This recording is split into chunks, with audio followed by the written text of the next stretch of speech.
Hello, hello. Good afternoon, everybody. Wow, you guys got here in a hurry.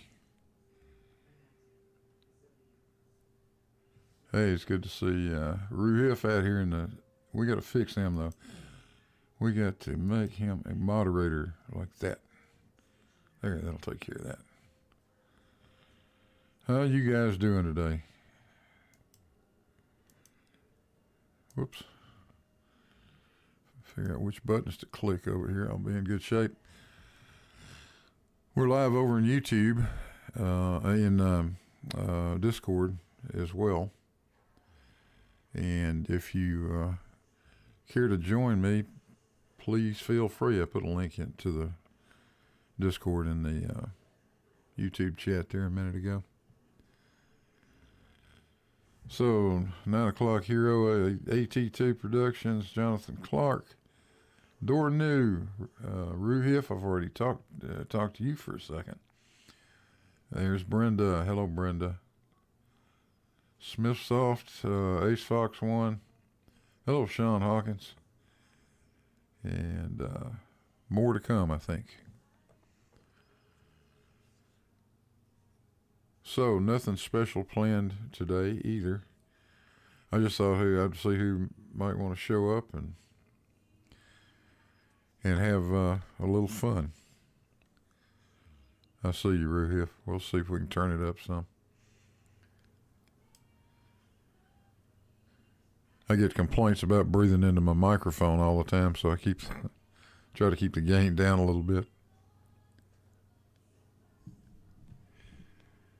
That's about as high as Discord wants me to go with it, though. Or OBS.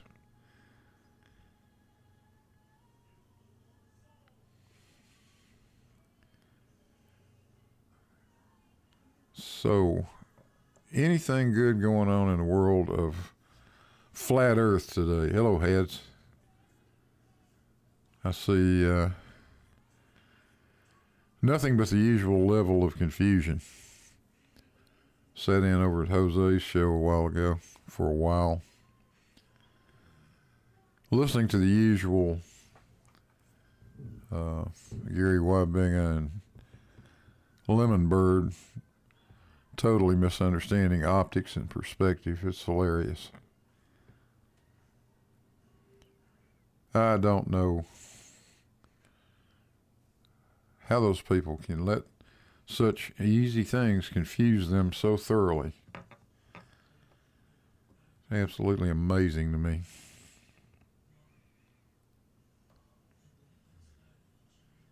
Yeah, Dora says still no measurements of flatness to be seen. Hey, pay Nessa Shill. What's going on, man?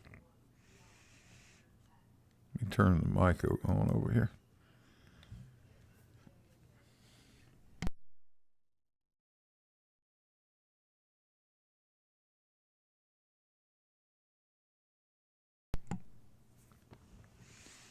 Give me a quick mic check, Shill. Let's see what we got the volume level set at.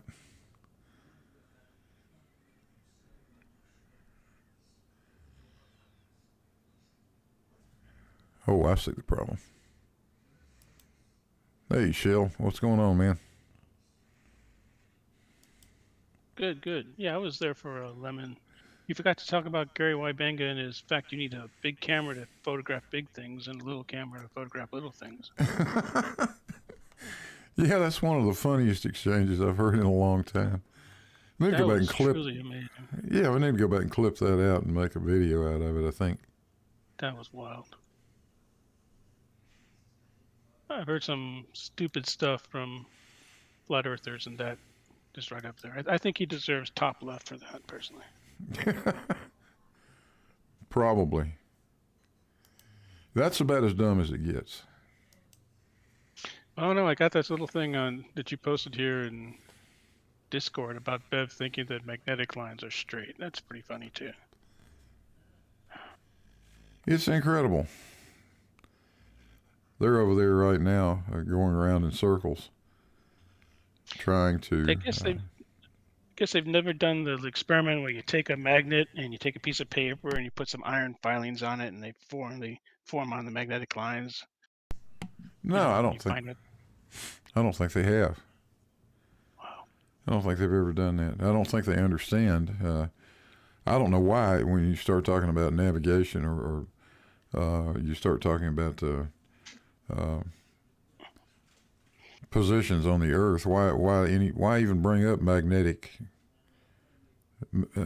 poles? We don't use them. Well, We'll use a magnetic compass in navigation only after we correct it for magnetic declination. Right. You have to correct magnetic declination. Because every map is based on true headings. Yeah, there was a Platzoid a while ago that said he was 23 degrees off on his sun coming up, according to the difference between what he saw and what time and date saw. The thing is, he lives in an area where the deviation is, guess what? Right around 23 degrees. Yeah, that's what happens. So my guess is that he didn't correct for. But no, they think you can just plop a magnetic compass down. It's always going to point to north. Well, it will. It'll always point to magnetic north. Points to magnetic. Well, the problem is that may not be lined up with geographic north. Let's be a little more specific. Let's be a little more correct. The compass aligns itself with the magnetic field at the location it is. That's absolutely correct. So when you say it's not really pointing at the pole, north, it's lining up with the magnetic lines of flux. Right. And when these guys say point to north, they think that it's like I don't know. Like a big bump or something. Mm-hmm. You got a big map pin stuck in the globe up there with a bunch of magnets in it or something. Yeah, I think that's what they think. They think it's like, and that gets them away from the fact there is no southern pole because you point to north. Actually, so what I really think is they love shit like that just because it's another point of confusion they can use to muddy the waters. Yep, that's exactly it. That's why they like talking about that kind of stuff.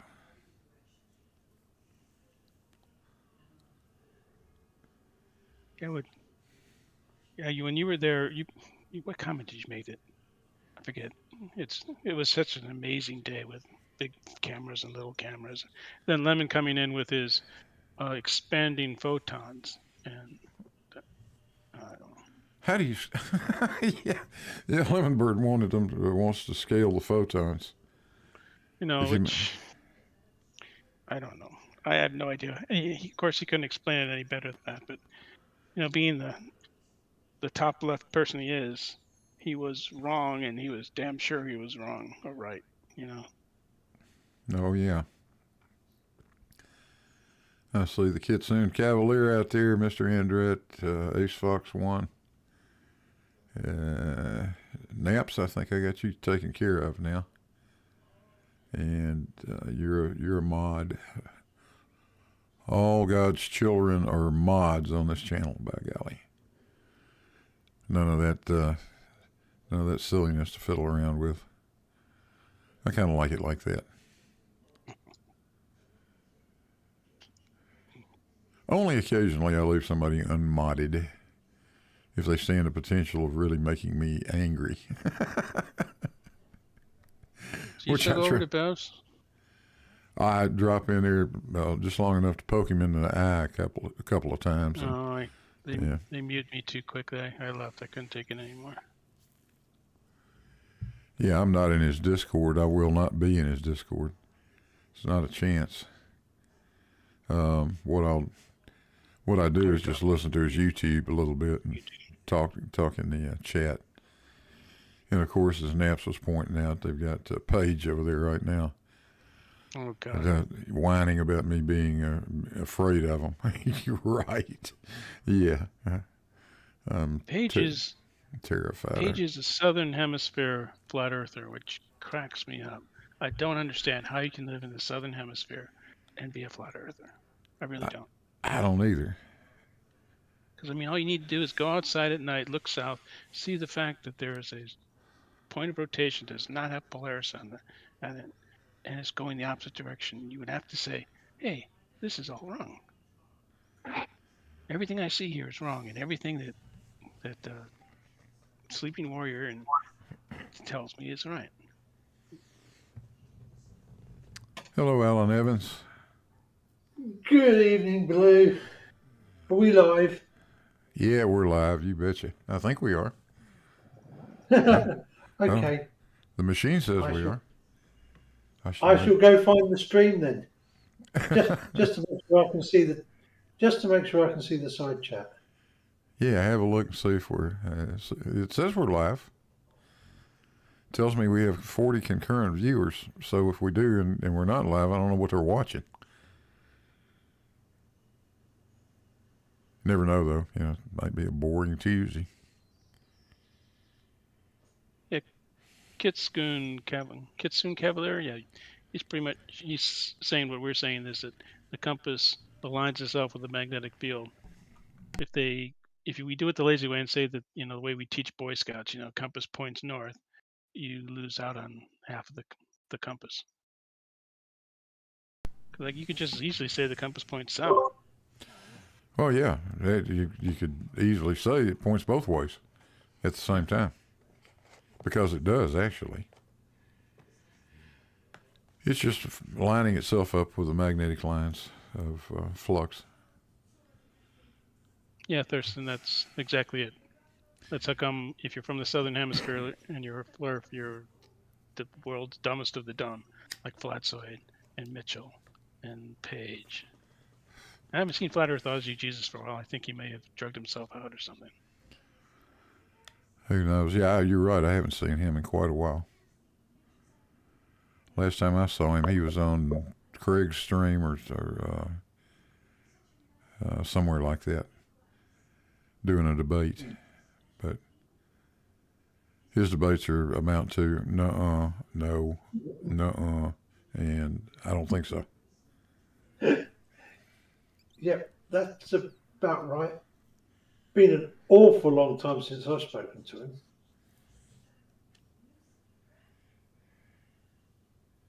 It is a special experience. Went back to Hogwarts. I don't know. I guess Australians would go to Hogwarts. That would be the way. Or else they'd have their own indigenous school.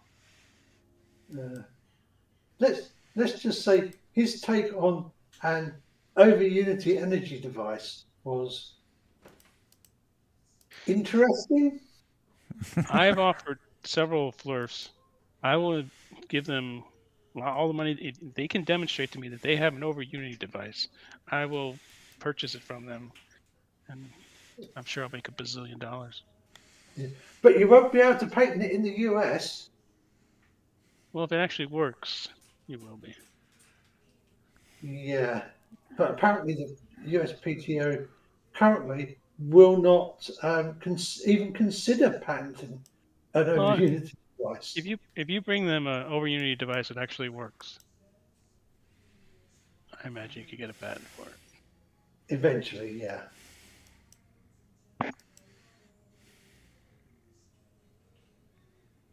It's going to be difficult. Yeah, it will be difficult because it's impossible, but that's another whole issue. Oh yeah. Ross's idea was to get a pipe and bend it round on itself to make a toroid. Put an electric fan in it to get the air moving around the pipe, and then to put a load of essentially wind turbines in there to take energy back out again. Yeah, that's not going to work. And he believed that it would be able to take out more energy than you put in. Cool. Even with the losses going, from power to the motor, and then also the losses converting back from a generator to electricity.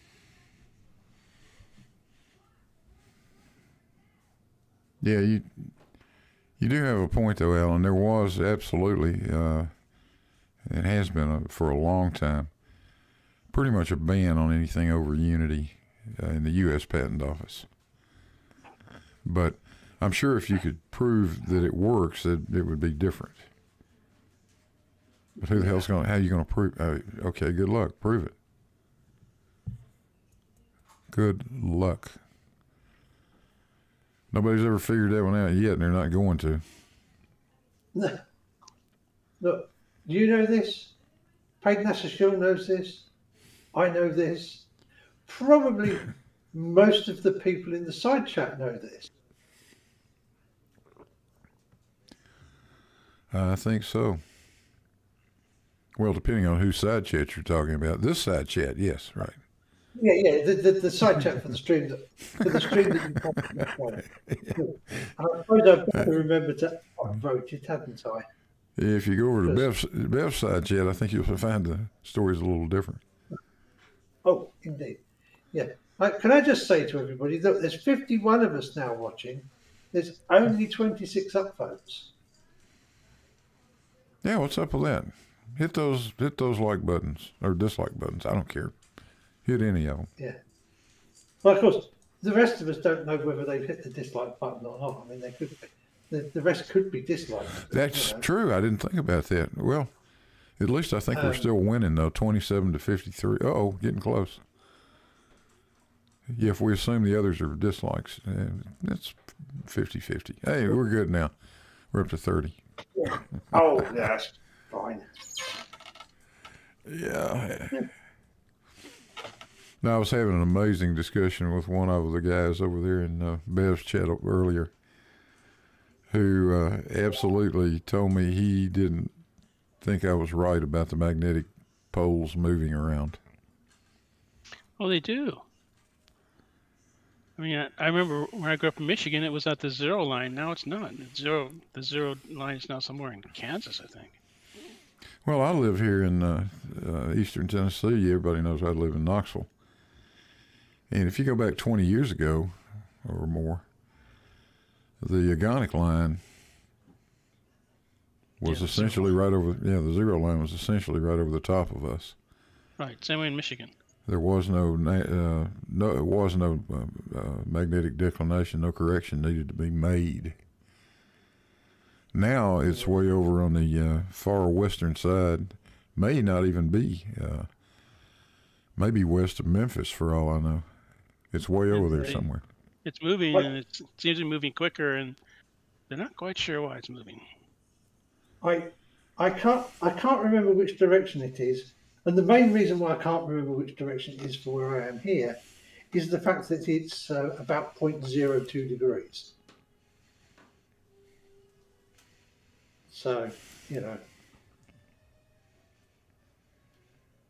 I'm not going to be able to mark that off on a standard hand-bearing compass, am I?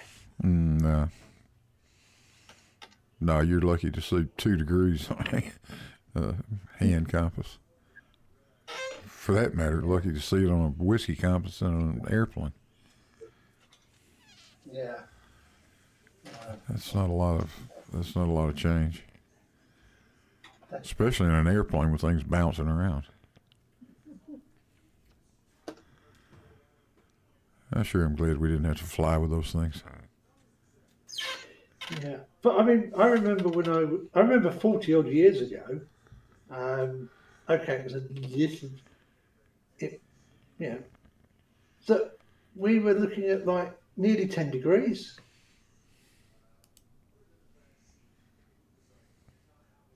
Oh yeah.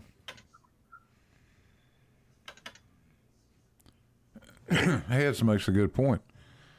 Occasionally, they actually have to change runway numbers. Yeah. Airport runways are the magnetic heading of the runway divided by 10. Right. So runway 33 is somewhere between. Runway 33 would be somewhere between 325 and 355. Yeah, whatever. Yeah, it takes a while. I mean, unless you're like at a point that's really changing. I don't know. I haven't seen that. I imagine they would. It's true. I did. Okay, you're a pilot, so you'll understand this. There was this one guy made a cake, and it was the Christmas cake, and he had Santa's at the North Pole, and he had 2 runways intersecting at 90 degrees. And all 4 ends were all runway 36. You had to be a pilot to get that joke.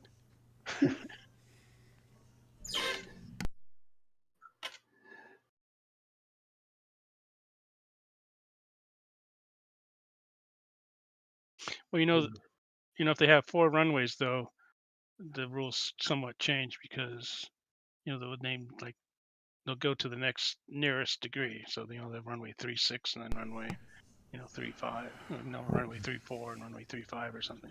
They'll do Yeah. that like Dallas and stuff. Well, they'll do So, left, right, and center if they've got 3. right, but you go to But 4, then if you you got go to to go to 4, 3, then you 6, get then they'll have 2 3, 6 different left numbers. and right, and then Right. 3, 5 left and right. So Yeah, they'll fudge it then. But like Nashville's got a left, center, and a right. But Really? Atlanta's Yes. got 4 parallel Must runways. must have been an Air Force base. Don't know. I don't think so. Really? Okay. I think they just I thought kept. Nashville was a fairly big international interchange in the US, isn't it? Nashville is, yeah, relatively large. They are bigger. Well, But- they used to be them. The whole hub and spoke thing is kind of dying out now. Everybody just want to go direct. It was an American hub, wasn't it? Yeah. Yeah. Yeah, I believe so. I think that's right. Atlanta was a bit of everybody, just like Chicago. Well, Atlanta's Delta. It was Delta, but it was also American, pretty heavy. Yeah. United flew in and out of there a lot, as I recall. But anyway. And the Rumpus, hello, sir. Good afternoon. Blue, yeah, I've just been catching up on your Discord server, some of the chat there. I haven't been looking at it for a day or so, and some interesting posts on there I was just working my way through.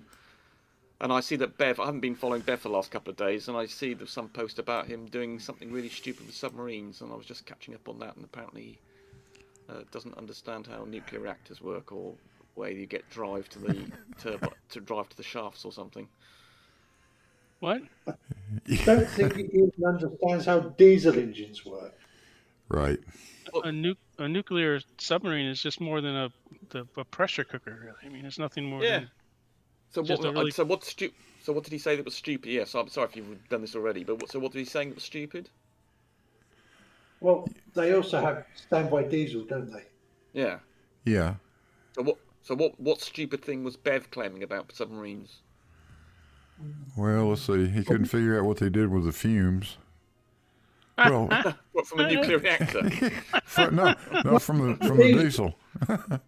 The fumes from the diesel. I guess it didn't occur to him that they stay up on the surface when they're running the diesels. Presumably Well, not. I mean, the Germans used to do snorkels in World War II. yeah. Yeah. So he didn't know that. I mean, is he not aware that submarines on the surface use diesel and in World War II they use diesel on the surface and then batteries underwater? Is that something? Well, let's not forget this is a guy who claims to know about Earth geometry and logic and geometry in general. He didn't know what a great circle was. I don't know if you've missed this. About a month or two ago, I asked him. I mentioned great circles. He had no idea what they were. No idea. He thought Really? they were. Yeah, people were saying, "Oh, what, you're talking about a super circle, are you?" He had no idea that this was a very specific sort of circle. It wasn't. It's at its size. Well, it is, I suppose, regular. Its geometry is obviously important, or centered around. And he didn't know. I mean, and also thought, of course, longitude. He didn't realise that was an angle. He thought that was a time. Well, I mean, unbelievable. Yeah, I did a video on him doing that. Oh yes, you did. Yeah, that's right. Yeah. I mean, Jesus Christ. well, it is sort of at least how you determine your latitude. Well, longitude was with time. Yeah. Yeah, indeed. But he thought longitude was actually a time. He didn't realise it was a degree. No, you And determine it. I've forgotten that Blue had done a video on this. Yeah, so I mean, just the guy's amazing. So I mean, this is Dunning-Kruger, of course, is that you, by knowing nothing about a subject, you're immediately qualified to go and start making videos about it. Or, well, I suppose it wasn't a video about it, was it? It was part of his hangout, presumably. And certainly, presumably he was lecturing to people about the potential problems. And there was, oh, God, was it? I was just listening to a bit of, I did actually catch a little bit of Nathan Oakley today, and someone else was Oh, Dunning-Kruger does. It's amazing what Dunning-Kruger can do for you. It's just what it does to these guys. Oh. But okay, but basically his stupidity was he didn't know that they used diesels on the surface and then nuclear power. Well, of course, nuclear reactors they use them presumably on the surface and underneath, and then just have a backup for the diesel when they're for some reason they want to switch them off or something for whatever reason. Yeah, they don't have to. I mean, the diesels I think are strictly a backup system. Yeah. On a nuclear submarine, but they got to have something in case the reactor goes down. Yeah, exactly. So you've got a maintenance or something. Presumably some issue. You don't want to be just stuck there, do you? If nuclear stuff gets a bit naughty. No. I mean, the Russians lost enough submarines and nuclear submarines. Things have gone wrong. I mean, famously, some of them went into the nuclear reactor to try and fix it. I can't remember. I think it was in the 60s or 70s or something. And they went in there, and 2 days later, their teeth started falling out, and then they died shortly afterwards. Yeah, they made a movie. There was a movie about that. I can't remember the name of it now. Oh yeah. Right. Good movie though. Right. Yeah. I mean you have to give it to the Russians. I mean, they do take orders. I mean, like attacking Stalingrad, run in there, don't have any weapons, but just simply pick up the weapons of anybody who dies next to you. I mean, these Ruskies do have a bit of grit about them, but well, I suppose they're used to authority, I suppose. Yeah. Well, it appears the Ukrainians are a little bit more disciplined. Yeah, those Ukrainians, they must be rock hard. I must to put up with what they've had to put up with. They're just amazing. Just amazing. Wasn't Chernobyl in Ukraine? Yes. Yeah, Chernobyl's in Ukraine, yeah. Yeah, well, they ought to give that part back to Russia. Yeah, well, did you hear about what they did when they invaded? The Ruskies set up camps in the forests around it and started digging trenches and running around in their tanks. And several of them have now died as a result of radiation poisoning. And the people in the Chernobyl thing say, you really don't want... these forests were banned because they were so heavily contaminated from by people. But the Russian soldiers just didn't refer to the Chernobyl from the technicians. And they just started digging trenches and running the tanks around on the soil. And then they threw up enormous amounts of radiation poisoning. And then a couple of them have copped it. And others have suffered. Oh, and also, they've made off with something like 150 items from the Chernobyl radioactive, of which many are radioactive. They've actually made off with some samples of this, that, and the other, taken away. I mean, they are just nuts. The stories of the Soviets in World War II taking toilets from Germany and shipping them back to Russia, not realizing you need the plumbing to make it work. Well, did you hear about the intercepted calls between some Russian soldiers and their girlfriends? And the girlfriends were saying, "Oh, could you get me some beauty products here, there, and everywhere, and/or get me a tablet, an Apple tablet if you can, things like this." Unfortunately, some of the Russian civilians, are just as bad. They've obviously been indoctrinated, presumably, by the media, but they're just as appalling as the bloody soldiers. And it is a looting exercise. I mean, if you see some of these videos about them looting food and God knows what else. In fact, they found, one truck? They found something like 150 or something like 100 Apple tablets in there that they'd made off with. It's just a loot. If they're not killing people, they're looting stuff. If they haven't blown it up. Jesus Christ. Well, that's sort of a tradition that goes along with any army when it gets right down to it. Well, the Brits, if a Brit was caught doing that, they would be in serious trouble. Serious trouble. We didn't, even in the Second World War, we didn't go in for looting. I mean, as many the UN have said, or various people have said around there, if you're going to get invaded by an army, the British one is the one you want to be invaded by, because we've always tended to treat them. The modern British Army. Oh, right. How far do you go? Yeah, I mean, they've back to old Wellington. I think he had a couple of Salamanca or one of the other things. He was rushing around in Spain. They did have a bit of a looting fest. I don't know. I've heard about the Brits in India coming back, especially the colonels coming back quite wealthy. Yeah, but I don't think it was looting. Yeah, there was some corrupt. Well, actually, there was the main chap who was in charge of India was actually spent 10 years on a charge for corruption.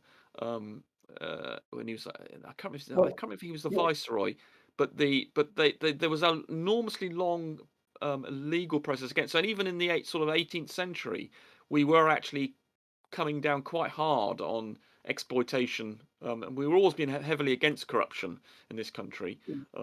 And even go ahead, Dan. There's a very good reason why Colonel Wellesley came back from India fabulously rich. His older brother Yeah, was the boss. that's right. He was basically in charge. So yeah, of course he came back fabulously wealthy. Yeah, it was to be expected.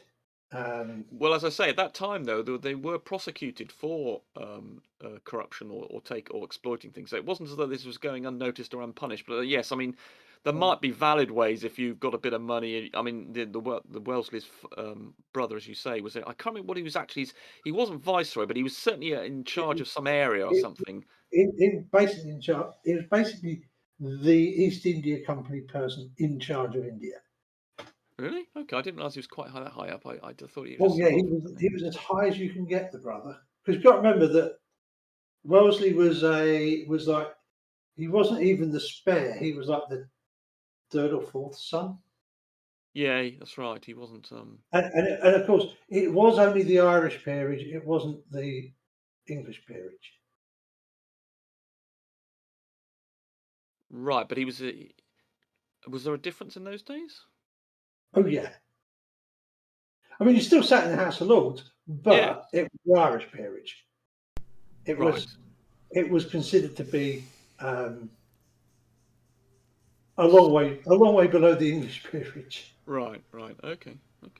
But yeah, I don't think. Go ahead. Boy did all right for himself in the end, of course. What with becoming Viscount Lord Wellington and British Prime Minister twice. He did it twice, did he? I thought he only managed it Oh once. yes, he was Prime Minister twice. Okay. Yeah, but he wasn't for very long though. I think he only managed in total something like a year or 2 years or something. Well, no, I'm sure. I thought he was longer than that. Sort of 3 or 4 years, both. 3 or 4 years on both occasions. I thought it was. Okay, I didn't think it was that long. Okay, I mean you might be right. I didn't think it was that long, but okay. I'd have to look. I could be. Yeah. Again, I could also be wrong. I thought it was longer, but. Yeah, and he wasn't successful. He wasn't a politician, and so in the end he got kicked out. I mean that's the great thing about the British system. If you're prime minister and you don't really work terribly well, you can be kicked out by your peers, and then they get someone who's a bit more effective. And he wasn't keen on Catholic emancipation. I think was his big problem. I think that was the big thing at the time. They were in Ireland. They were saying, well, they can have the vote on if you're Catholic. And eventually he resisted it, and the other forces, progressive forces, said, no, sorry, if you're a citizen, basically you got to have the vote. You can't stop people not being able to vote. And so that was about 1820 or something. And so eventually he gave in, but he had to be forced into it, and as a result, he was kicked out of being prime minister. So he didn't have a stellar thing, but obviously he had his closest. In fact, he said he had his in India. He said he had his battles which nearly ended in defeat, and he learnt lots of lessons there that he was able to apply. Basically, don't make any mistakes. Make sure you cover your back. Make sure all your logistics are sorted out. Was all these sorts of key lessons he learnt over there. He did actually. He was always aware that the mantra is logistics, logistics, logistics, and a bit more logistics. He also said that the battle he is most the battle he was most proud of, or whatever, if you know what I mean. Yeah, closest to defeat. Which is the battle that you always. I can't remember the name of it. I think it began with A. SA. But it was. Sorry. It was a bit bloody. It wasn't SA. I mean, SA. Yes. Yeah. It could be SA. Yeah. In India, it was. He was outnumbered about 500 to 1. Oh, I didn't think it was that much. I thought it was more like 50 to 1 or 5, even 5. Okay, well, I No, misremembered that. he had like 5,000 troops. Yeah, I remember that The, number. the total of the Maratha No, troops,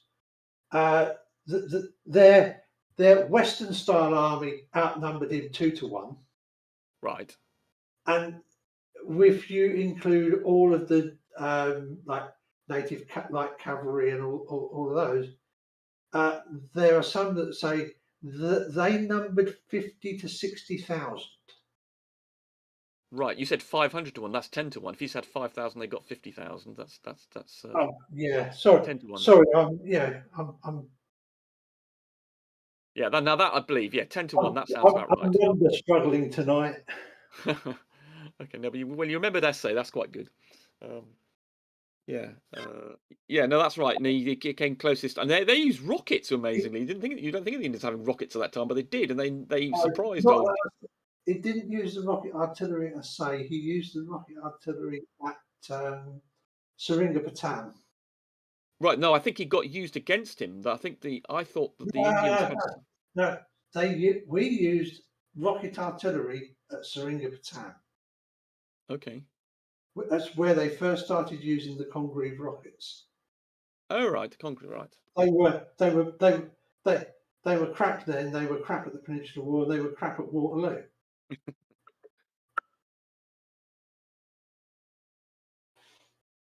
Yes. Anyway, so yeah, logistics. I thought he may have been keen on logistics, but I think it was when going through India, he became even keener, as you say, with a bit of extra logistics thrown in, and of course that's why the Spaniards hated the French, because the French ran around Spain, basically demanding food from the peasants that were there, whereas Wellington made sure that he either paid for the food that they took or he took the food that he needed, and he never called upon the local population to supply him with food.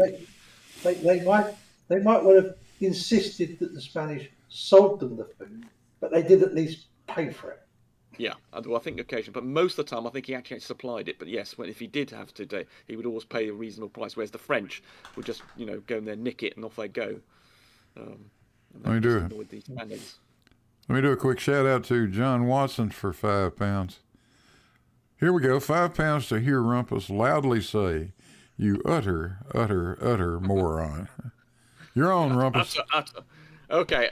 Well, Bev, if he certainly doesn't understand that the submarines use their diesels on the surface and therefore do not need to sort out their don't have problems with using the diesels underwater because they don't use them underwater, then he is definitely an utter moron. And for not knowing that longitude is a degree until about a month ago, and not knowing what a great circle was until a month ago, he is definitely an utter moron. I mean, Jesus Christ. But this is quite a good one today. There's the new submarine problems. I must admit that is quite hilarious. Yeah, I wonder what he thought about great. How do you not know about great circles? I know. I mean, it's these sort of things. You're shocked. I mean, but this happens to me all the time, though. Don't you find, Blue, that you think you've got everything covered in an explanation or some sort of position, you think that you've got them identified, and then every week or every month or something, they will say something that's so unbelievably stupid that you hadn't even considered that someone could have such a position. And something like not knowing what a great circle was is one of those things. But the arguments they use are just so extraordinary that I think it's because if you're not constrained by physics and logic and things, you can just come up with any idea you like, and you just go with your wishful thinking, and and I keep on being shocked. I keep on telling myself, I have this thing with George. I keep on telling him every year, every a month or so, that I'm not going to be shocked at the next piece of stupidity that they're going to offer. And every time, every month, it's often what used to be more often about a week, but now it seems about a month. They will come up with something that you just would not believe. I mean, things like, chemo and the fact the pressure doesn't exist or something. I mean, then now suddenly we've got submarines not realizing that they don't use their diesels underwater. I mean, not to know that. I mean, I knew that when I was about 7, I think. You watch a film or two about Second World War. You just know these things from being a small child, don't you? Well, Jesus Christ. Somebody wrote something in the chat the other day, which was really brilliant. Every time we think we've made it foolproof, nature just makes Yes. a better fool. Yeah. Absolutely. Yeah, I saw that quote. That's a great one. Exactly sympathise with it. You just they find new ways of being stupid that you just are never ever going to be able to predict. Yeah. The Kriegsmarine did invent the snorkel in about Yeah, they did. 1944 that allowed them to be just submerged and run on diesel. Yeah. Because They were obviously, actually quite effective, actually, because they meant they could go along quite quick. It made a big difference, actually. Those yeah. snorkel Apart things. from the fact that thanks to the cavity magnetron, we Yeah. were able to have really good airborne radars that could pick up a snorkel. Yeah, that's right. And those that millimeter radar was just fantastic. It was a huge leap forward, and we actually gave it to the Americans actually as well, because their radar was a couple of years behind us, and so we said, you know, Winston Churchill had this policy: whatever advances we made, we just gave it to the Americans to see how they got on with it. Because of course at Pearl Harbor they had our British radar, and they bloody didn't use it. And it's all this saying, "Oh well, we've got this stuff on our thing. We're going to ignore that." Actually, they didn't have British. Fortunately, they didn't have British radar because derivative. we were still at that point in 44. We were still in 41. We were still using chain home high and low.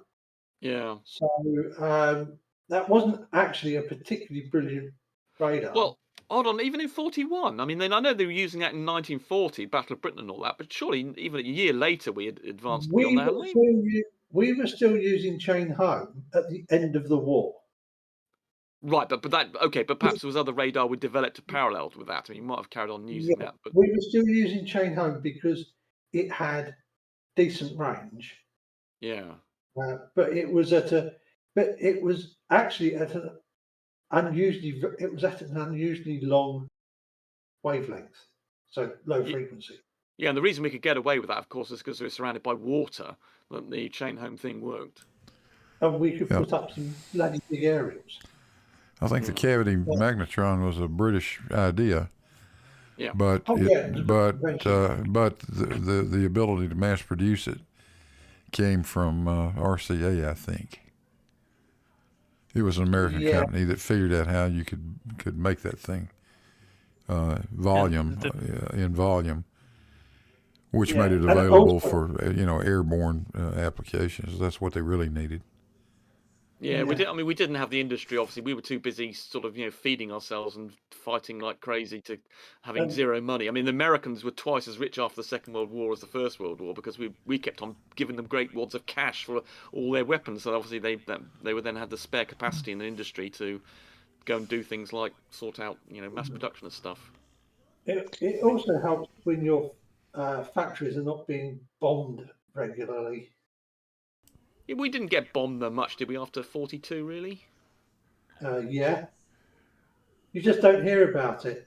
It wasn't the big concentrated raids. They would just send over waves of bombers, and but there were regular bombing raids throughout the because right, but nighttime. Yeah, because they couldn't do the because we had control of our skies after 1940, really, didn't we? When their dominance. I remember my father telling me a story though, and the 91st Bomb Group didn't make it to England until toward the end of 42, and he was on leave in London when they brought when the Germans sent a bombing raid over London, and he liked to tell that story about how the doorman suggested that he might not want to go out there. Shit's flying all over the place. Yeah, no joke, buddy. Yeah, I mean, we obviously had night fighters and things, which we took a bit of getting to get sorted. But I thought by 1942 we'd had, I mean, I think we had did we have the Mosquito running around as a night fighter in 42 and things? And we had. And we were doing night interdiction on their. And we were doing night interdiction on their night fighter airfields. And funnily enough, they were doing night interdiction on our bombs. Yeah. So, they had you this know, they had these what, various detectors, didn't we? They were detecting our yeah, detectors. what you know, I I know the Liberator bomb group at RAF Seething, which is just over the border in Suffolk.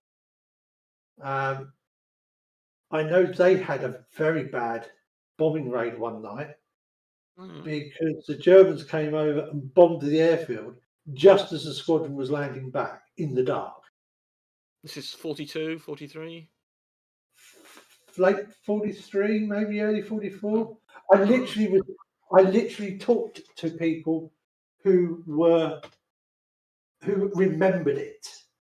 There was a campaign. There was a famous campaign. I thought it was in either middle of 43 or the early. Yeah, middle of 43 must have been, where the Germans, like Hitler, got particularly upset about the fact that we were bombing them and they weren't getting much bombing us back, and so there was a phase where they did have a load of nighttime bombing for a few months or something, and then they lost so many aircraft they gave up on it. I can't remember The the name. the Baedeker raids, where they bombed towns from the Baedeker railway, not timetables, well, sort of timetables, but also like guidebooks. So that's one of the reasons they bombed Norwich, because Norwich didn't have anything in the way of industry. They bombed all our old historic cities. So they bombed Norwich, Exeter, Coventry was early part of that, but obviously Coventry does have industry, so they got blitzed a lot. But there was Bath, lots of our old historic cities that were not military targets, that weren't really military targets, got bombed because Hitler got a bit angry that we were doing the same to them. Yeah, because there was a fate, but I think they had to give up on it because they were just losing too many aircraft. Like the Americans gave up the daylight bombing at one point in 43 because until the old Mustang came along and provided them with all the escorts they needed. They had terrible losses at one point for a few months. They actually stopped bombing. They were amazing. We gave up on daylight bombing, I think, in was it 41 or something, and then we started going nighttime stuff from that point onwards. And the Americans came over and said, "No, we're going to carry on with the daylight stuff." And it's amazing they applying themselves like that. And took terrible losses. It was that raid on Schweinfurt that the ball bearing one. that was just a comedy of errors, and everything got screwed up. They should have scrubbed the mission, and they didn't meet up right. Nothing linked up right. Timing was all out of whack, and the losses were horrific. Yeah. And after that one, they pulled in their horns for a while. Yeah, it's amazing. They did apply them. Honestly, you have to say they did apply themselves. I think actually total number of bombs dropped. We dropped more. The Brits dropped more, but nonetheless, the Americans did it during the day, and that required some balls. It really did. One thing I know, those Germans were quite good at defending themselves. The 100th Bomb Group, which was based at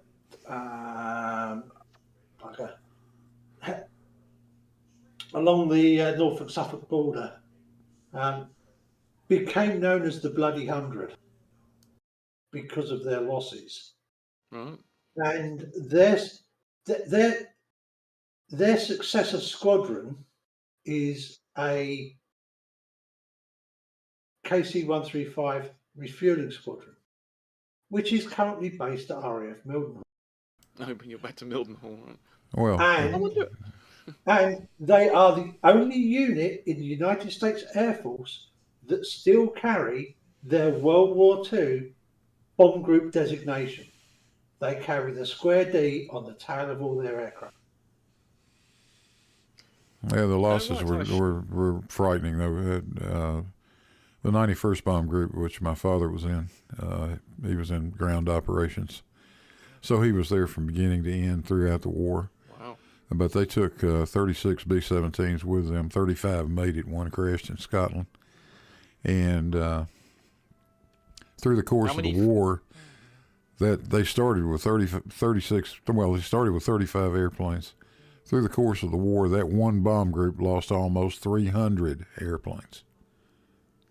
How Think many about missions that. did your dad do then? Into Oh, doing he didn't. He was ground. He was on the ground. He was Oh, I in see. operations.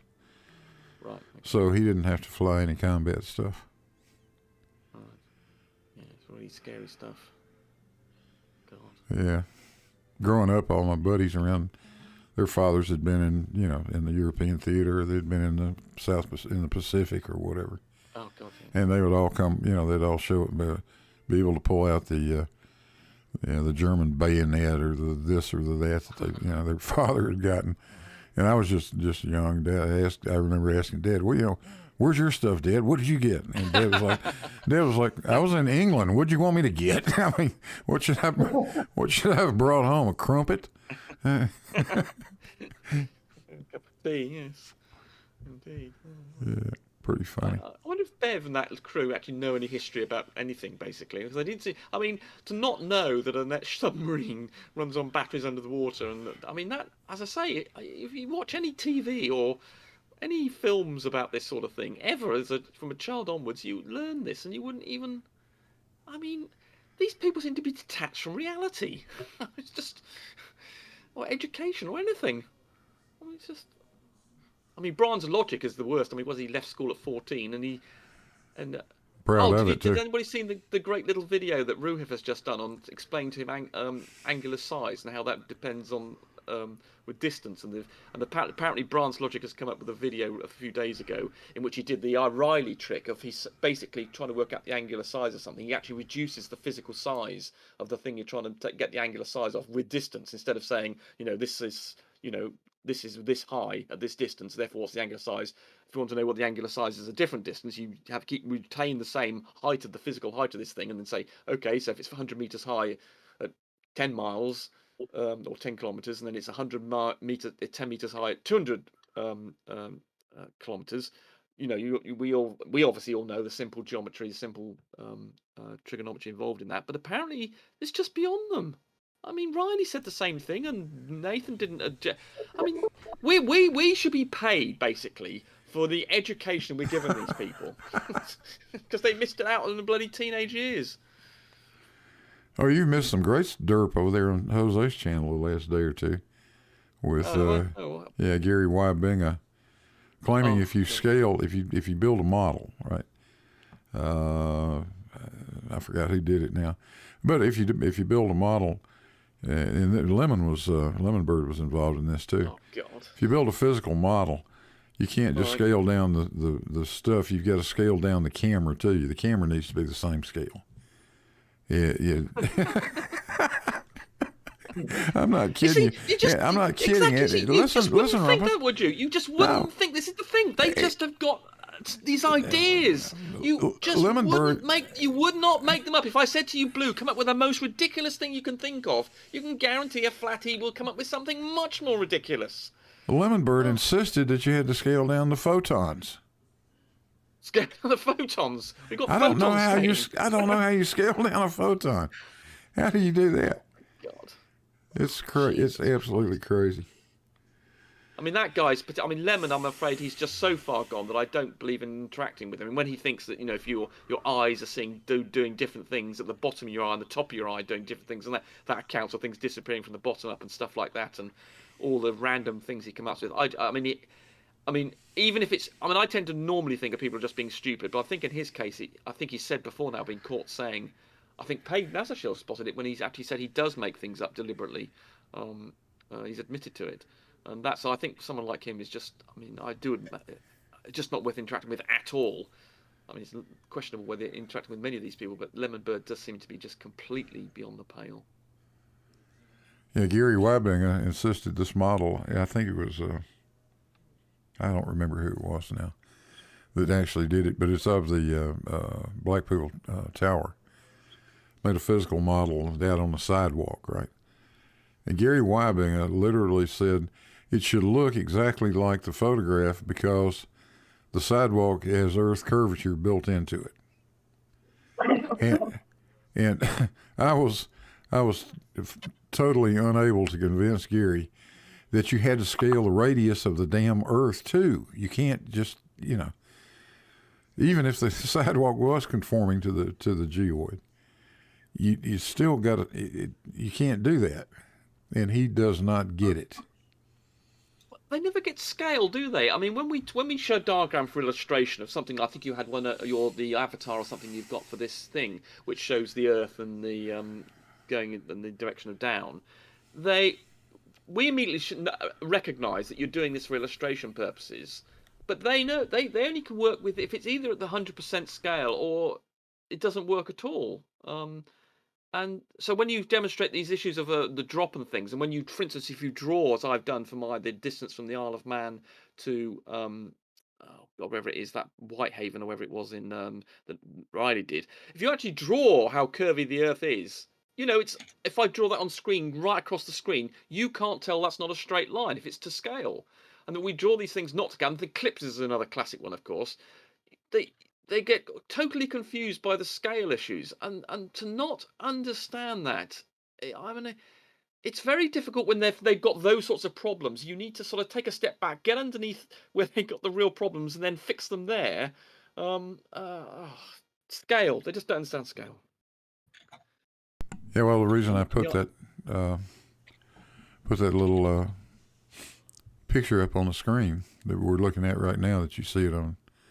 If you're watching YouTube, the YouTube feed, I don't have it up in the Discord here, but yeah, that's the picture that so totally and thoroughly confuses SC Montreal. He will swear up and down that little boat on the right is going uphill. Yeah. The boat at the top is level, and the boat on the left side is going downhill.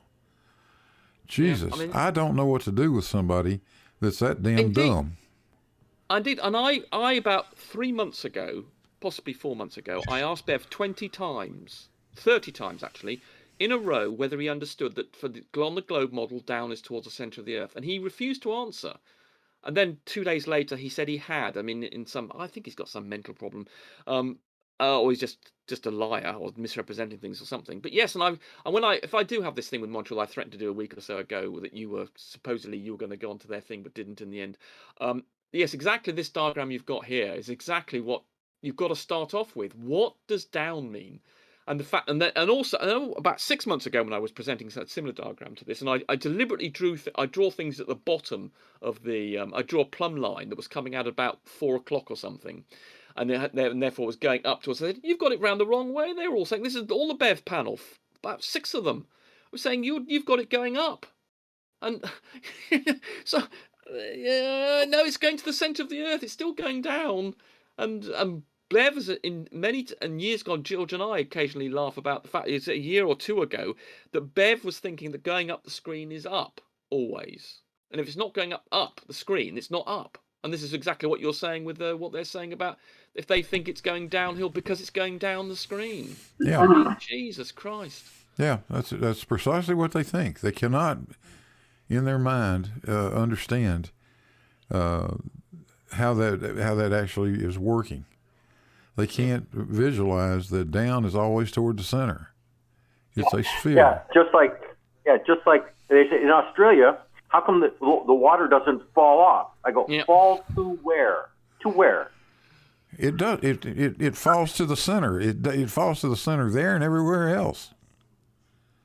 And my rect thing, I've got a little crash course on Earth's geometry for flatties, and the first thing I start off with is what does down what I'm going to try when I do get SE Montreal and if possibly onto my channel. The first thing I say, you don't have to believe this is the way it works, but at least you have to understand what our model is before you start criticizing it. And we have down going to the center of the Earth. And you might not like that, but that's not what our model is, and we can then justify that in numerous ways. But you've got to start off understanding that's how we believe. So you can't criticize the globe model and start talking about, as you say, things falling off. If you're going to say that, you're not understanding what the globe model is. You're not even beginning to understand. And then we can have an argument about whether that's reality or not. But you need to understand what our globe model is to begin with. I have a new favorite stupid question. Oh, yeah? Someone said, okay, if I'm right next to a boat and the top of the mast of the boat is 60 feet high, and if I go back 3 miles, how high is that mast of the boat? And I said 60 feet. 60 feet? Yeah. If it's 60 feet when I'm right next to it, if I go 3 miles away, guess what? The height of the mast is still 60 feet. What color is Yeah, George? Which color is George Washington's white horse? It was just so funny. How high is the mast if I'm 3 miles away? 60 feet. It's interesting you put this drop on here. I mean, you've got a diagram here that I'm putting my I mean, obviously I suppose it's a standard one, but I'm trying to explain. Trying to explain drop, and then see I'm glad you're describing drop here very carefully, Blue, because you're making the point that this. You could probably have shoved in a couple of horizontals on your diagram to say what and of course the trouble is with horizontal, when you've got a horizontal line, of course it's only horizontal at the point of touching the earth, and of course although we call it horizontal plane, it's actually only horizontal at one point, as we all know. And so when you put horizontal on it, you've got to be very careful to say, well, obviously if we go along this horizontal thing, we're actually increasing in elevation. So obviously where you've got the word drop there, that's obviously at a much greater elevation than the sailing boat is where it's on the sea, even though you've been following a horizontal plane it was only horizontal at the point of the boat. It's actually increasing in elevation immediately you start following it. So it's only horizontal, and we call it horizontal plane. It's only horizontal at one point, so it's a bit difficult with the wording of that. Yeah, it's only perpendicular to gravity at one point. That being the definition of horizontal. Yeah, exactly. A line perpendicular to the gravity vector is only happens at one point. Yeah, I mean, obviously you can extend that. Obviously, in what you're doing here, doing the natural thing, you're extending that line so that we can stop. That whole vertical. All verticals are parallel. I go, well, no, all verticals are radial. Yeah, and then they don't even like that. They don't know what that means. No, indeed. In fact, Bev, I was caught. I actually SE Montreal. I caught him about 2 weeks ago saying they're now talking about radials all the time. So they've heard this now. I mean, I've said it. I must have about 20 times to both of the pair of them about 6 months ago. I haven't been back on there actually since they banned people from streaming diagrams. I think if they're going to not allow you to draw diagrams live, I don't see any point in being on there at all, because it's diagrams like the one that Blue's got here is the only way of communicating with them. Because if you do it verbally, because they can't imagine things in 3D, let alone they can't even imagine things in 2D, let alone 3D. You need to show them something like this where they can't really, they can sort of move their finger along the screen, and you can't describe it verbally to them. They just can't take on board that information. Now the other thing is, we got 76 people watching, and everybody in our chat seems to understand this. Why is it nobody in Bev's chat understands this? Yeah. I don't get it. I mean, I must admit, when I was thinking about the horizontal thing that I've just described, the fact that I didn't quite get my terminology right about a couple of years ago when I was trying to draw these diagrams. What's horizontal? What's level? I mean, for instance, I would say because you tend to think of things that are level. If you say a table's level, but actually the term level in the surveying thing is, of course, that you need another thing to be level too. So when for instance, you talk about a spirit level, well, it's level, but what that really means is that two ends of the spirit level are at the same elevation. I know we talk about it being level, obviously, and of course where it's at the midpoint, it's horizontal, but it's called a level because the two ends of it are level, and when we talk about anything being level, we mean that it's got to be level with something else. If it's obviously one part of the surface of the sea, and then it's going to be level with another part of the surface of the sea. But we tend to use level to mix up the term with horizontal, which I've now stopped doing. So when I refer to level now, I'm always saying this: if something is level, what's it level to? Because it's basically an elevation, and therefore, perhaps presumably, hopefully, Larry will not disagree with me.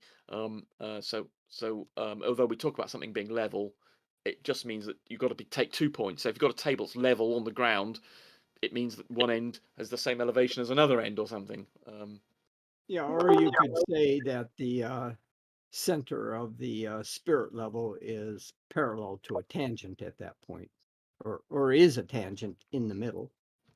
Yeah, you could say, but then you remove the word level. Whereas I think if you stick at level, meaning that what's it level with, you've got to have something it's level with, and then that makes it clear what level means. Whereas what you've described is there's several ways to look at it.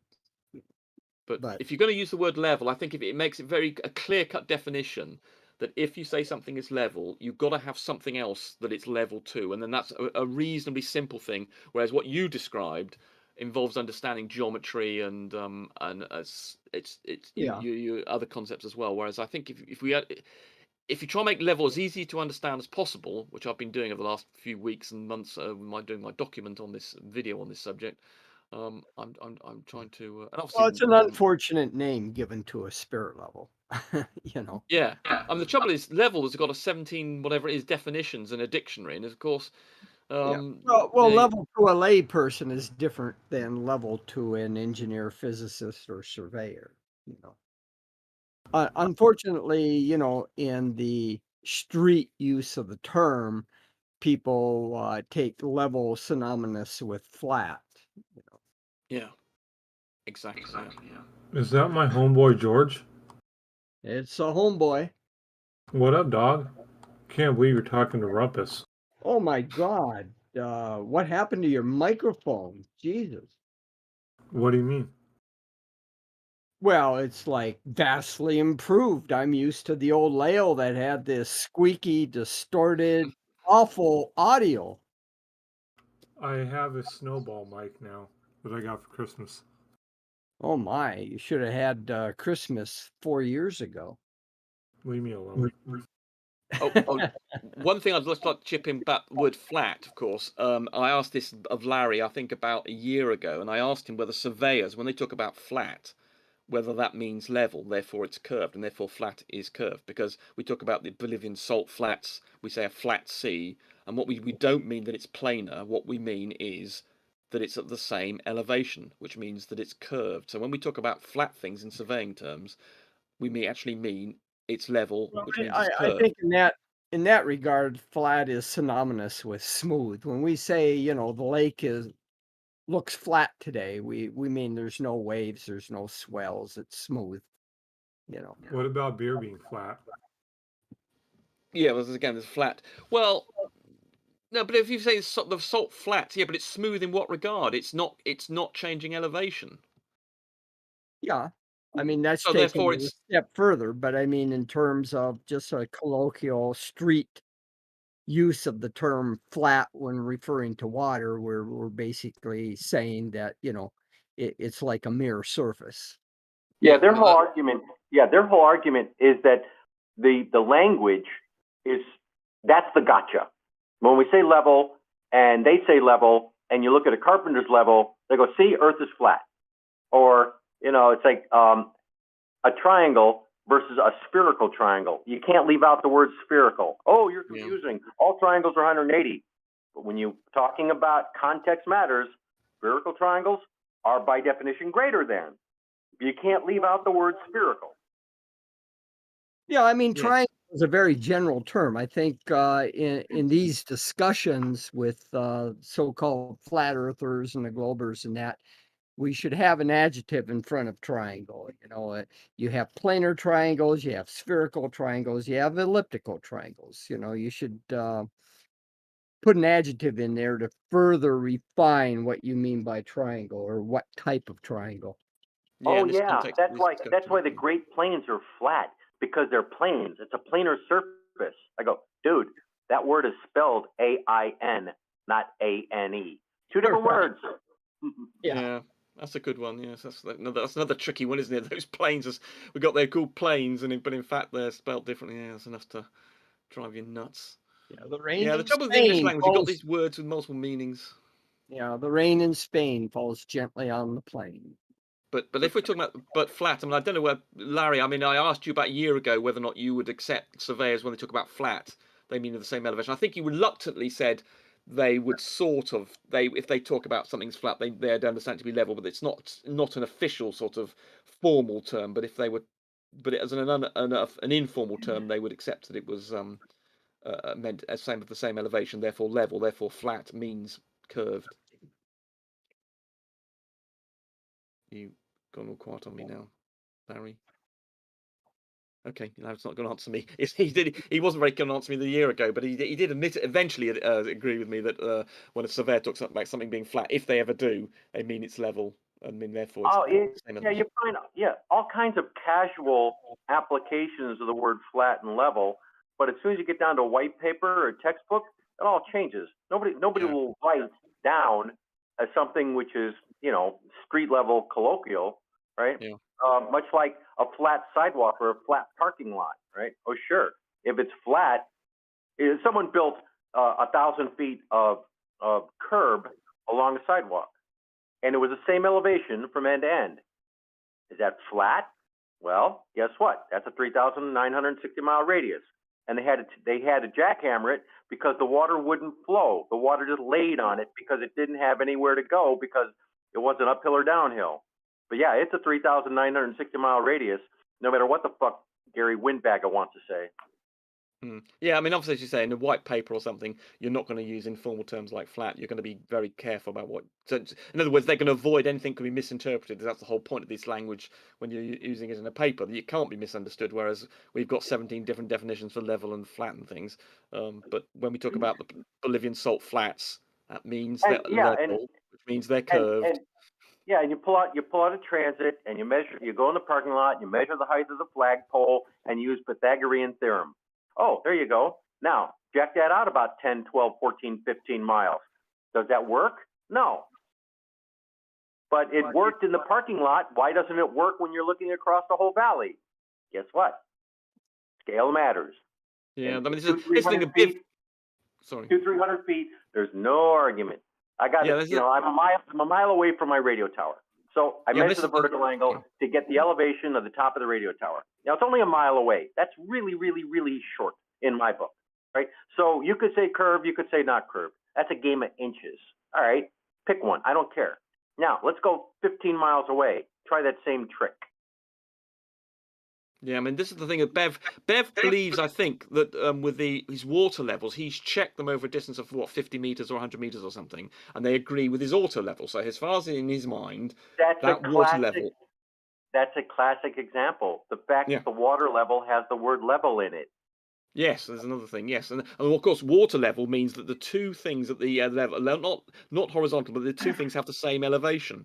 But no, but I was thinking in terms of he believes they're horizontal because, of course, his auto level over 50 meters can't distinguish between that and the curve of the Earth over 50 meters, and so of course, because he therefore in his head he's confirmed that a water level is showing you horizontal, and that's agreeing with an auto level. Therefore, he can then extend it. And he's made many videos of hours on end saying, "Oh, so having got this horizontal to 100 meters, I can just keep on going." And of course, as you say, Larry, they don't understand that a small error can grow with distance, and they don't understand a small number times a large number ends up with a decent sized number.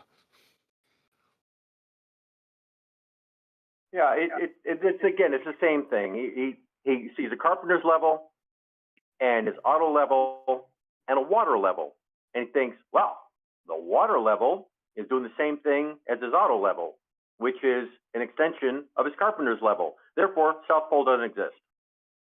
S. Thurston, too, in the chat, has just said that Bev said that the water level and auto level start to disagree after 100 meters. But that would suggest that he understands the difference between horizontal and level. You sure about that?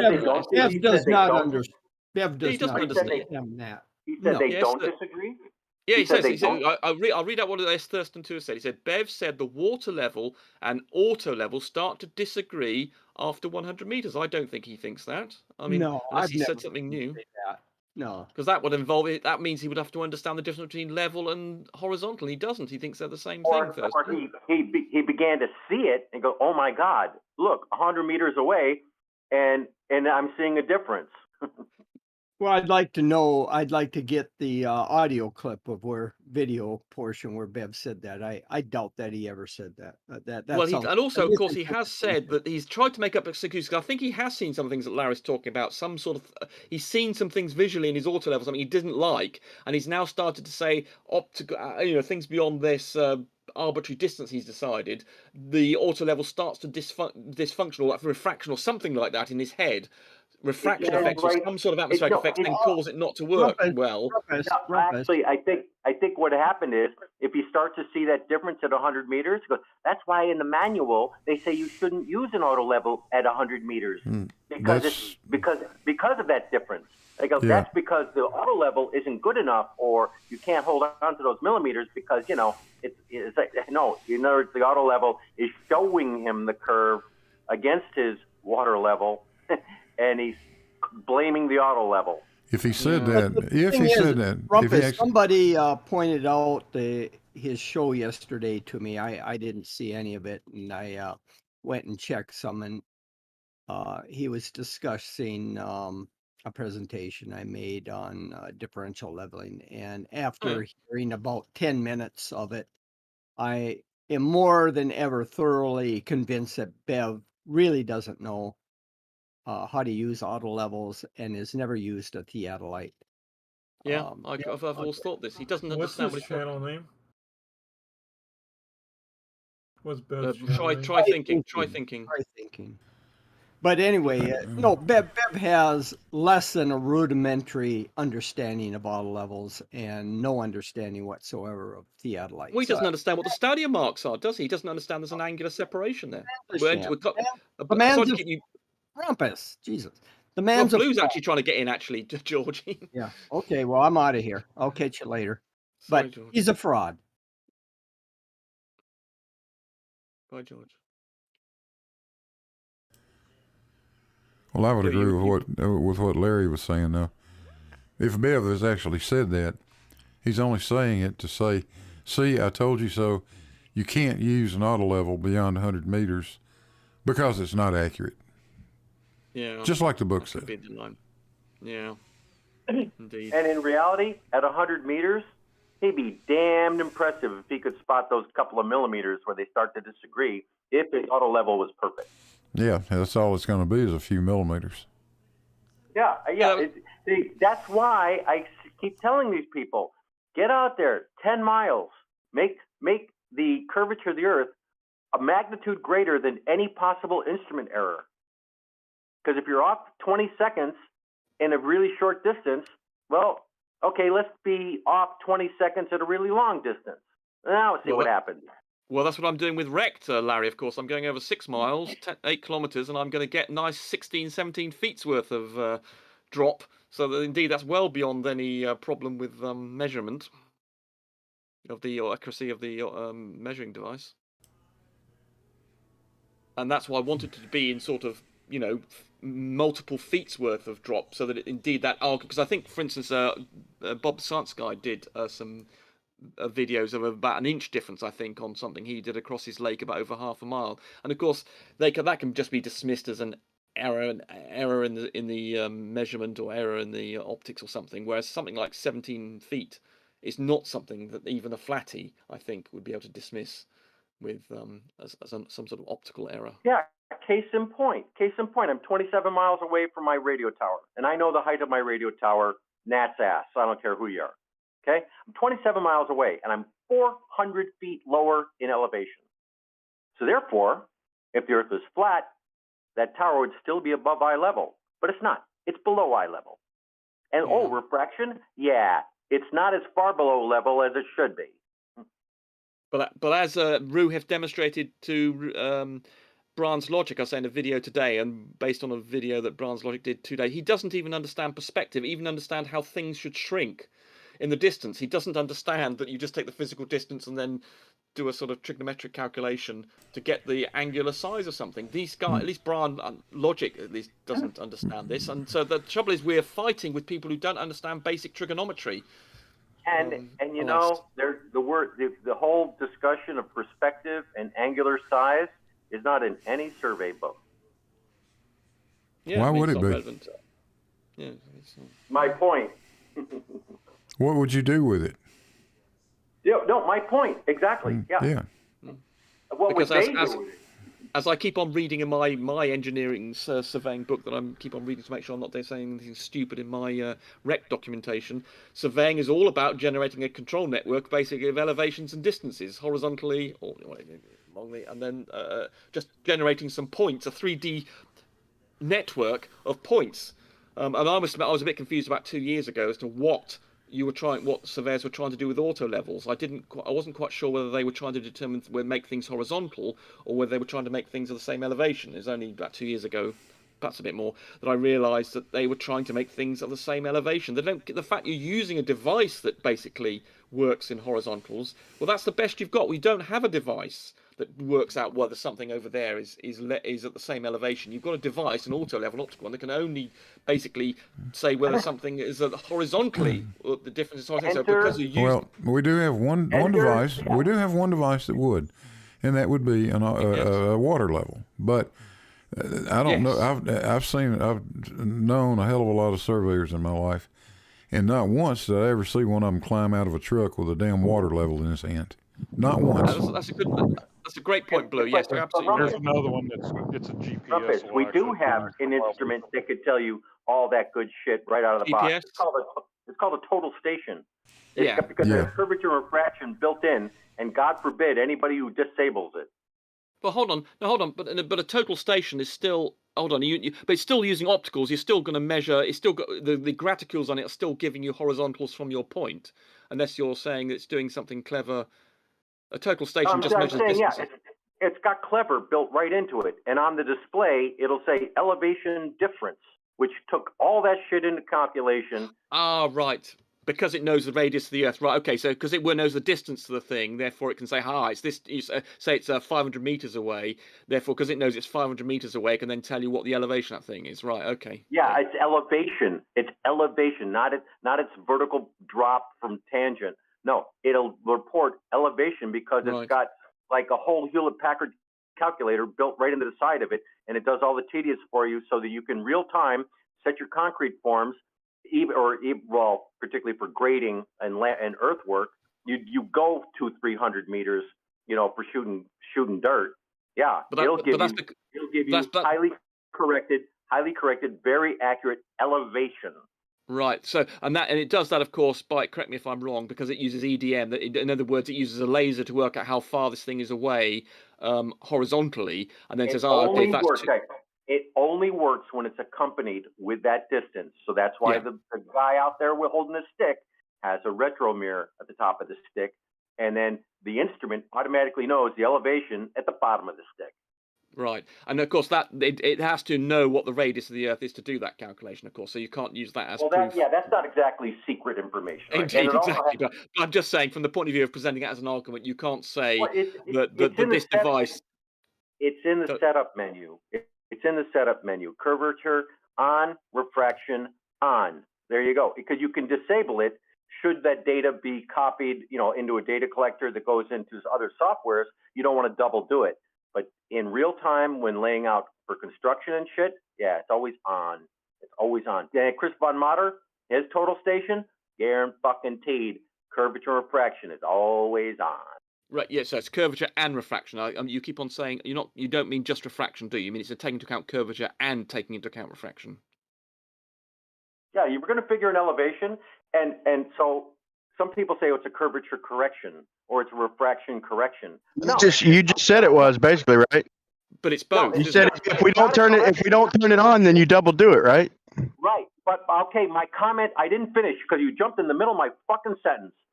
Because it's not a correction, it's the additional part of the calculation. You have to go beginning to end, you have to have all parts of the calculation, of which curvature and refraction is part of the calculation. It's not a correction because it's not an error, it's an existing known element of the calculation. Okay, so if I turn it off, hold on, Rumpus. So if I turn it off and turn it in, then you just got to add the curvature manually, right? Oh, yeah. That's the whole point of having a total station that does shit for you real time, and you don't and if you're doing it manually or with pencil and paper, there's some error proneness. But yeah, that's why total stations are the construction layout, God. And when dealing with that's not what I asked, Larry. I was asking, so if I turn it off and I turn in my measurements, then you have to manually add the curvature corrections, Correct. right? To my real life measurement. Yeah. Okay, so why can't I just go with my real life measurements? Because they will be absent curvature addition, and therefore you will be misreporting the final elevation. You don't want to be So wrong. what do I you? measure in real life is wrong. No, what you measure in real life is one aspect, and then you have to finish that with the fact that you're on a planet and you're looking for elevation and not just the drop from a tangent. What you Okay, well, measure be is humble. actually Be humble. What I horizontal, measure. not at level. So what I measure, we have to change, though, right? What I measure and turn in, we have to change that, right? Only if you're you won't going know. far enough for it to matter.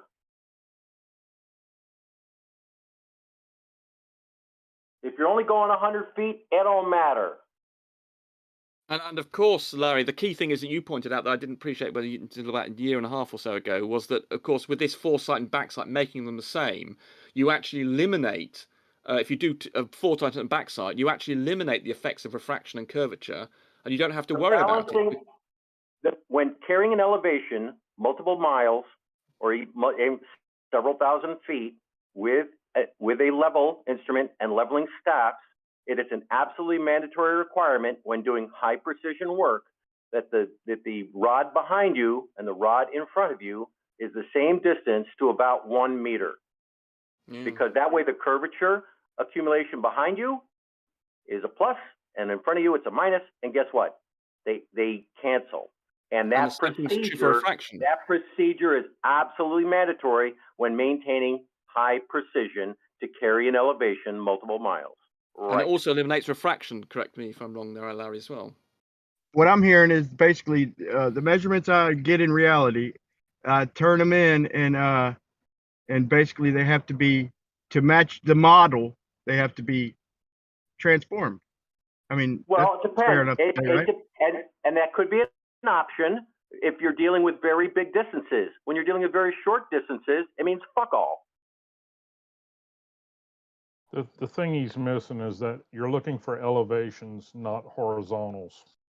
What you're measuring is horizontals, and you have to add the curve to be able to get the actual elevation.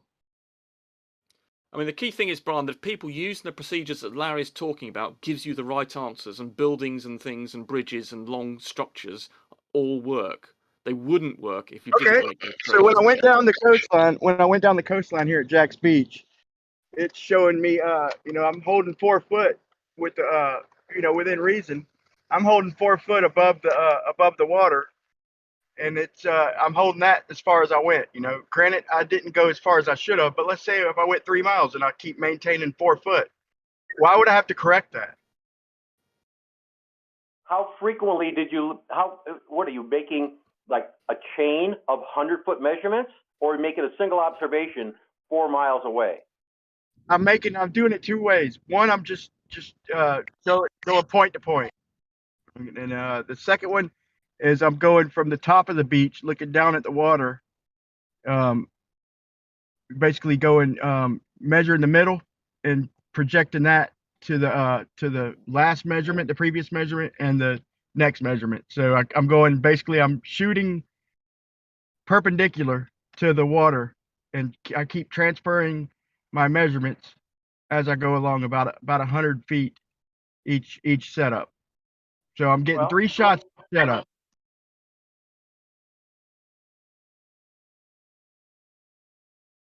There'd be no correction for that, because actually at that point you're keeping it level. It's when you shoot long distance, you're actually measuring horizontal, and it's long distance where your horizontal and your level deviate. The reason why the auto level is set up the way it is, and the way the surveys are set up the way it is, you measuring your backsight versus your foresight, and if they're at the same elevation, they'll measure the same.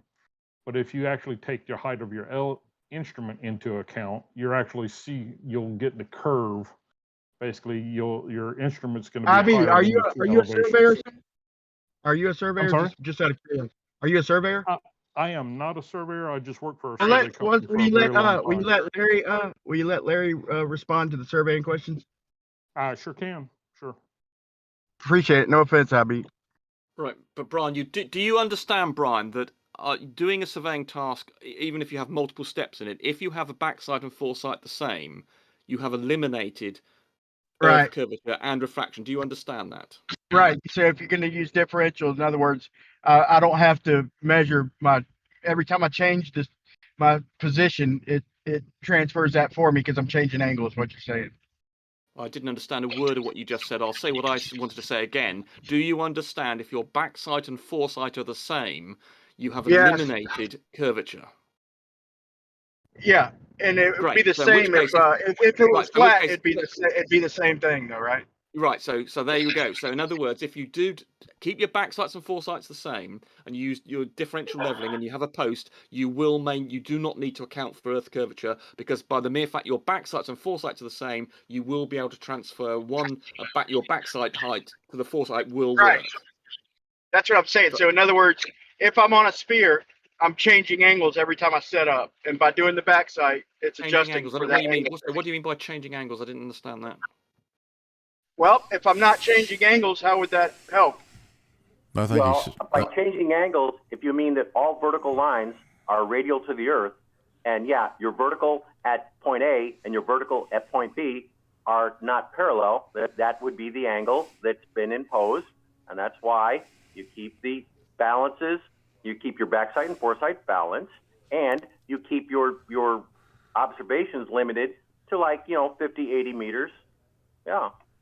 Right. That's why I wanted Larry to answer because he understands what I'm saying. That's But why, Larry, I surely wasn't you trying could to be take the rude. I principle was further. just Sorry, Larry. If I had my backsight, I don't know, is 10 miles, my foresight is 10 miles, the principle would still work, wouldn't it? Yeah, the principle would work, but your instrument would be a little bit dodgy. That's just it. That's my whole question. Right. Is if I was going to do the differential leveling, then and I did different distances, it would be in shambles. If I went real long distances and then short distances, it wouldn't work.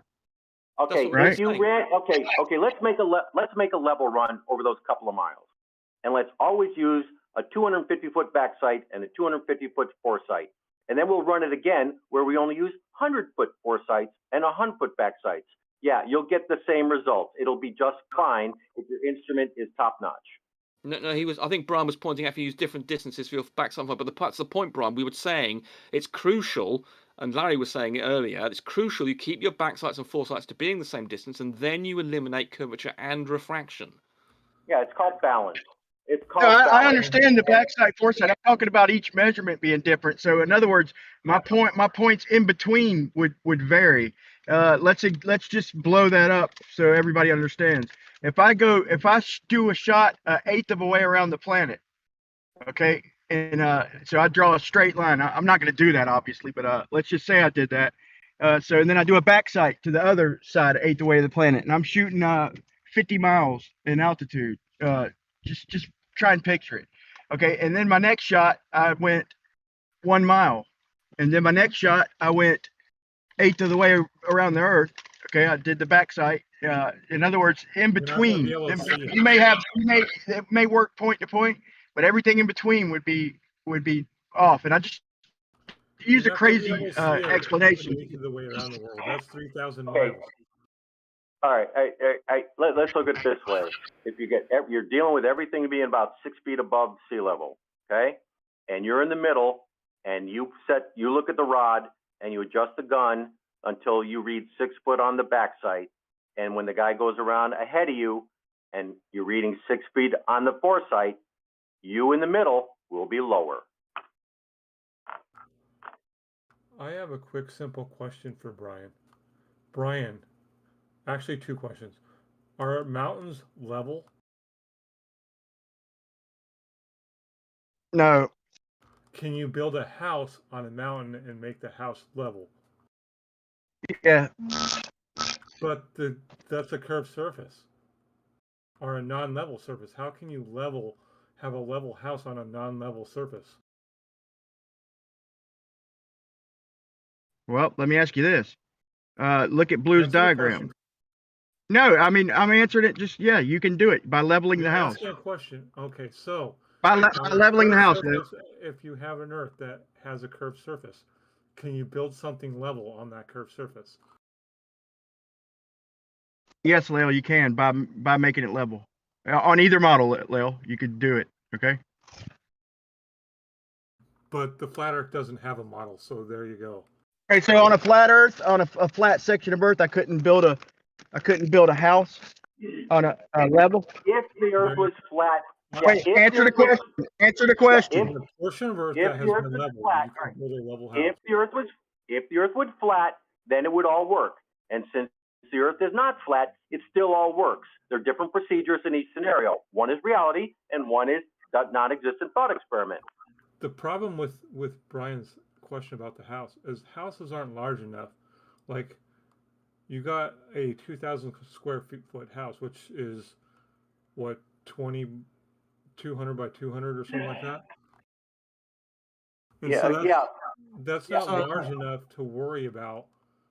That's too yeah. A small concrete, to worry. as we've discussed many times, a concrete pad with the four corners at the same elevation. If it's a typical size residence, yeah, curvature didn't show up because you're only dealing with 40, 50, 80 feet. Yeah, if that. So the I've shot the them. bottom line, yeah, the bottom line is that this, can you build a level house on a flat Earth or on a spheroidal Earth? Yes, you can do it on both. You just need different, and as has been pointed out, in order for Earth curvature to be taken into account, it would need to be in a very, very large structure of the scale of LIGO or something like that. So this entire argument actually has very little bearing on the shape of the Earth, right? I don't. The fact that we can build a level structure doesn't necessarily reflect on the shape of the Earth. The evidence. I want to disagree. And I listen. want to disagree with something you said. You can't build it on a flat Earth because the flat Earth doesn't exist. But you can level out Earth and build a house on that level. You portion don't, of Earth. Leo. I've built a lot of houses, and you don't have to level anything out to build a house. That's not how we. That's not how we do it. Okay. We'll pour footing with steps in it, preferably in 8-inch increments because that's the height of a concrete masonry unit, and you can build it on the side of a damn hill. You might have 15 courses of block in the front and 2 courses in the back. I've done many of these. I believe you. The ground doesn't have to be level. I didn't say that it did. I said it could be level. Yeah. There's lots. Construction is still dealing with scales that are not much different than a pool table. All right. Now, to address Mr. Leakey, just take it up to the proper scale and use the proper precisions, and you get LIGOs. LIGOs is exactly what everybody has been asking for. It's been built, it's been documented, and it shows it to you at the MIT level, and it shows it to you at the carpenter's level. It is. That's good, man. I'm glad you mentioned that.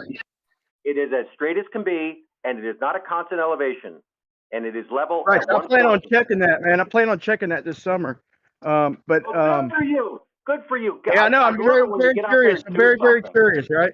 I'm very curious, and whatever it proves, we'll decide that in the debate. But I want to see what I come up with my shots. I only need a few of them, but I want to say, guys, I'm gonna be listening, but I need a few minutes. I won't be able to talk, man. But I'm listening. So if you could address one more question, so if I'm backed away, I'm looking at Pontchartrain Bridge. Hold on. Hear me?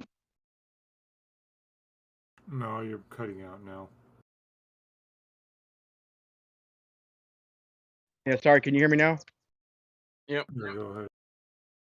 Okay. Yeah, I need a minute, but I did want to hear a response. So if I'm backed away from the Pontchartrain Bridge, and I'm favoring the right side. So the middle is let's say the middle is 20 feet above the water, and let's call it 26-mile bridge. So if I'm on the right side of it, just about 6-7 miles back, where I can see in there. The right side? Yeah, well, I'm across the lake about 5 or 6 miles away from it, so I can see more of it, right, Leo? Yeah, but which side is the right side? Either side, Leo. It doesn't matter. Pick you're on one side or the other, and Doesn't matter. you're backed away, so you can see a good bit of it.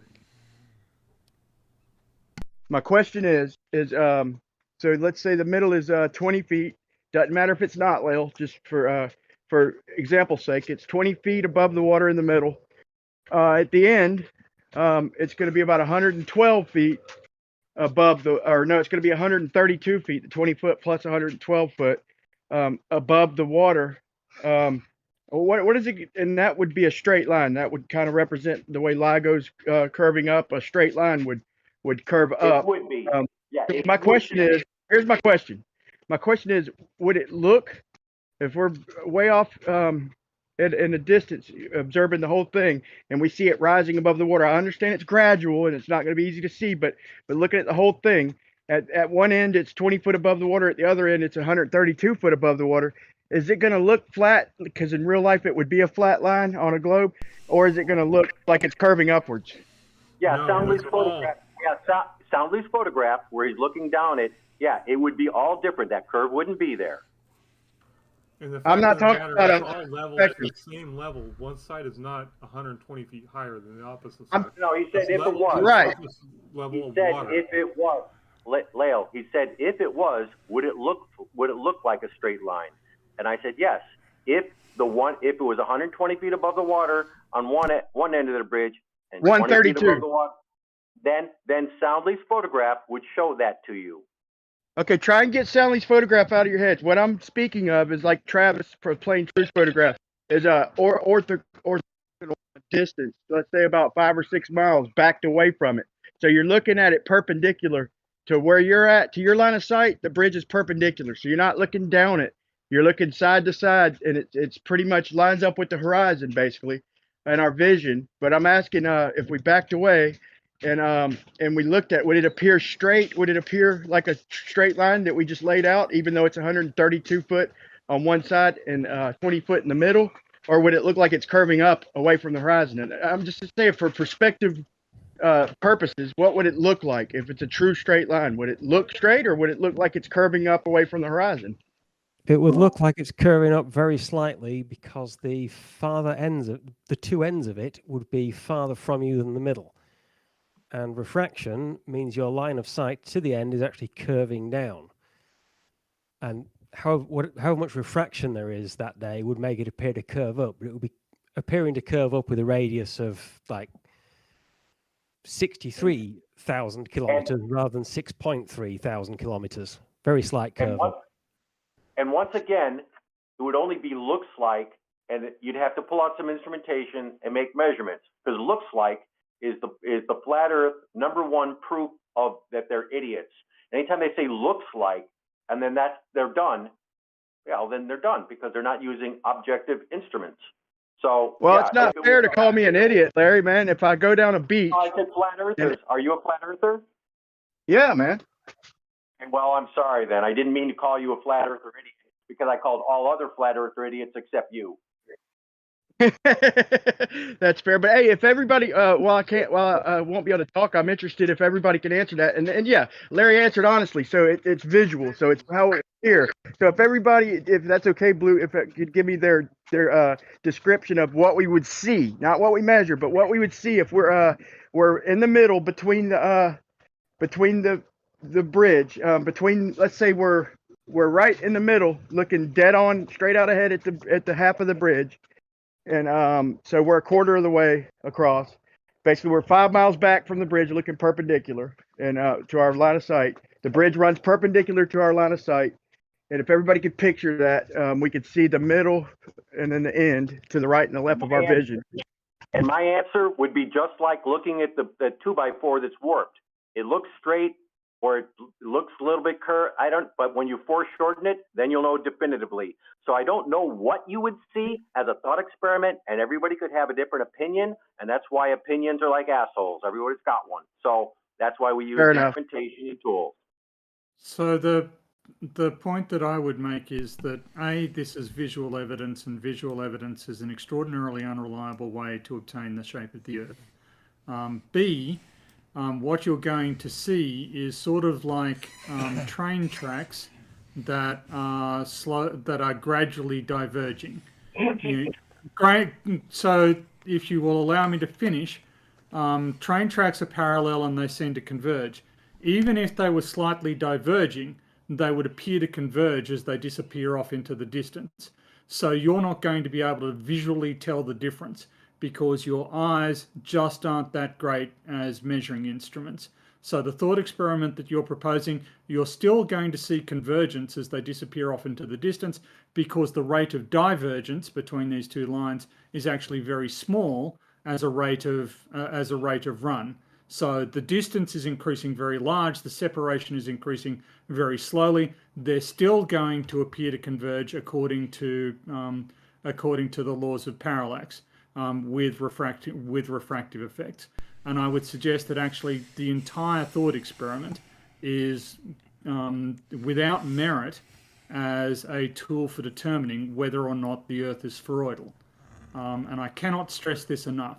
You can confuse yourself, you can introduce a lot of complicating factors, but you are better off concentrating on the evidence of the shape of the Earth. And frankly, looking at a bridge isn't it. If you can see my stream, Brian, I can show you what you would see on Google Earth, and that's what we're looking at right now. That red line, you zoom in a little bit, that red line is a tangent line. It's tangent to basically the center point of the bridge. That's the 90 foot or whatever drop from that horizontal down to the level of the level line, which is the bridge itself. But if we back away from it, try to back away from that, and this is there we would be seeing about the midpoint. Let me see if I can tilt things down a little bit. You see, you can't even really notice it from far enough away that you can see just the middle and the end. You can't see that. Not over that distance. It's just not going to be significant. No, but it shows up very clearly with precision data that we have, like the GPS data that Jesse collected. Yeah. There you can see it, but just to look at it visually, you can't see anything. The problem is the flat earthers don't ever want to talk about the actual data. They just want to talk about the picture. I think the distance, how much farther away from you it's getting versus how much farther above the surface of the bridge the straight line would be getting is a bit more complicated because, the first half a mile is going from 5 miles. If you're 5 miles off the side of the bridge, the nearest point of the bridge is 5 miles away, and half a mile along the bridge is square root of 25.25 miles away, which is not much farther. That's your first 8 inches. And then, that's your first 2 inches. 1 mile along the bridge is square root of 26 miles away, which is still not much further, and that's 8 inches. So there, the difference between the straight line and the curved surface is increasing faster than the distance between you and the bridge. Yes, but as you go along, as you swing your line of sight along the bridge, you're looking less across it and more along it.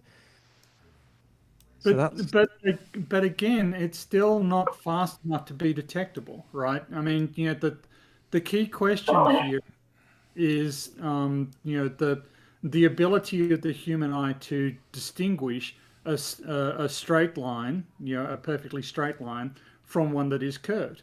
The human eye is not the instrument for performing this task. And what you're seeing there, while you correctly point out that it's not a strictly monotonic function, and I never claimed that it was,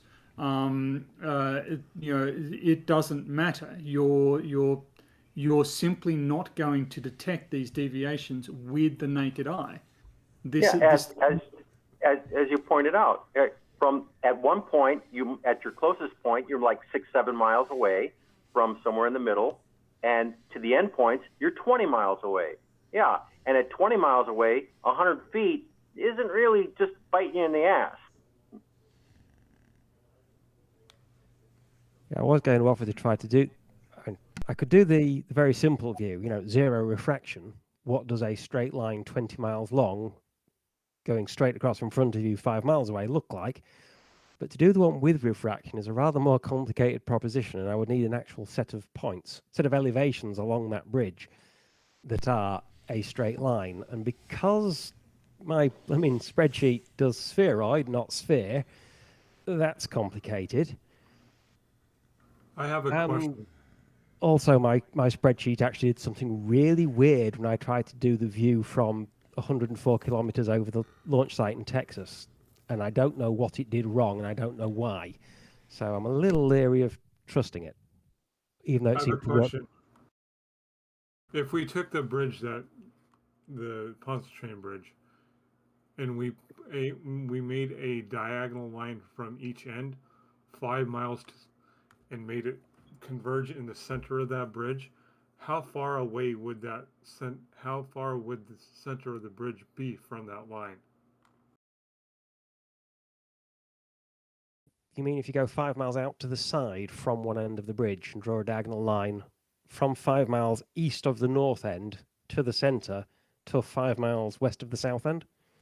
Yeah, and then you're staying on that centered line looking at the bridge. How far away would you be staying from the bridge, center of that bridge? If you're at the end of the line on the coast?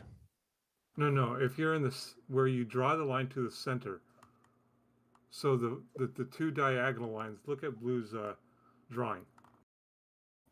So the two ends of the bridge are 5 miles apart, right? 5 miles diagonal towards the center of the bridge. Is what I'm saying making sense? Nope. It makes sense. It makes sense to me. So what you're doing is you're taking points at the end of at either end of the bridge, say, and you're drawing a straight line between those 2 points. You want to know how far away is that line from the center of the bridge. Correct. And that distance on each side of the bridge is 5 miles diagonal to the center. Well, I don't think that the actual numbers matter that much. But the situation that you're trying to eliminate is fairly clear. What's that distance, Blue? Right there. That's 5 miles. Oh, okay. Well, that's different than what I'm asking. Well, I Would can't. that line, if the convergence point of the end of this line was the 5 mile mark diagonal towards the ends of the bridge, would the line still be 5 miles to the center of the bridge? That makes no sense to me. Tony, help me word that in a way Blue can understand it, because you understand what I'm saying. Okay, so what I understood you to saying, and you confused me with your last attempt to explain it. Imagine 2 points. So now I need to check. So you're imagining 2 points, both of which are 5 miles to one side of the end of the bridge, orthogonal to it. Is that what is that our starting point? Okay, would be a better way to put it. The bridge itself is the base of the triangle. The tip of the triangle is the center mark of the bridge that you're looking at orthogonally. How far would that be if the distance of those sides were 5 miles? Okay, so essentially what he's asking is you've got 2 points at either end of the bridge. You're drawing a straight line between them. You want to know how far that straight line is beneath the bridge, beneath the center of the bridge, at the center point of the bridge. So you've got 2 points. Either you're just drawing a completely straight line, 3D line between the 2 points, and you want to know the distance between that line and the center of the bridge at the points that correspond. Does that make any sense? No, not really. So- Are we asking for the so- sagitta here? Yeah, so it's a sagitta. Yeah, you're looking at the sagitta between two points at the end of the at each end of the line. You're basically drawing, that straight Okay. line. Yes. All right. Well, in that case, that's what I have shown, but I can't show you subterranean layout. I can only show it above the surface. But Google Earth doesn't let me go inside the Earth and look, as far as I know. And I would argue. Sorry. so carry on. all I've done is move the sagitta up to become a tangent at the center point of the bridge. That straight line. That's And how straight. far is that above either end? It's not above. It's actually below, right? The either end is about 90 something feet below this point. Right. Okay. Yep. So that's the question. So by translation, we can answer the question that this line would be 90 feet below the center. If you just translated the line downwards 90 feet, you would get the description that Lael wants. Right. Exactly. So, but again, this is all rather convoluted and complicated to describe. And again, it doesn't answer the question, right? If the issue before us is what shape is the Earth, we can do demonstrations and we can do calculations, but it's a fundamental waste of energy unless we've got some capacity to distinguish between the two hypotheses. We've got one hypothesis that the Earth is flat, one hypothesis that the Earth is spheroidal. We need to be able to construct a convincing test or a convincing line of reasoning that will distinguish between the two hypotheses. I don't think that this analysis is going to do that. Not questions about how far below the surface of the Earth is that. I think that what Blue's doing with these lines is actually does actually illuminate the point.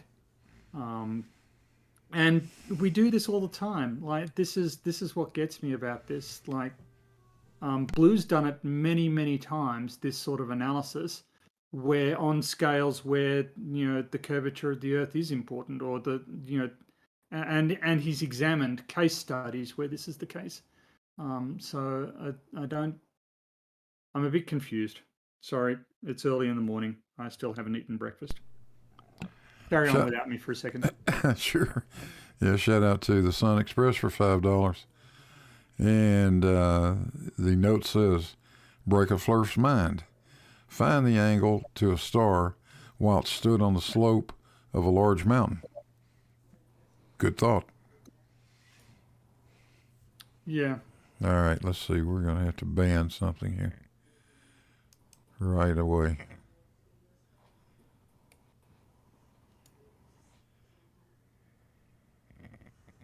I have a suggestion for making the chord line visible, the one that you can't show because it's underwater below the bridge. Instead of using a bridge which is close to water where you get weird refractive effects, use the invisible, imaginary bridge linking two mountaintops. Because then your chord line is going straight through air, well above the valley between them, and your line of sight is very slightly curved, but going through air through the valley between them, sorry, well above the valley between them, rather than underwater. And you're well above all the weird refraction that happens near the surface. In the same area, they have the power lines not far from the bridge there, where your chord line would still be above the water line. Yeah, I guess that's true. But Yeah, that's essential. how are you going to get up to the top of the power line pylon to make your observations? Mountains you're allowed to climb. Well, That's true. Blue is actually just drawing the line in Google Earth, correct? Yeah.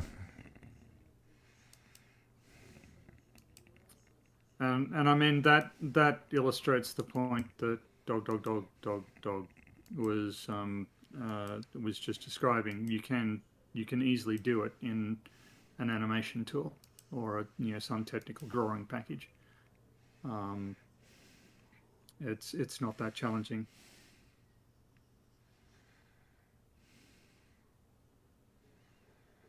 I actually worked with one of the guys that actually did the surveys for the Little Tensas Bayou Bridge, or the Atchafalaya River Basin Bridge. And tough old man. He passed away in the 90s, but extremely tough old man, and he actually told a lot of stories about doing those surveys. And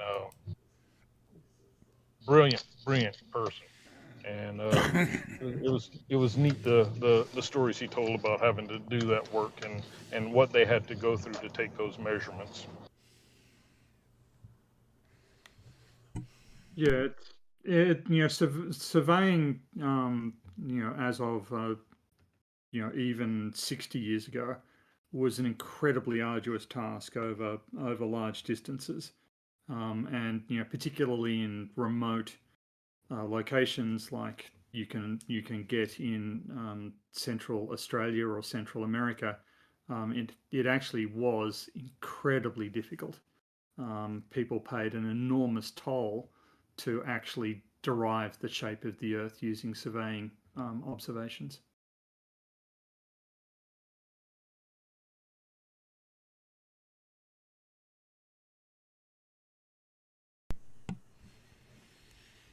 Just imagine the poor sods who went out to survey the Himalaya. Yes. Some guy there in the field like, hey, wait, you want me to climb all of them? There's a very good report by the Coast and Geodetic Survey from 1900, where they made triangulation and baseline and astronomic measurements from Massachusetts to California, all bound centered on the 39th parallel. It's fantastic, extremely detailed, every angle measured, all error estimates associated, and all the normal equations for least square adjustments. And it's forever good. And some of these triangles have 100-mile observations, and the triangles will encompass 4,000 square miles, and the spherical excess is like 60, 65 arc seconds. It's fantastic. Yeah. And these achievements, that sort of blood, sweat, and tears has gone into achieving these results, and it's kind of aggravating that they just get hand waved away with sort of visual evidence about what a bridge might look like, and I don't think it's productive to. That's not fair, man. That's totally not fair.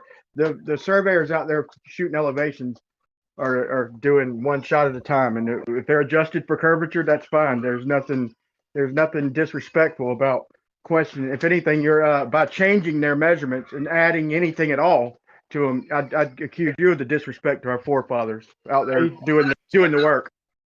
I don't adjust their measurements. That's the whole point. They took the measurements, and they got a result, right? I haven't adjusted them. I haven't taken them out of context. There's no assumption of sphericity in these surveying techniques. You gonna let them carry on, Larry? You gonna let them carry on with that? Hold on a second. What?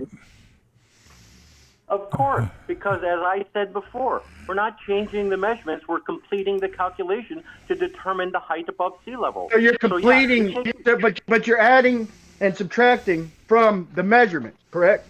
Let's keep it real now. To do what? No, we're adding components, we're adding the proper components to the measurement. Okay, that was my whole point. I was just trying to defend myself. He acted like I was disrespecting our forefathers for questioning and going off of just seeing the bridge. Our forefathers were all about curvature since the 18th century. So what is being done to the data obtained by these, now 100-year-old surveys, to your understanding, Brian? Well, what were the datums back then? Let Larry answer that question. He can answer it better than me. Well, the datum was the Clark 1889 ellipsoid curvature. Our forefathers developed the curvature of the ellipsoid. They had already abandoned the spherical Earth for the ellipsoidal Earth. That's So what what our he's asking- forefathers did. Well, so how big is each datum? How many square miles or even linear miles is each datum back in 1800? The North American continent in its entirety. That's how big that datum was. Okay, so then that's flat. So it's flat. No, It's a shining sea. No. So- Sea to shining sea. That datum is the North American continent defined by the 1889 Clark ellipsoid. an ellipsoid is That's not the datum. flat. Welcome to Flat Earth. An ellipsoid is not flat. Can I just An check my ellipsoid- understanding here, please? An No, but ellipse. one single datum. If we all have one single zenith, then it can't Brian, be you flat. don't know what a datum is. Tony, can I check my understanding here, please? Yes. That when you do the angles, the bearings from mountaintop to mountaintop, whatever landmarks you're using, Yes. those angles, the bearings, the azimuth, isn't Yes. affected by refraction except in some extremely weird circumstances. Yep. That's So- correct. That will give you the radius of the local curvature of the ellipsoid rather than any other radius, and that you could then compare the radius calculated from the spherical excess of the azimuth angles to the observed elevation angles to work out how much refraction there is, and use that as a correction for your surveyed elevations of distant mountains. Yeah, this is Listen, the datum refers to our orientation, okay? And since No. Larry don't want to answer the question, let me say, No, it's I think it was the 1890. Excuse me, I'll Brian. wait. Brian, you're just saying things that are wrong. Okay. Okay, I'm gonna go ahead and post it. The definition, so you'll understand that it is referring to the map and geodetic survey and the orientation. The orientation. Okay, you know what that is, right? Yes, I know what orientation is. Okay, so Google's wrong. Don't call me wrong. Call the survey and whatever site that Google's getting the definition from. So Larry, you would disagree that the datum doesn't refer to orientation in geodetic surveying? You still don't know what a No, datum the is. I was the asking datum is Tony all whether, encompassing. whether you would The North American datum, from of refraction calculated 1927. case by case basis based on observed elevation angle and a observed local curvature calculated from spherical excess. One at a time, guys. Go, Larry.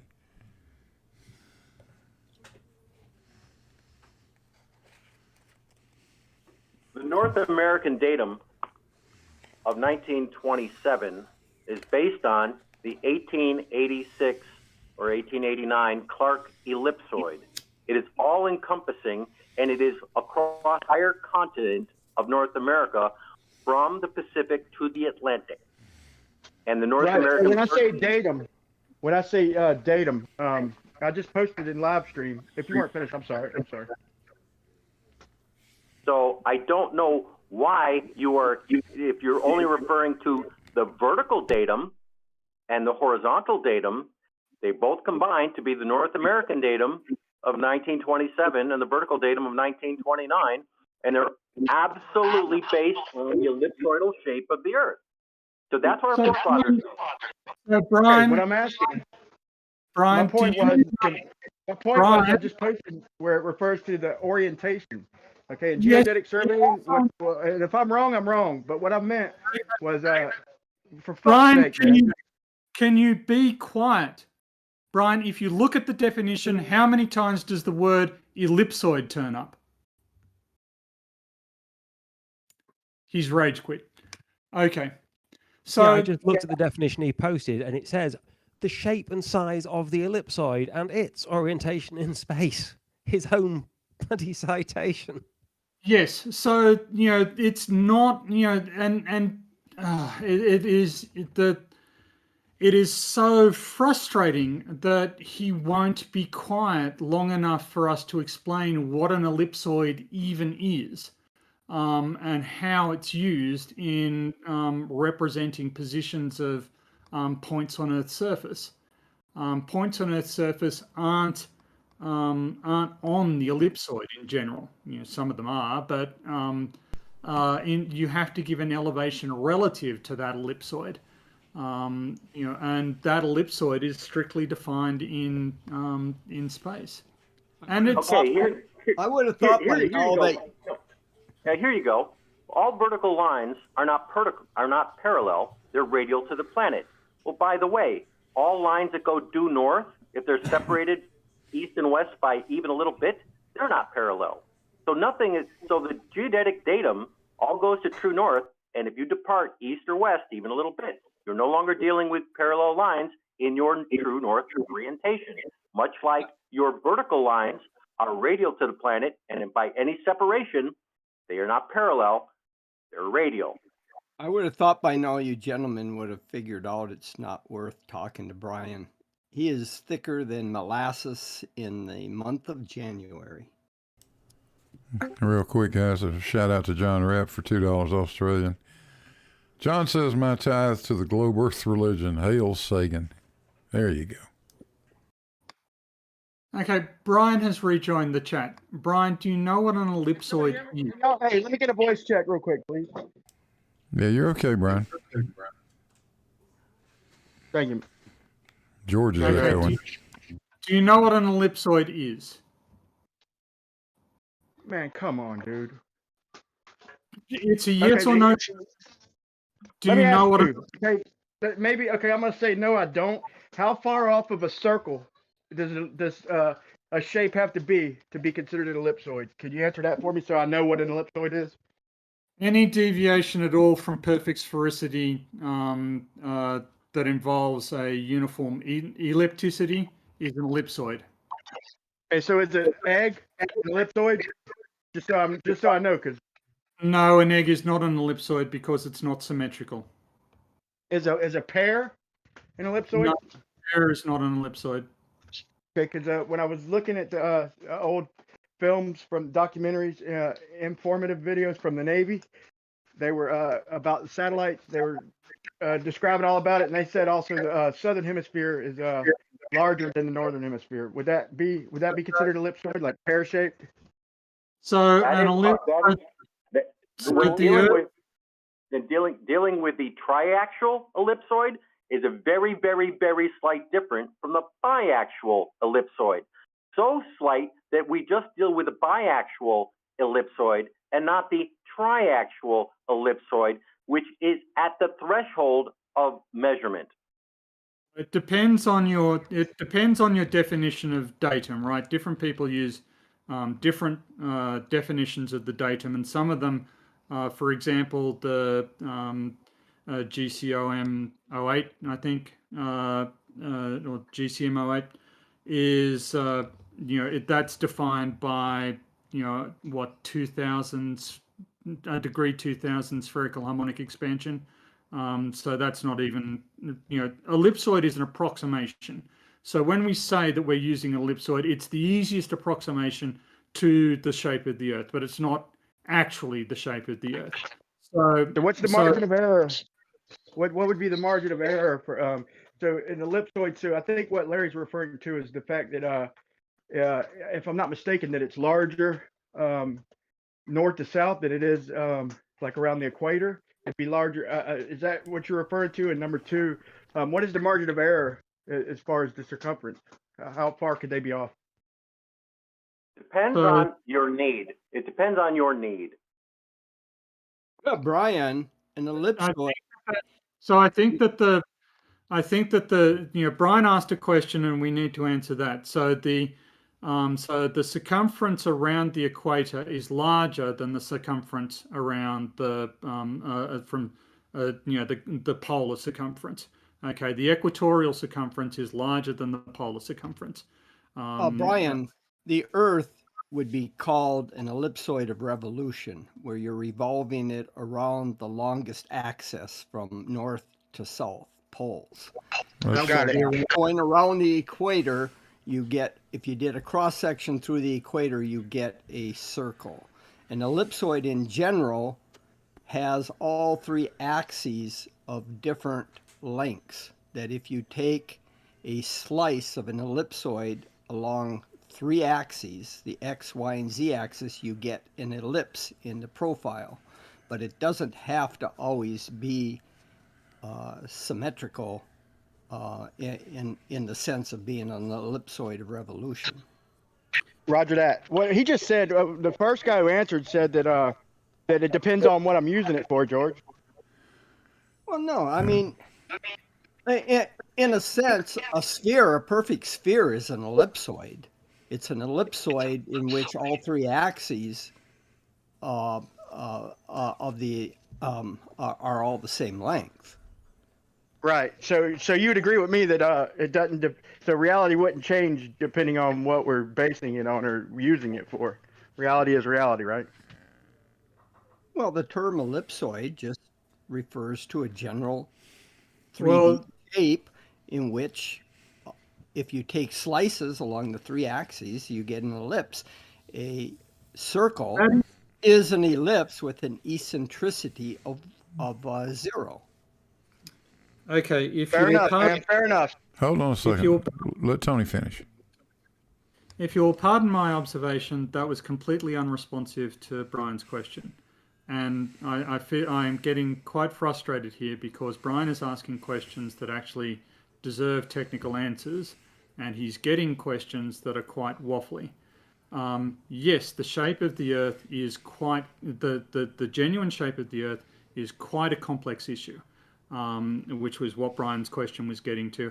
But the degree of accuracy you require in determining, in the shape of the Earth depends on what your practical application is. And the shape of the Earth is constantly changing, right? We're moving mass around. If a child goes out and digs a hole in their backyard, they just changed the shape of the Earth.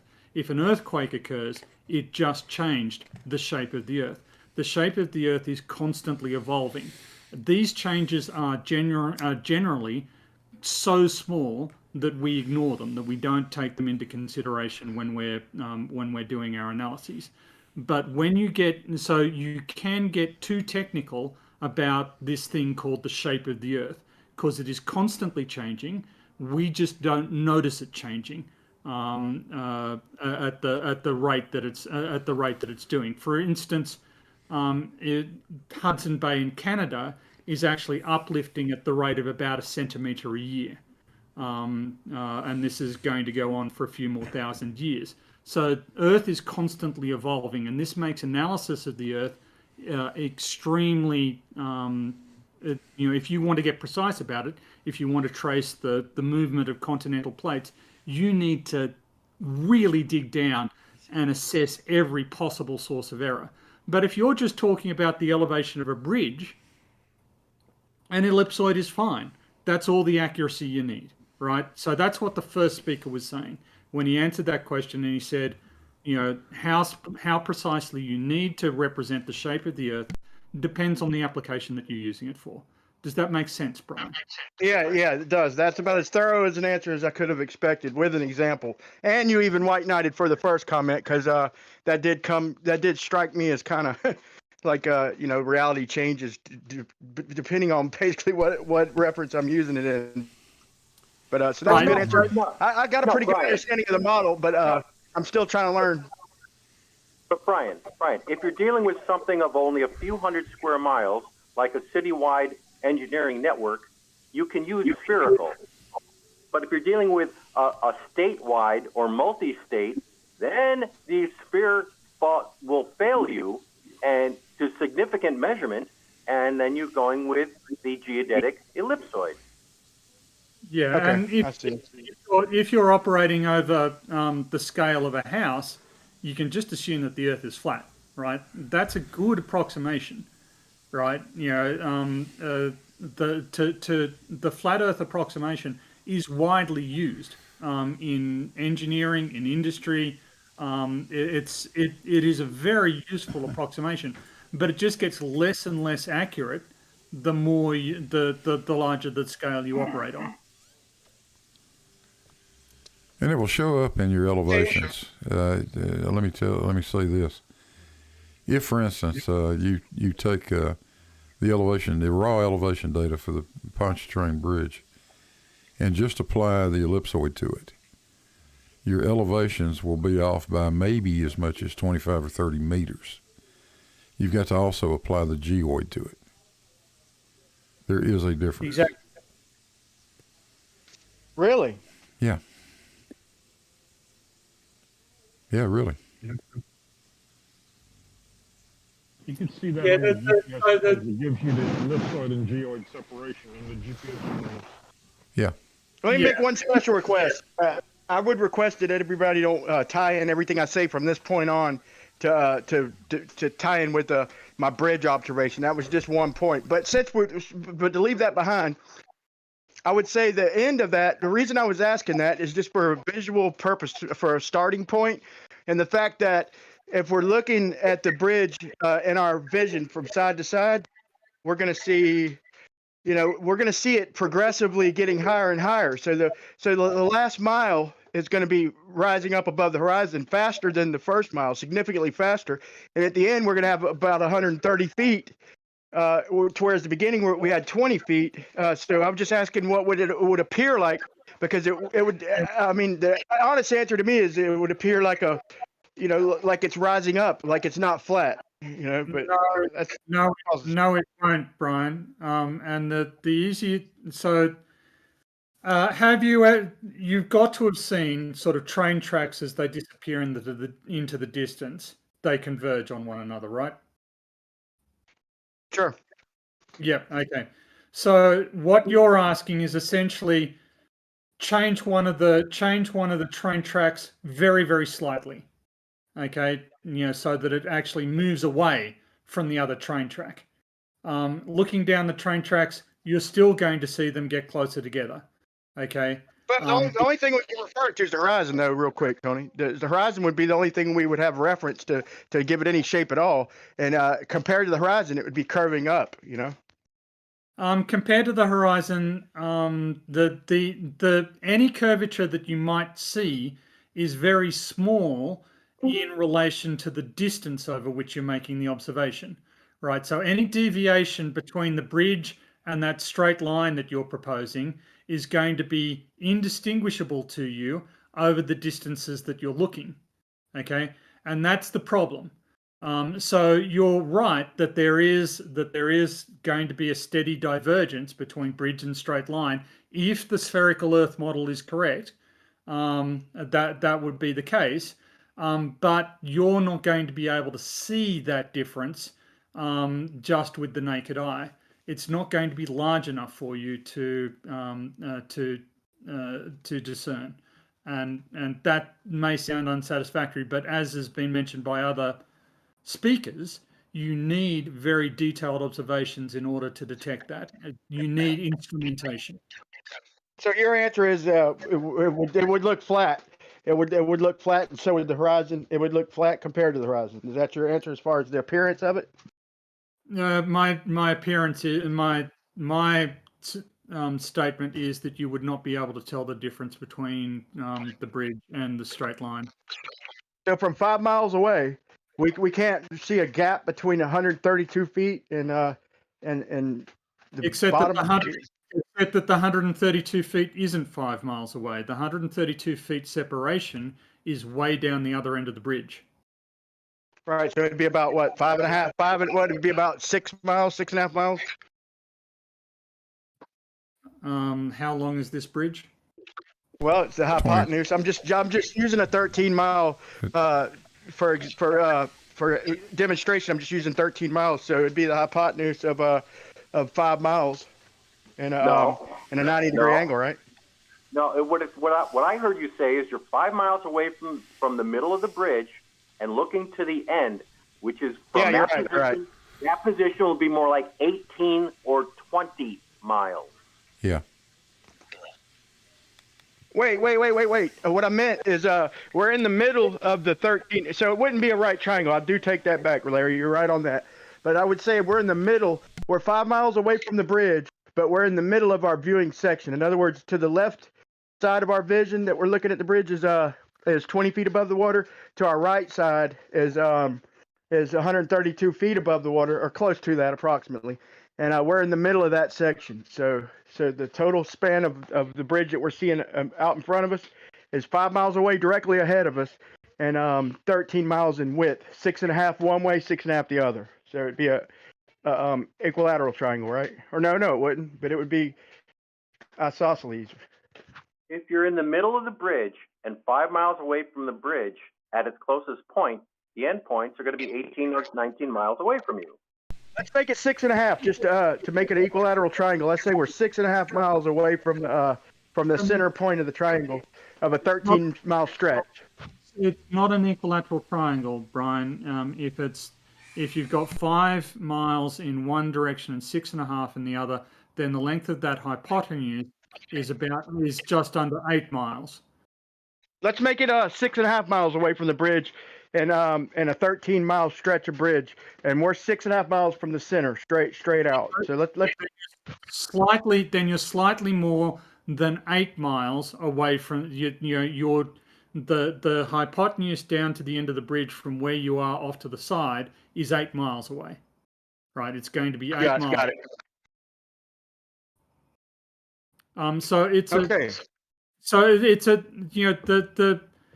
Again, Brian, the simple fact is that this example, the human eye is not a high precision instrument, and the way what you're proposing, which doesn't exist in reality, is going to look if it did exist in reality, is a speculative and highly technical waste of time. There's a lot of factors to consider. Refraction was brought up, which is a significant term when making observations over over water. This is not a good. This is just not a good test of what the shape of the Earth is. We have other far better data sets for determining the shape of the Earth. In Brian's eyes, I trust Brian Leakey for governor. It is. Well, What's up, Jose? I endorse Brian in this one. Yeah. I got flip-flop on my side today, babe. How can we go wrong? Well, this is why the data set that was taken by Jesse is so important. Yeah. That does not. That rules out all of these things to do with our ability or inability, as the case may be, to visually try to analyze this thing.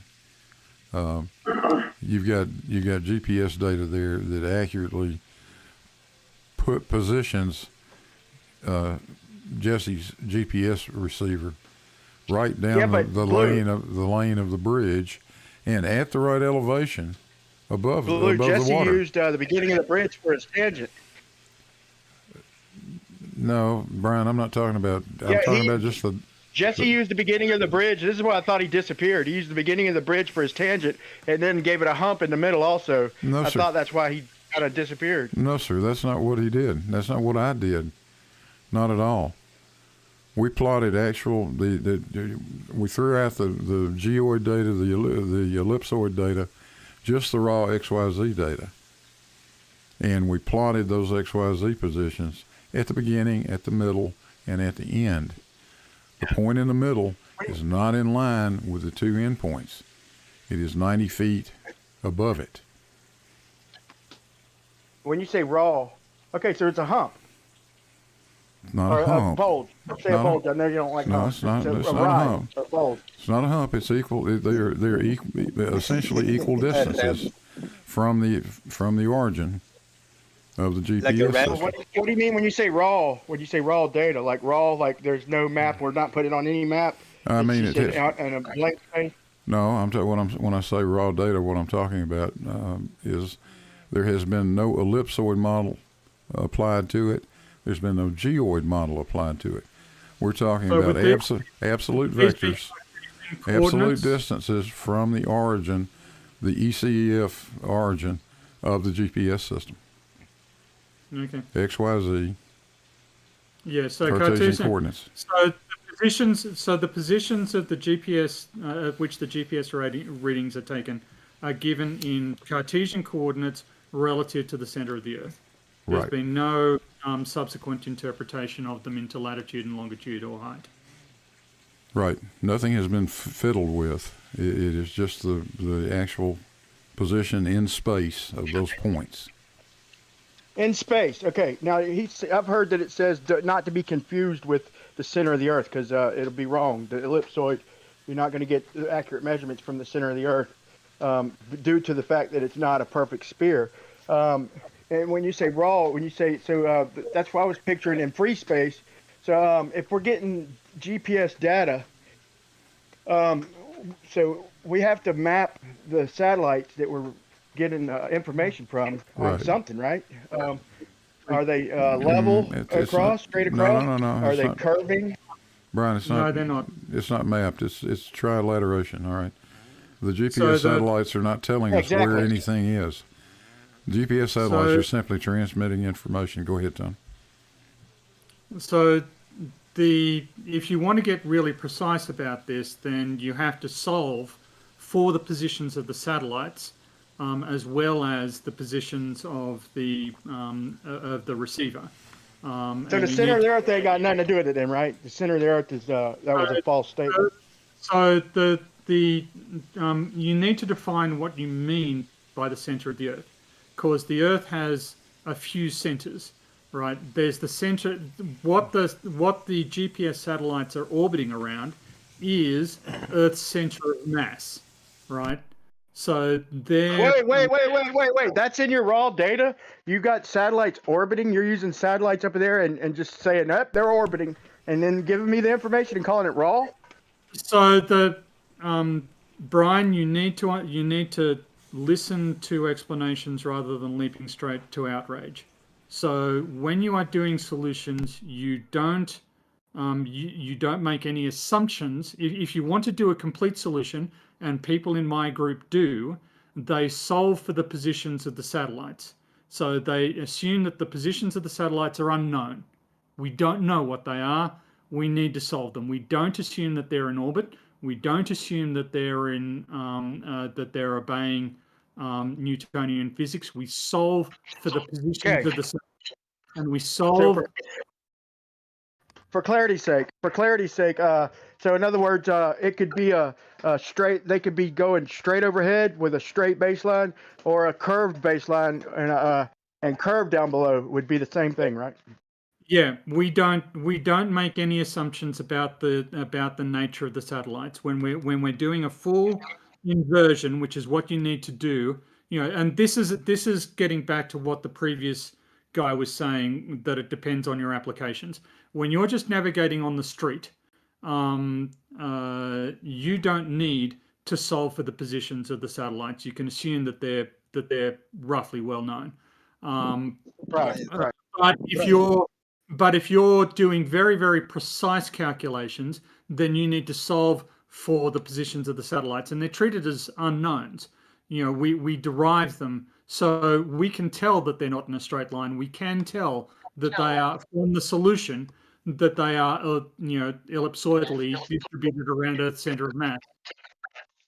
Brian, hear me out. So I just got a now quick you're going point. back to assuming then. Brian, Go ahead, Jose. I need a quick clarification from you. If I may, I just need 20 seconds. Earlier, I heard you asking if we are observing this bridge Tony, I think this guy's just here to fish for sound bites. when we look at. Oh, thanks for interrupting, Brian. How disrespectful. So I heard you asking earlier, when we look at soundless picture, we see the effect of the curvature. We see this big curve. But if we look at the same distance, if we put ourselves sideways and we see an orthographic view, are we able to see the curvature? I don't know if I heard a direct answer, if they answer you that question, Brian, or what they did was add a lot of words and drag you down these tangents and rabbit holes, and you guys are talking about raw data now. That's my question. I'm glad somebody noticed, but I think he did. At the end, he did almost say that no, we wouldn't notice. It would look straight, flat. Thank He also said that the bridge is or he said the water below. He referred to that as straight. If you want to go back and listen, and so I was explaining on a globe if the bridge was straight. He in describing it, he said the water was straight, and I didn't understand that. Who said that? You. I know No, what you didn't. meant, though. Just to be fair, I ain't trying to be a dick. I know what you meant, but it's confusing, you know. And plus, one last thing, I'm not trying to be a jerk when I'm asking I am questions. I'm trying trying to get to the root. Sorry. Good. All you, Jose. No, I just wanted to say, you say you're not trying to be a dick. I am trying to. Yeah, well, get it out of your system, Jose. Yeah, we noticed. Well, I heard when PhD Tony attempted to explain something, he say a lot of words and a lot of wishy-washy things, but he didn't specifically point it at anything with substance. He just say it's just too complicated. I need a lot of time. So I'm gonna give you a kind of an overlook of it, an overview, Well, and just he to actually say clarify before nothing. the He soundbite actually goes say viral, nothing with no, substance PhD whatsoever. Tony did That's not what in he said. fact say that satellites could be going in straight lines over a flat surface. What he actually And you said insisted. was It's the third that time for the that I'm attempting to applications say which something. uses It's the GPS, third they time that you don't start interrupted by me assuming that the satellites are going like in a curved maybe track over 2 a curved sentences. surface Please, Why based is guys. it on like the 6 positions or of the 7 words? satellite. 6 All or right. 7 words, and you Same interrupted thing. me for the That's- third time, Dog. Disrespectful, man. That's enough, guys. So, Dog, respect. When somebody's talking, you don't interrupt somebody just out of nowhere, bro.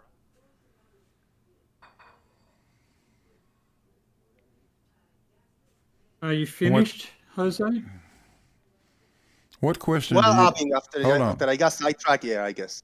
Hold on. What question do you want answered, Brian? Make Oh, it it doesn't simple. matter. I'm really trying to get to the root. I'm trying to get to the root and see where it all begins because Tony was just saying that, yeah, it'd be the same. I'm not saying it is, but it'd be the same as if the satellites were going straight overhead and the ground was straight. And so when we say raw data, I'd like to get to the. Can No, I? I just said that I'm not saying that it is. So it wouldn't be the same if the satellites were arching overhead and the ground was arching like a curved parallel and straightening it out parallel. We wouldn't get it wouldn't be the same measurements. So Yeah. So we solve for the positions of the GPS satellites and we solve for the positions of the ground-based GPS receiver stations. We solve you for the solve it on entire. a curved surface or a flat surface. It doesn't We matter. don't make any assumption about the surface. All we're interested in is, we've got the distances between these various objects. We know the distances between these various objects, right? So now it's like, we've got lengths of string and we need to link these lengths of string up in a way that is consistent and makes sense, okay? And the only shape that we can do that with is the real shape of the Earth, So right? equidistant from a satellite wouldn't be a plane with a circle. A circle that basically the satellite would be equal altitude. It would project a circle around it of the same elevation on a flat plane, right? It would That's why we use 10 satellites. the minimum. Right. So the difference is see now Larry's getting there. So the point is are the satellites level with each other? Are they curving around the globe? You can't just start by saying that the satellites are orbiting or say that we're starting with the ground curving, but you got to start with one or the other, right? We are solving for the positions of the satellites. We are solving for the positions of the satellites. We are solving for the positions of the satellites. We are not making any assumptions about the positions of the satellites. We are not making any assumptions about the shape of the Earth. We are not making any assumptions about surfaces. So, I don't know how to more clearly say this. To start, on paper, make a diagram. Okay. You need to Yeah, if let you it. could make a diagram that you're not making any assumptions, I would appreciate it. Show me a satellite, and then the ground you're getting these distances, just distances, just distances, just distances. That's all you're getting is distances. So I'd like you to demonstrate. Show me 3 satellites, then show me the ground with the distances, or even 2 satellites. In order to locate yourself accurately on Earth, you need actually 4 satellites, not 2, not 3, 4. And one of the reasons for that is that you need to solve in the time coordinate, as well as everything else. But the more satellites you have, the more you can reduce error terms. I do not have, graphical material on my, I don't have software that will allow me to draw diagrams. Well, what you'll notice when you go to draw it, Tony, here's what you'll notice is when you go to draw it, you'll have to draw the satellites not level with each other as far as flat goes. Like you'll have to show them arcing around, or the ground, or both. You'll have to show the ground arcing away, because if all you're using is distance, that doesn't explain whether it's flat or curved. Brian, if you imagine 4 satellites forming a tetrahedral shape, you will notice that they cannot be level with respect to one another, right? Hold on. When you don't know what a tetrahedron is, do you? Hold on. Can y'all hear me? Listen, when you start talking tetrahedral, hold on. What distances do you think? What's the farthest a satellite can be used to away? Let's say away from us, not at an angle. Let's say as far as my zenith. What do you think the farthest the satellite would be that we get dependable signals from? Few 100,000 kilometers. Okay, so when I track a satellite, I could be tracking one from as long as the Earth's curve ain't in the way. So basically, if it's 20,000 miles in altitude over the equator, let's say I can basically from 20 feet up in Florida, I could use that satellite for a distance calculation. Yes. Do you know what the maximum is, or is there no maximum at all? Is it just Earth curve? It depends. That's a fair question. It depends on the power source available to the satellite that it uses to generate signals. So I still think we're getting signals from Voyager. So nominally you could have spacecraft as distant as Voyager is and still be getting data from them. But it turns out not to be particularly useful. So the question is scientifically meaningless. If we have an arbitrarily powerful radio source, we can send the signals from arbitrary distances. You won't be able to see them all the time because, as you say, there will be points where the Earth is in the way. And that in and of itself tells us something about the relationship between the satellites and the satellites and the Earth. Well, what good would a satellite be that the transmission times are measured in hours away from you? Yeah, it would be pointless. Sorry, go on. No, you just you're looking for delay times in the range of milliseconds, not hours, not minutes, not even seconds. In the case of GPS satellites that are orbiting at about a 22,000 kilometer, so at nadir, when they're at zenith, they're 22,000 kilometers away, and as they go over the horizon, they're about 28,000 kilometers away, and you can record signal from a GPS satellite until it extinguishes by the horizon. And exactly. There's about 36 in the GPS system. There's 36 satellites, and I often record 12 at a time. Yes. It's like 500 milliseconds round trip to the geosynchronous satellites. Yeah. And GPS aren't geosynchronous. Well, they're in the geosynchronous orbit. They're halfway there. They're only, yeah. Yeah. They They're only make a bit. two They're orbits. only a a day. bit. GPS satellites, They're doing two GPS orbits. satellites are, yeah, they're in a 12-hour orbit. They have about an 8,000 mile an hour orbital speed, and then on the 1.2 gigahertz frequency carrier wave, you get 8,000 miles an hour of Doppler shift, which will go from a great Doppler shift at the horizon when it approaches its highest. The Doppler is at its minimum, and then the Doppler increases in the other sign as it goes overhead.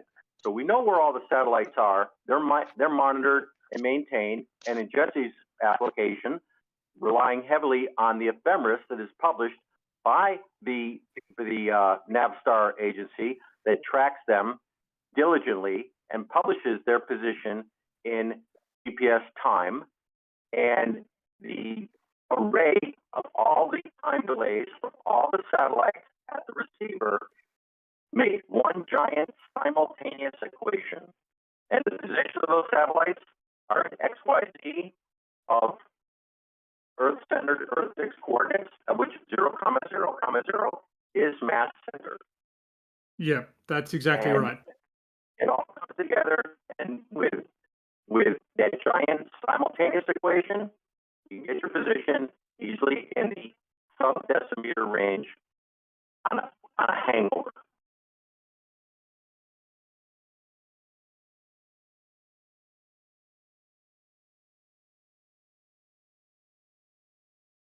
And as Blue was describing, he had that array of the points. You're breaking up a lot, Larry. Like 10-second intervals, and they made a point cloud. And these points made an arc. Had nothing to do with the fact that it was a bridge, or the fact that it was sea level, or the fact that latitude and longitude, just XYZ, simple Cartesian point cloud. The points are in an arc. Larry, I don't know how you are for the other guys, but you're unreadable for me. Yes. So the it's been pointed out in the chat. I'm not a specialist in GPS, and that's entirely true. But I think that there's been some misinterpretation of what I was saying. Brian asked me what the maximum distance from which we could get a distance measurement to a satellite was, and that's related to the power of the transmitter on the satellite. I said nothing about GPS satellite orbits being limited by their power production, because they're high enough that that's not the case. They don't need to burn any fuel to maintain their orbits. That's part of the point of having them at that altitude. So if I misexpressed myself there, I apologize, but I did not understand myself to be saying what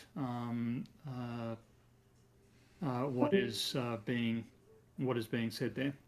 But So it's an I don't know. The distance is you don't know. Then what is the distance? Larry just told us.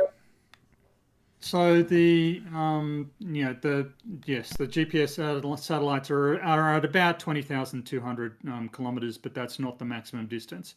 It depends on how big a transmitter you want to put into it, Jose. So you don't know then. Well, You're I giving think me it also a depends on you're how giving me a large your number, receiver dish and then will you're giving me carry a around with whatever GPS. other number. I started talking before you though. So you're telling me a distance, and then you just tell me whatever any other. Just fill the number, put a number here. So you don't know at the end of the day. I am saying that it depends on other variables, that there are multiple variables. What value for the variable are you giving me? So any number, I can make out any number, and that number will be okay if I back engineer the numbers, and then we'll add up. Exactly. Yes, that's how reality works. Thank you, Brian. Take notes. Reverse engineering, the way it works. You make up a number, reverse engineer it, reverse math, and then you can add it to the model. Thanks. That'll do. Okay. Not at all what I said, is it? That's enough of that. Radio range depends wait a on minute. both. That's a bullshit question. That's a bullshit question, and I'm sick and tired of listening to it. Don't bring it up again. I didn't bring the question. I clarify. Hey, I what want was a the question? clarification on that I got question. lost. I lost signal. What was the clue? What was the question? So I make sure I don't bring it up. How far away a satellite can be? Who gives a shit? They work Well, that's a at the distance they are. Well, let me restate it. Well, I want to see, like, if I'm in Florida, would I use a satellite over, let's say, Oregon? Am I capable of detect? I'm just trying to get an idea. I'm not trying to pinpoint nobody or hold nobody's feet to the fire as far as distance. I'm just asking. And I thought Larry was answering that when I cut out, but I think he was saying like a certain distance is reliable. So if the satellite is, if a GPS satellite is overhead, its distance 20. Yeah. Right, if I may say, the distance that radio communications can work at is dependent on at least two things. One, the power of the transmitter. Two, the sensitivity of the receiver. Yes. Increase either one of those two factors, you will increase the range it will operate at. And the gain of the transmitter's antenna and the gain of the receiver's antenna. Yeah. The thing is that to get your GPS satellites at really, really high altitude, like 60 or 100,000 kilometers, and still have them useful, or put one on the moon, you end up needing to put an entire nuclear submarine up there, in effect, just to have the power source to power the transmitter, and or carry around a radio telescope with a mount that can track it, swing it across the sky to pick up the weak signals from that huge distance. Exactly. Putting a nuclear submarine on the moon would be ludicrously expensive. Carrying around a radio telescope is incredibly inconvenient. Oh, yeah, but when it comes to GPS, the power of the satellites and the sensitivity of the receivers is sorted. And so the satellite signal can be received till it extinguishes by horizon, which is about 30,000 kilometers away when it's at the horizon, and about 22,000 kilometers when it's overhead. Okay, I think that's what you were saying when I cut out. So, but then if we're going to use something down like I mean, now I can't imagine we'd use satellite at 1 degree or even 20 or 30 degrees above the horizon.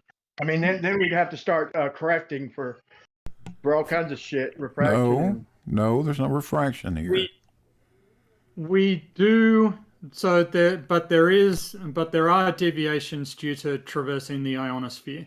So you do need to apply ionospheric corrections if you want very precise answers, and that is also solved for as part of the inversion process.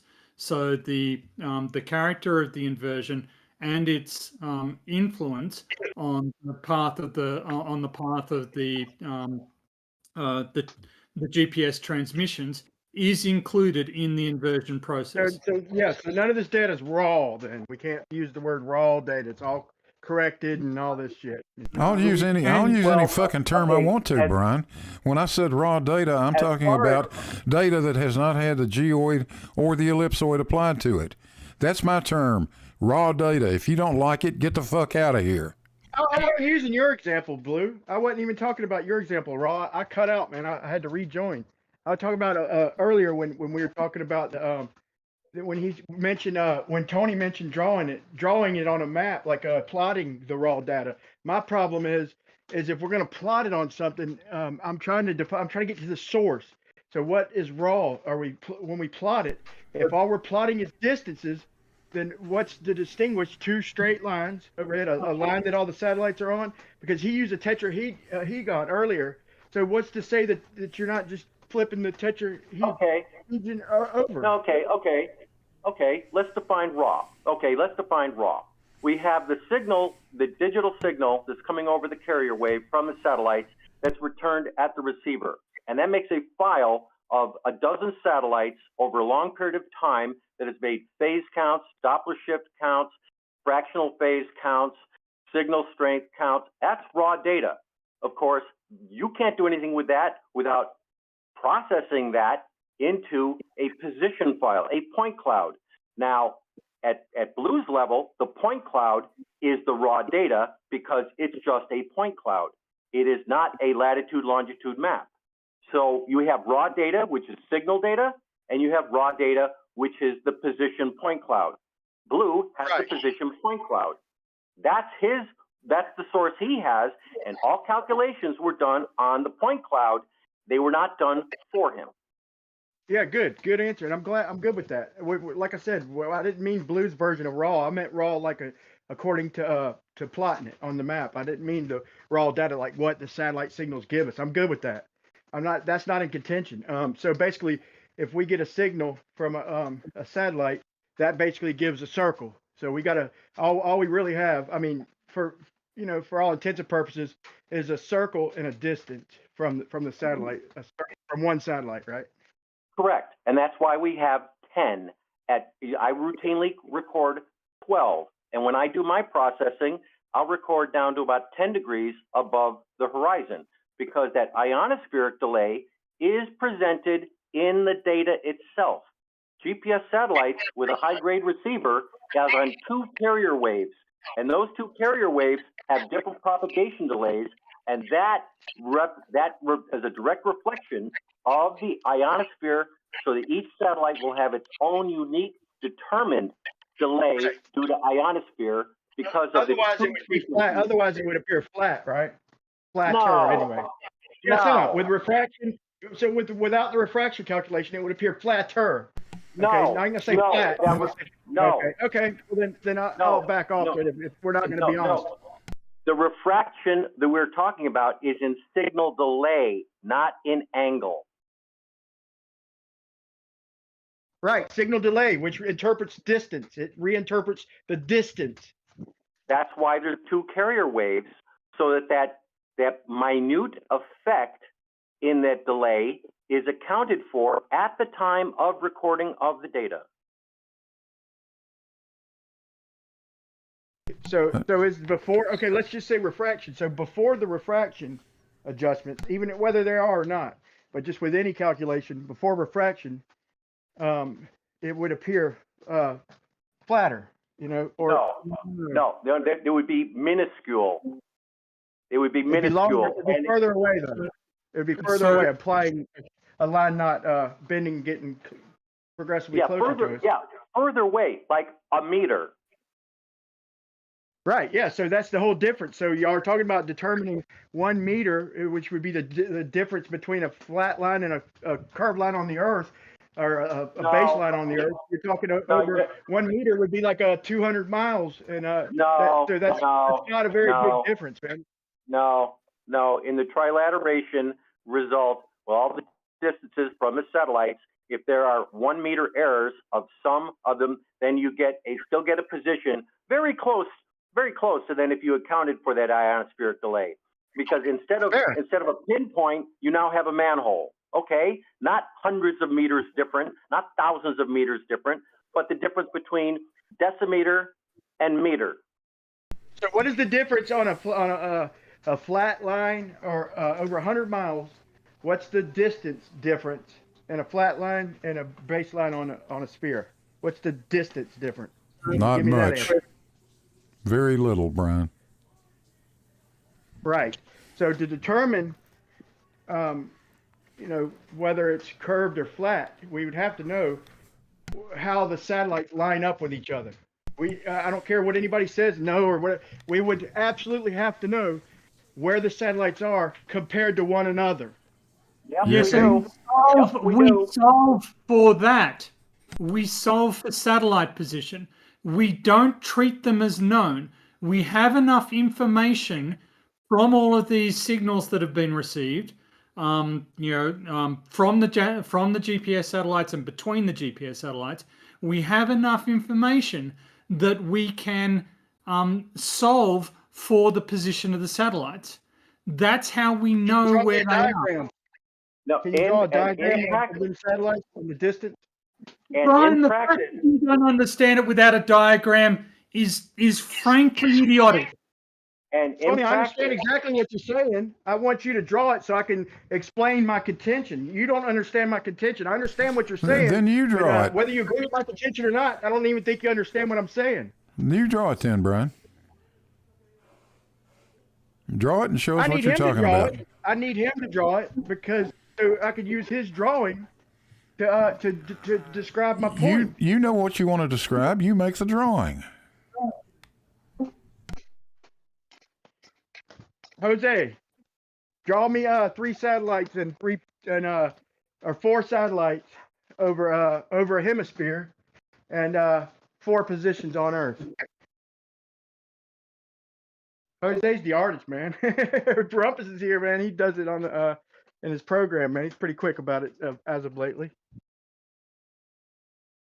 I don't got those skills, man. You want a hemisphere and you want at least 3 or 4 satellites. Yeah, just like half of a circle, you know, or a globe, whatever. Hey, We Brian, can use one horizontal, I guess. There's your sketch.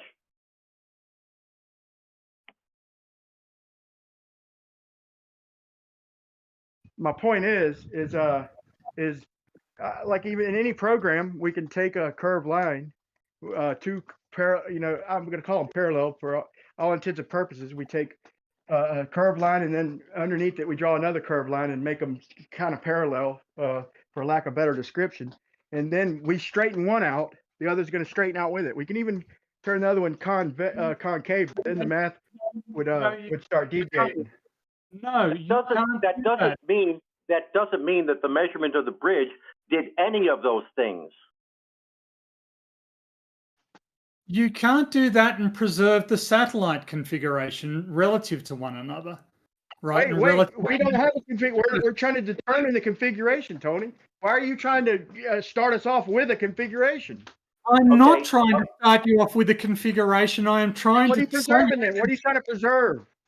Okay, in practice, in practice, the position of the satellites are tracked by major organizations in Europe, CODE, and the U.S. Air Force, and they published those positions. So they did all the heavy lifting of tracking and giving the position in Earth-centered, Earth-fixed coordinates for us. Now, in a super high geodetic sense, as is done like at SOPAC, yes, then all those positions of satellites may be taken a priori, and a precise ephemeris generated some weeks later if you're trying to get down into the millimeter range, as in tectonic plate studies. So in any one spot up close, we see basically squares because the distances are fuck all distinguishable between each other. And then as the distances got further and further, the differentials and the circles would start deviating over real long distances. But anything within a couple 100 miles up close, from using a map or a chart or anything, it's basically squares, you know. So the point I'm trying to make. No, because this is all simultaneously recorded from those 10 satellites, and that converges at a single unique point. Where's the contention there? Why would you interrupt with that? What's that got to? How's that have any contention with what I was saying? Because you said the distances mean fuck all, and yet they converge to a unique point. I just told you, man. I just asked him what the difference was, just over 100 miles between a straight line and a spherical baseline, an Earth-sized spherical baseline. It's just fuck all fucking distance. Except that question doesn't have anything to do with how GPS works. It's all about distance, right, Tony? It's all distance. Yes, but but you're talking about distances So of it would be even 100. less if it was angled, right? If it was coming in from an angle, the distance would even be less than it would if we're down here on the ground. Coming in from an angle, it'd be even less distinguishable, correct? You've got to solve. You're picking some points and saying, well, it won't make much difference for these points. It's got to be indistinguishable for all points for all satellites, right? And as has been pointed out, I beg your pardon? No, sorry, I thought you was finished. I was making a point. So we're going to get a circle from each satellite, because if all it gives us is a distance, fair enough. And basically you could draw a circle. Actually, you get a sphere, Brian. But you have to draw it on something, right? You have Actually, to draw it on something. Brian. And No. Okay, then you can draw it on nothing. Okay, but then when you take the next satellite, and you draw a circle, okay, It's then not a you have to circle, refer. It's not a What do you call circle. it? Equal.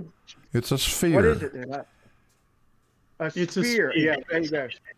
How could it? Okay, so it would be a sphere. So in other words, each satellite gives us a sphere of Yes, distance. Is that it what you're saying? does. No way, dude. No way. Yes, Wade, Yes. dude.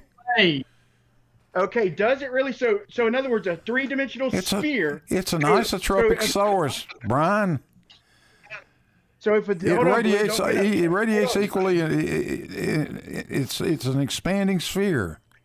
That radio signal is expanding away from the source. Okay, so if a satellite's 100 miles away from my point, you don't know what I'm on, you don't know what the satellite's on. We're in free space.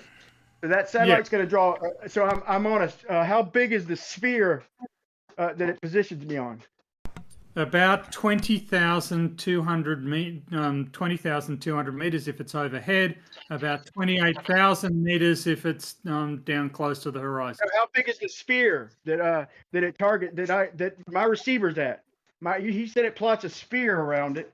So if I get a signal from a satellite, how big is that sphere? Answered your question, Brian. I literally just answered your question. Okay, so there's a sphere. You remember what I that said? satellite knows. So all that satellite knows is that whether I'm 20,000 miles away in a 20,000 spherical. kilometers. What's the radius of that sphere, please? 20,000 kilometers. 20,000. 20,000 kilometers. 20,000 kilometers. How many times do I need to repeat myself in this conversation? 20,000 miles. Brian. 20,000 kilometers. Brian, let's take something like a hula hoop, and you wait. That's a circle, Larry. Hold on. That's a circle. They're saying we're using a sphere with the receiver. I started over. Okay, let's take 3 hula hoops and arrange them to make a sphere. Let's take the receiver is in the center. The receiver is in the center of them hula hoops. Okay, good. Go. No, it isn't. No, it isn't, dumbass. Anywhere. What do you mean? No, it isn't. The satellite is in the center of the sphere, dipshit. I didn't say satellite. I said over and over, receiver, position on the ground. Right, got it. Okay, the receiver is somewhere inside that sphere of multiple hula hoops. Now take a string and each hula hoop represents, say, 5 satellites. So now we got 15 satellites. Take a string from every one of those points along the hula hoops to the point that's somewhere inside, and take all those. Fair enough. Now I see what Blue was saying now. So my question would be, what's the radius of them hula hoops? What's the if we're going to make them into a sphere, what's the radius of them hula hoops? Or was he talking about the signal coming from the satellite? Because that's not what I was referring to. The satellites are at 22,000 kilometers up. So it could be as far away as 28,000 kilometers when it's near the horizon, and 22,000 kilometers when it's overhead. And yeah, we're not dealing with a complete sphere, we're dealing with the hemisphere. And we take distances from all those 10, 12 satellites, and all those distances converge to one singular, unique point. That's right. So not a sphere. I was about to say a hemisphere at best, but so not a sphere, a hemisphere. Okay, because there'd be no point in the satellite shooting up. But let's quit talking about the satellite, please. The satellite, we don't know where it's at yet. What we're talking about now is the receiver, and I'll go back to the very beginning. So on a map, or the satellite. Wait, we're not supposed to say satellite. I'm already breaking that rule. So the receiver basically is on a surface. Okay, whether it be globe, whether it be flat, doesn't care where it is. The receiver is a point in space. That's all. The receiver is a point in space. That's all. Just a point in space. It's a point in space. Okay, so it's basically a hemisphere. No, it's a point. Would be how it would plot it, though, right? It's a point. The celestial sphere. Okay, the hemisphere. The receiver Okay. is a point in Very good. space. Very good. The receiver Very good. has a location. That location is a point in space. Very good. So if we do, let's say we're Well, one other point is we know where every one of those receivers are as points in space, and the direction they're traveling and the speed they're traveling. You're talking about the satellites. You said receivers. You meant satellites. I'm sorry. Okay, and all those satellites, we know where they are in advance because that's been mapped for us. so if they're level with each other, then they're if They're not level with each other. That's your problem. They're I'm just in asking. the I'm asking hemisphere. a question. I don't have a problem. I'm trying to get information. They're If in the an orbit. satellite In the hemisphere. They're in the hemisphere of the sky. The hemisphere projects out toward the ground, I thought, from the satellite, but I don't even want to confuse that. Okay, I see what you're saying. So now, if we're going to draw it on paper, okay, and all we got is distances, we have a receiver, we have multiple satellites, multiple receivers, let's say, and we have distances, okay? So now, if so when we go to draw it on paper, if we draw one satellite, and then we try and target another satellite. So before we even get into receivers, we're trying to get the distance from another satellite. Okay, we get that distance. Okay, and then we get a distance from another one. Now, if they're level with each other, does that mean they're curving around the ball? So take the word level out, because as you just pointed out, if you, on a piece of paper, you draw 15 satellites in the hemisphere of the celestial sky. Okay? Very good. So just the distance away, right? And they're all at unique distances. So you Very draw good. an arc. So all they are is distances, right, Larry? They're just distances. And you draw an arc from each one of those satellites, and you'll find those arcs will all cross in a singular, unique point. Why would I draw an arc? Wait, all they are, it's the whole point. I just did all that to get a point. You're trilaterating. You're trilaterating. Distances, right, but all they are is distances away from each other, right? Right, So we can they're only use it one at a time. They're We use circles on multiple the ground. satellites. We use multiple satellites, but only one position at one time, correct? The satellites are all giving you time. They're all giving you. So you find a distance. They're all trilateral lasers. It's like just like celestial nav. You get circles of equal altitude for each one. And to be fair, to be fair, that those distances are taken on a singular specific instant, and then 10 seconds later we do it all again, and then 10 seconds later we do it all again. And every time we do that, all the distances, all the satellites are all different. But if you take any group of satellites and draw that distance from the satellite for a single instant, take the distances from all dozen satellites and draw them as arcs, you'll find they converge at a singular point. And then 10 seconds later... How come I can understand everything y'all are saying and y'all don't understand my point of contention? It's so weird. Because you're an idiot, that's why. Look, can I, Brian, this doesn't, I am struggling to understand how this is at all incomprehensible to you. Once again, I understand what you're saying 100%. It just baffles me how y'all don't understand my point of contention. It baffles me. Because you're an idiot. That's why, David. You're coming up with a stupid. Brian, you're coming up with a stupid. You're coming up with a really dumb idea. Painas a shield so cute. Oh, for fuck's sake, flip flop, knock it off. Painas a shield so cute. You got so many points, great points to make. Shut up. Okay. Very articulated. So you gotta get. Sometimes you gotta get on Brian's level, flip flop. Jose, you made a big song and dance about other people being so rude for interrupting you, but you just showed yourself to be a complete hypocrite by leaping in to interrupt other people.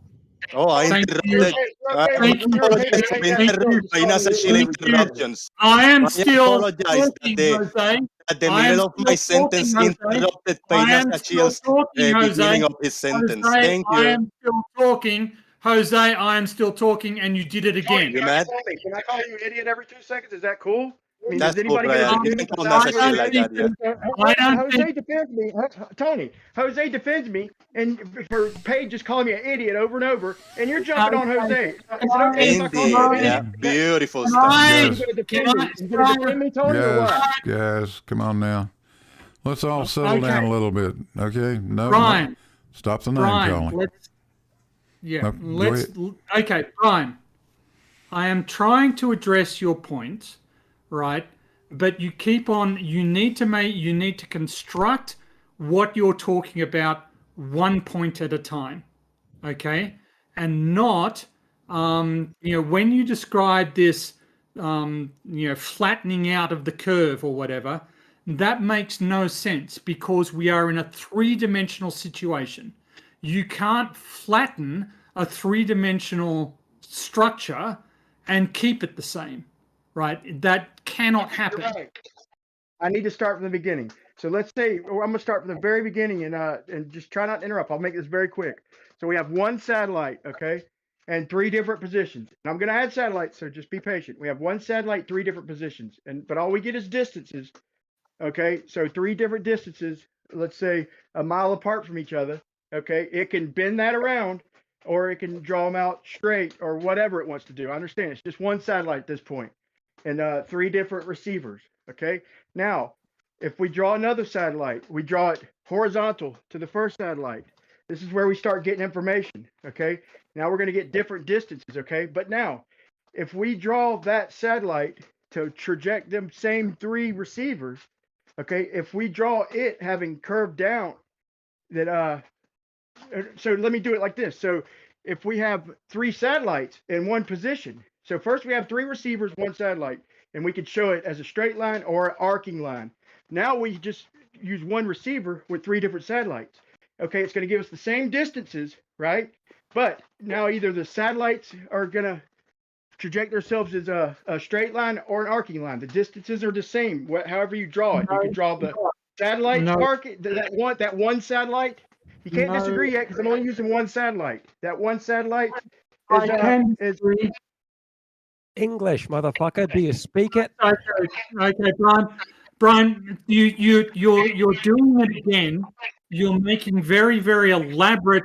You're making very elaborate leaps in logic, and you're not actually stating your case clearly. The phrase one satellite, three receivers. Brian, I'm not finished talking. Okay. If you talk about 3 points that are collinear on the surface of a sphere, right?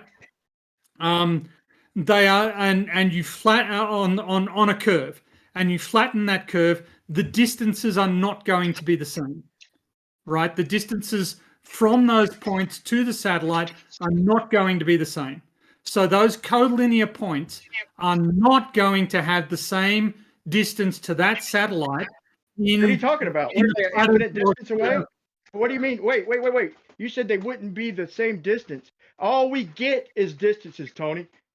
All we get is a signal which we interpret into distance. So don't tell me they wouldn't be the same whether we curved them up or down or laid them on a straight line. Okay, they're not infinite miles away. You're not talking about parallel lines, bro. You're talking about angles in reality, right? Brian, you said that the points you are considering are a mile apart. So you have already given me information about their configuration on Earth, right? One satellite. Yes, one satellite can tell the difference between whether or not those three points are on a straight line or not. Right? I could draw them however, right? I could draw a straight line with a distance of let's say if one signal is 5,000 miles away, and the other two are 5,001 miles, right? The other two are 5,001 miles. I could draw that curving down. I could draw it as a straight line. I mean, you said there's a hemisphere of possibilities where I can mark it with just one satellite, right? Or even a sphere of possibilities. Putting the points in relation to one another. You have told us what their configuration is on Earth, right? You have No, already. I'm trying to start from scratch. I'm trying to start from the beginning. I've not even made it to my Then point yet. don't tell me what the point. Then don't make any assumptions about the location. I'm not. Tony, please slow You down. did. Tony, I'm trying to say it could be anywhere on that sphere of distance that we get from for the 5,000 miles from that satellite, just one satellite. You yourself said there's a sphere of possibility. Okay, so I could draw all three of them basically on to represent them, not on a flat ground. No, I could represent it any way at all. That's what I said. We could represent it as curving up, down, level, just as long as the distance is met, right? Yes. Okay, that's all I said. Now. It isn't all you said. Okay, no, well, that was my whole beginning point. Now the second No, it point is, hold on, Tony. Now the second point is if I have 3 satellites up there and just one receiver, and I have the same distances, 5,000 miles, 5,001, and 5,001. So I could plot them satellites, and don't worry, we're going to get to multiple satellites, but I got to go to the basics. So I can plot them satellites distance away as a straight line away from my one receiver or a curving line, right? It'd be a sphere of influence, basically, if it's just one receiver. Yes. Okay, the whole point. So we could plot it as however we want to do it, as far as when we're just dealing with one satellite or just one receiver. So now, if we're going to add another satellite, okay, now we have to add that satellite. All we're going to get is the distance them satellites are away from each other. Okay, so that is a whole sphere of possibilities of where it could be, right? Which case are we now considering? We're adding another satellite. So you have described 2 cases, one with 3 satellites and 1 receiver, one with 3 receivers and 1 satellite. We are now adding another satellite. To which case? Okay, for starters, just with each other, with the other satellite, and then we're gonna discuss the differences with one receiver or multiple receivers. First, let's distinguish between each other. What we have is a sphere of potentiality of where it could be as far as the distance away, right? We don't have a map yet. We did not plot it on a globe, flat, nothing. It's just free space, raw data. All we have is a distance of how far that satellite is away from the other satellite, correct? Okay. No. Well, It's giving you the distance from the satellite to the receiver, not the distance between the satellites. Exactly. So they don't have to know. So they don't have to know how far away they are from each other. We know they're coordinated in space. We know they're coordinated. That's even in space. better. We measured the distance from the satellite to the receiver, and we have an array of all those distances, and they converge at a unique point. we can solve for the geometry of the satellites, ultimately. Not without assumptions. Yes, without assumptions. You just have to make up a number and reverse engineer it, Brian. No, I'm trying to describe them my contention. Look, I understand what you're saying, but I'm trying to describe an example to give so they can even understand my point of contention, and then they can agree or disagree with it. But they're nipping me in the bud before I can get all the way there. But you keep on making false statements, Brian. No, I'm not. It was a question, Tony. Tony, it wasn't a statement. It was a question. What I asked is the 2 satellites interpreting where each other's at, okay? That's assuming that they have receivers as well as Brian, transmitters. they're not doing that. That's not what they do. Brian, shut up for 540 seconds and let Tony actually give the explanation that you have now interrupted like 20 times in the last 20 minutes. He said I'm making statements. He said I'm making wrong statements after I asked a question. Yes, you are making wrong statements, Brian. The damn satellites are not talking to each other, for fuck's sake. Brian, that would be the answer. That would be the answer. I'm not saying that they are. I'm asking. Brian, so you keep on talking at 1,000,000 miles an hour. When I said you made a wrong statement, my statement was we solve for the configuration of the satellites, right? We solve for that from the data we've got. You said making assumptions, and I said no. When you said making assumptions, you were making a false statement. So kindly. Fair enough. Fair enough. Yeah, that statement. If you contend that, then you could call that a false statement. If you okay, but my whole point is I keep getting sidetracked, though, Tony. As my point is, okay, so the satellites don't know where they are. You were just asked to be quiet. Can I please ask a question, bro? No. I just need to ask a question. No. You cannot ask a question that Brian. requires a direct answer, Brian. You cannot ask a question that requires a direct answer, Brian. You have, and thank you for interrupting again, Jose. Your presence here is a ray. I didn't interrupt you. I interrupted Brian, actually, and he gave me the floor. And then you interrupted me while I was talking in top of Brian. Thanks, man. I am trying to present, as was requested, an answer for Brian about the satellite geometry. We have fixed positions on Earth. We solve for the locations of those stations and the locations of the satellite, the entire satellite constellation, not just 10 at a time, not just 12 at a time, the entire constellation relative to these fixed control points and and their evolution through time. And we also solve for various other noise effects, receiver effects, ionospheric effects, local reflections, and all of that sort of stuff. Also, there are antenna effects that can influence some. Some antennas are more sensitive than others in particular locations. We try and solve for all of these, and we remove all of as many sources of error and sources of confusion as we can to get the configuration of the GPS satellite network. And that doesn't involve any assumptions, right? We treat everything in it as unknown. We treat the ionospheric correction as unknown, though we do have constraints on it that we get from the data. We treat the location of the stations as unknown. Okay, I get it. Now question from that. So the satellites don't know where they are according to each other, only from the ground. They only know where they are compared to each other from the ground, and then no other way. If there's another way, inform me, please.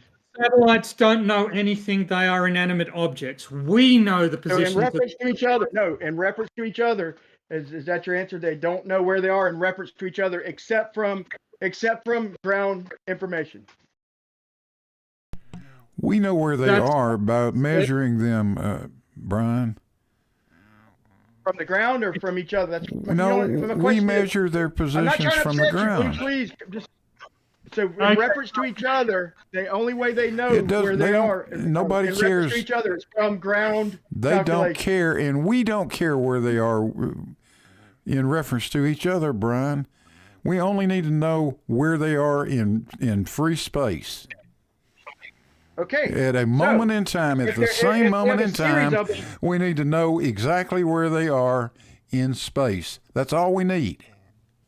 So what I'm trying to boil down, Blue, is whether level is curved or not. So if we have a series of 10 satellites, okay, and they're laid out on a straight line, or whether they're circling the Earth, okay, equidistant apart, that's what I'm trying to figure out. I'm trying to go to the beginnings, and before I can even get to my main point, which I wanted to, I had a few things leading to that. I'm trying to start from the beginning. So I'm to understand that the satellites have no way of, am I correct in saying that y'all's answer is the satellites have no way of referring their positions to each other? They don't talk to each other, no. Now, we're pretty smart people, okay. Brian. Get to your main point, please. I agree, man. I agree. Okay? I wouldn't be asking you this if I didn't think y'all were smart and had a answer, if not the answer. Okay, so that makes it even more, to me, that makes it even worse. If they don't even know where they are in reference to each other, the difference between them arcing around and giving me distances, or whether they're going straight and the ground's arcing or the ground is straight, there's no way to know for certain except for over long distances, very long distances, because you said that the differences are pretty damn close as far as a straight line and a curved line. the size of Earth, that could easily be misinterpreted in more Yes. ways than one, in my opinion. So, Brian, you need to get into the habit of making a point and then finishing. Okay. Yes, you're right. Over large distances, the shape becomes very clear.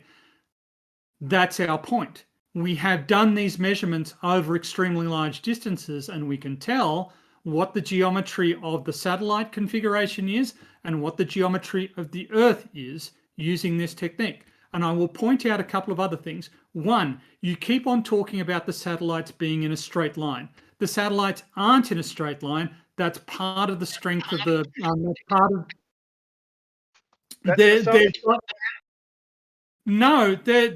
They're distributed in three-dimensional space. We don't put them all along the one arc. We don't, we solve for the positions of the satellites, Brian. We use the data to work out where the satellites are. We don't assume satellite locations. That's why I'm asking for dude, if the satellites did know where they were in reference to each other, then that makes my argument a little more difficult. Not much, but the fact that they don't know makes this almost laughable, man. If you understand my point of contention, I'm not clarifying it very well. Nobody understands your point of contention. Yeah, I don't think you understand your point of contention. Jose understands. Team Florida, man. Team Florida versus the Globe. Jose's flip-flopping you. He doesn't understand it either. Jose is just displaying. It's not Jose. It's flip-flop. He doesn't understand you either. Mental health problems. I understand 100% what you are saying, Brian Leakey, and I am with you, man. Strong Floridians together. Okay. But okay. Well, then we can get Jose to explain it. All right. Ask the question. What do you want me to explain? Go ahead. What's Brian's point of contention? Yeah. Go ahead, Jose. Explain to us what Brian's point of contention is, please. All right. Is that the satellites don't know if they're curving around a ball or if they're straight. Brian, Jose said that he understands perfectly what you're saying. He can explain it to us. The Earth is stationary and is a flat plane. It does not curve. That's in summary what Brian said. Boom. Oh God, Jose, come on, man. Is that the best you do you want got? specifics? Ask me what specifics do you need me to explain, and I'll explain it. Well, what you said, you understood exactly what Brian was trying to say. That was so concise. In relation to what topic? Man. In relation to what topic? So ask me specific question, and I give you an explanation. Go ahead. What is Brian's problem with the GPS data? He doesn't have any problem. He understands 100%. You guys not understanding what Brian is saying. That's his problem. Then tell us what he's saying. I think the problem is Brian is not explaining it in a way to make anyone else understand what he's trying to explain. So you should explain it to us. Because I'm pretty lost too. I don't need to explain it to you. Brian explained it well. You literally said that the satellite wouldn't know, okay? If y'all are literally answering the questions and then flying off into contention, y'all are saying that the satellite wouldn't know. All it would have is the distance to the three receivers. Okay. No, the satellite doesn't know how far it is from the receiver. Brian, the satellite doesn't know where the damn receiver is. The receiver's not transmitting anything. No. The satellite does not know where the receiver is, Brian. All the information the satellite sends you is where it is and its time. That's all it gives you. All it has is a distance. It transmits. No, it doesn't have that either, Brian. What it does is it tells you I am satellite. The time and the distance, correct? It tells you I am satellite 4. My position is this. The time is this, and your receiver figures it out. That's exactly backwards. It says no, the time incorrect. the signal took. It says what it says is the time. Hold on, let me answer, man. It says the time the signal took is this, No. which equates to this much distance. No, the receiver doesn't No. receive shit. The receiver sends. The satellite sends information out. It receives shit And from it your times receiver. that signal, right? Don't it It time the tells signal? you. No, it The doesn't. It receiver tells you. Your times it. receiver tells you times the signal. The satellite tells you, I am satellite number 4. My position is X. The time is this. And then your That's what I'm talking receiver about, dude. calculates it. Right. The receiver. That's all. That's what I started with. I don't know why you switched it up. So the only thing it You has switched it up. to interpret it. Hold on. The receiver gets a time. It interprets the time. How does it know when the satellite sent the fucking signal, Paige? It The tells satellite it. tells it, Brian. The speed of light, right? It tells it. It tells you what time it sent it. Well, no, And it then your doesn't say. receiver You just said it calculates. doesn't say nothing. You just Yes, said it it doesn't say nothing at all. What do Hold you on a mean it second. tells Listen to it? me once Brian, again. Listen to me once Brian, again. The satellite says, I am satellite number 4. My position is X. The time is this. Your How does it receiver. know its position? How does What? it? We're starting from scratch. How does What? it know its position? Because it's in an orbit. We know that we've No, calculated this orbit. no. We're starting in free space, bro. You must have come late. It's in an We're orbit. starting in free space. We know where it is. Okay. We No, know where we this don't. orbit They is. just- Yes, we No, do. not at this point. Do you in the think they just put the conversation. satellites We're out there and they trying don't to know? What do you mean determine without how this it- point? You're They you're put them in? We receiving are it. trying to determine You're, how it are you knows where are it you is. receiving Okay? are you receiving information from the satellite?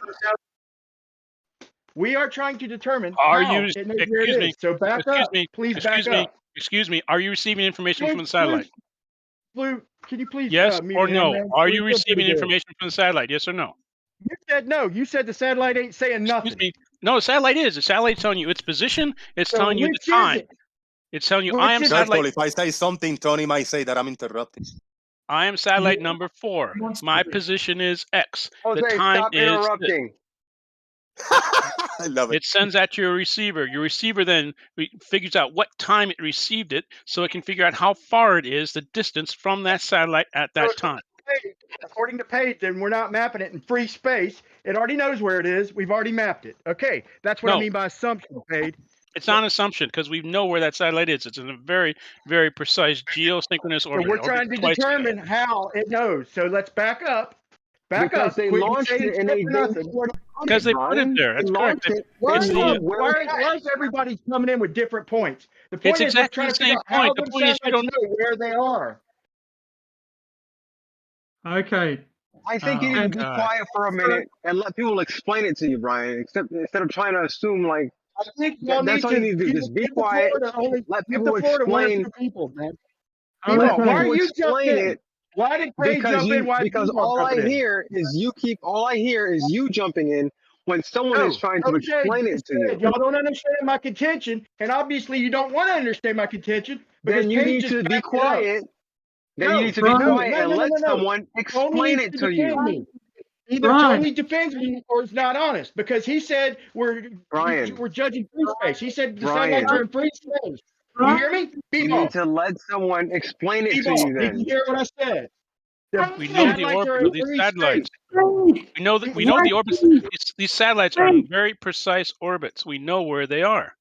oh, But we are trying to figure out how we know where they are. I Once think again, Tony's for the trying. Because last it knows time. where it is. What do you mean? How do we know? We Wait, put it wait, there. stop. We put it I there. think Tony's out. trying to get in. We I put it think there. Tony's trying to get in. Go ahead, Tony. okay. So Brian is correct. Brian is absolutely correct here in that if you really want to get rigorous about the GPS satellites, the position that they send is an approximate one. It's not an exact one. It is based on what we know about their orbits. So it is based on an assumption. That much is true. Okay? Thank you, Tony. So we are assuming that is all inbuilt assumptions. Brian's point is, how do we know that those assumed positions are accurate? And the answer is that we can solve for them. We can solve for corrections to the satellite constellation's geometry from fixed ground points. We can and we do this to update the configuration of the satellites, and these are published publicly and quite often. Okay, so we not don't. in free space, right? Hold on, Brian. Wait, Tony, Brian. He's not finished. no, just Hold a on. quick attention. Not in free space, then, right? Assumed. No, Brian, did you listen to anything I said? Yes, and I appreciate that. But you just said it's an assumed approximation, so not coming from free space, right? Except that we can make more precise determinations. What I said was we can make more precise determinations of the satellite constellations without assumptions, right? Based on assumptions. What do you mean without? So now there's no assumptions. Hold on. Wait till the end of what he's talking about. We've got to get back and forth No, because you're jumping in the middle. You're jumping in the middle to ask him a question. He's not finished. 5 words, B-Ball. We don't need you interrupting every 2 seconds. Wait till he's finished, then ask your question. He can listen and talk at the same time. Believe me, he's got the capacity to hear quick interjections while talking. Trust me. Then answer the question and ask your question. You always like to jump in and ask a question in the middle. I appreciate what Tony. I appreciate the information I'm getting from him. But So- just because if we're communicating a little fast for your pace, I apologize, but we don't need you interjecting every 2 seconds. So can we, if you look in the chat, you will see a GPS receiver station, right? There are a number of these set around the world. These are called reference stations, and they are used in solving. Brian has left, which is. No, I didn't leave. I didn't leave. I was trying to go to text chat, man. Okay. All right. So we solve for the positions of these reference stations and for the satellite geometry. Now, if you know, and we do this independent of any assumptions, right? We use this. One of the earlier speakers was talking about the normal equations that we construct, and we solve for the parameters of best fit. That's exactly how it's done. We get we determine the partial derivatives of the distances between the various points with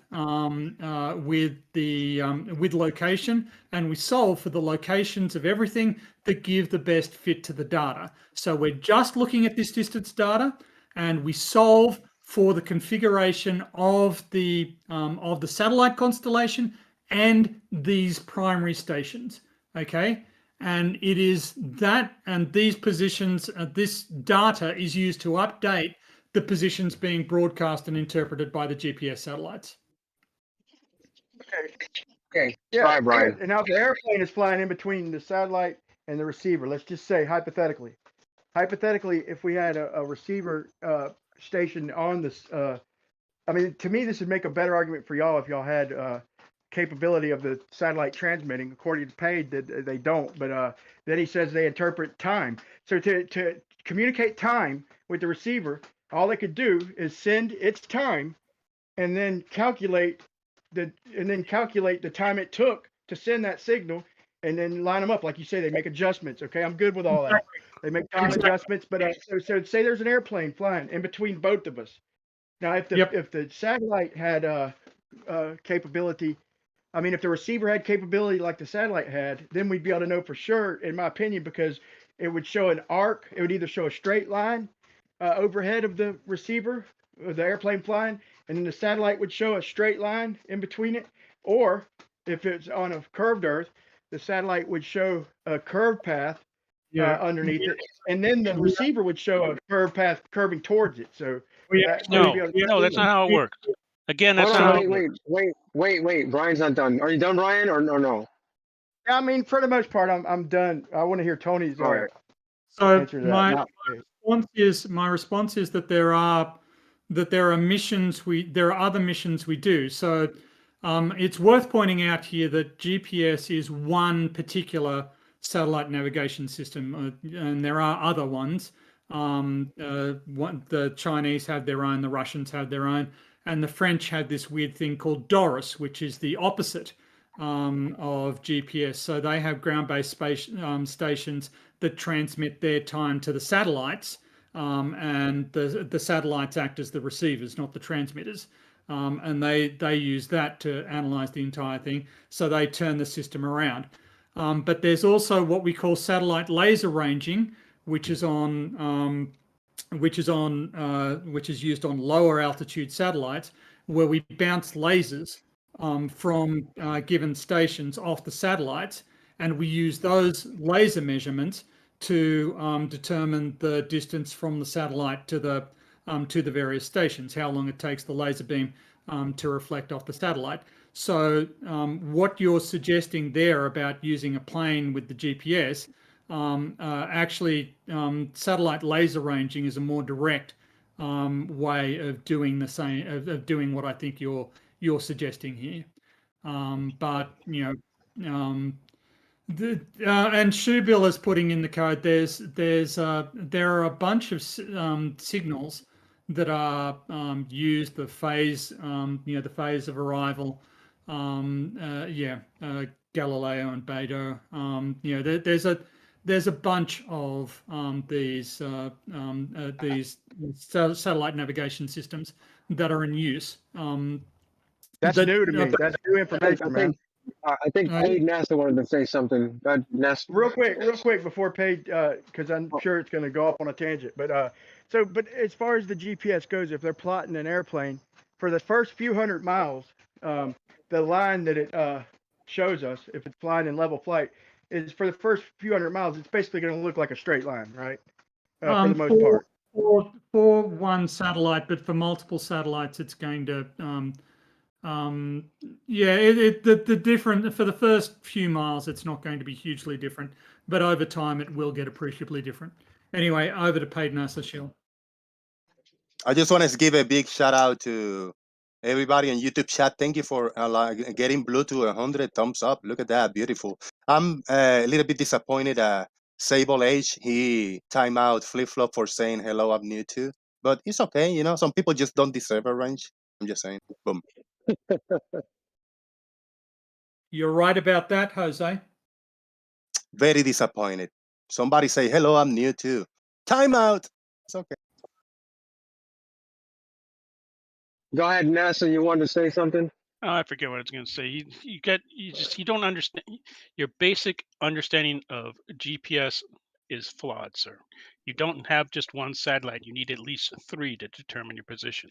You can receive as many as 9 or 12, and you get a more accurate position. It's that. I understand, man. Why do you say I don't understand that? I'm trying to go back to the beginning. What I'm trying to do is break. Tony said it. What I'm trying to do is elaborate. You barely understand the operation of. You barely understand the operation of the system. Why do you have to get into the stuff that you really cannot understand? Please spare me the ad homs. Please spare me the ad homs, dude. And this isn't ad homs, sir. This is not an ad hom. You're telling me that I'm an idiot. No, I'm not telling you. I'm telling you that you what I'm trying to do is get a better understanding. You will not understand the basics of this system because it is very complex. Why don't you back off and let us continue this conversation? You, sir, you've demonstrated. I'm trying to figure out how they communicate. And you're not helping, bro. You're just what do you mean how they communicate? Over and over and over. The satellite has a one-way communication with your GPS receiver. Understood. Okay. Who doesn't understand that, dude? Then what's your problem? What is your ultimate contention though? I don't understand either. Like what is I know you don't. And if he would back off and let me explain to him, he came in late. Okay. No, I've been listening to this stuff for years, Brian. I've been listening to you talk. You just asked a question. Do you want to understand? Do you want to understand my contention or not, Pate? I've been listening to you talk about GPS for years. You don't understand it. You basically have a basic misunderstanding of it. The GPS system cannot and will not work on a flat Earth because the orbit. You don't understand my contention, okay? No, because it won't work. Do you want to understand my contention? The GPS system is proof, a pretty good damn proof that the Earth is not flat, by the way. I heard you the first time. Okay. Do you want to understand my contention? What's your contention? Can you tell your contention? Conversation still. Can you tell your contention? And I'll tell you what. Hey, I'll tell you what. I'll give you 2 minutes. Tell me your contention in the next 2 minutes. Go. I'm not responding to him, and not even one more time. Come on, give me your contention in the next 2 minutes. Go. Okay, First of all, I'd like to suggest that telling somebody that they're just not going to understand the explanation is, kind of destructive. If we're trying to educate Brian or we're not. And if we're trying to educate Brian, we need to leave open the opportunity that he can understand stuff. On the other hand, on the other hand, on the other hand, Brian, you need to extend goodwill the other way, because when I hadn't quite finished what I was saying. When you say that you have some insight that's going to lead to all of the geodesists of the world slapping their heads and suddenly saying, "Oh, the Earth's been flat the entire time. Why didn't we consider it?" I don't want to go that far, Tony. I don't want to go that far. I do want to say this: if there's a key piece of information that I'm unaware of, or if there's a key piece that y'all are possibly unaware of, I'm trying to get to the basics. That's why I try to start from the very, very beginning, and I want to keep this honest. Okay, so if I'm wrong, I'm wrong. I want y'all to answer my questions directly. Okay, whether they prove an Earth or a globe, just answer them one at a time correctly. Brian, I'm not trying to get a gotcha with any one of them, so you know. And I'll answer yours truthfully and concisely as I can. Here's the most basic way to understand it, Brian. We have satellites that orbit the Earth. They're not on balloons. They're traveling really, really fast. And their orbit is predicted that probably down to the second. Thanks for that, B-Ball. Now, what I'm telling you is what do you mean, thanks for that? That's the basics of the system. The very basics of the system is that it only works on a globe. It cannot and will not work on a flat Earth. There's no way to get your satellites or your satelloons or whatever the hell you think they are. In fact, if they're standing still like your satelloons, they won't work.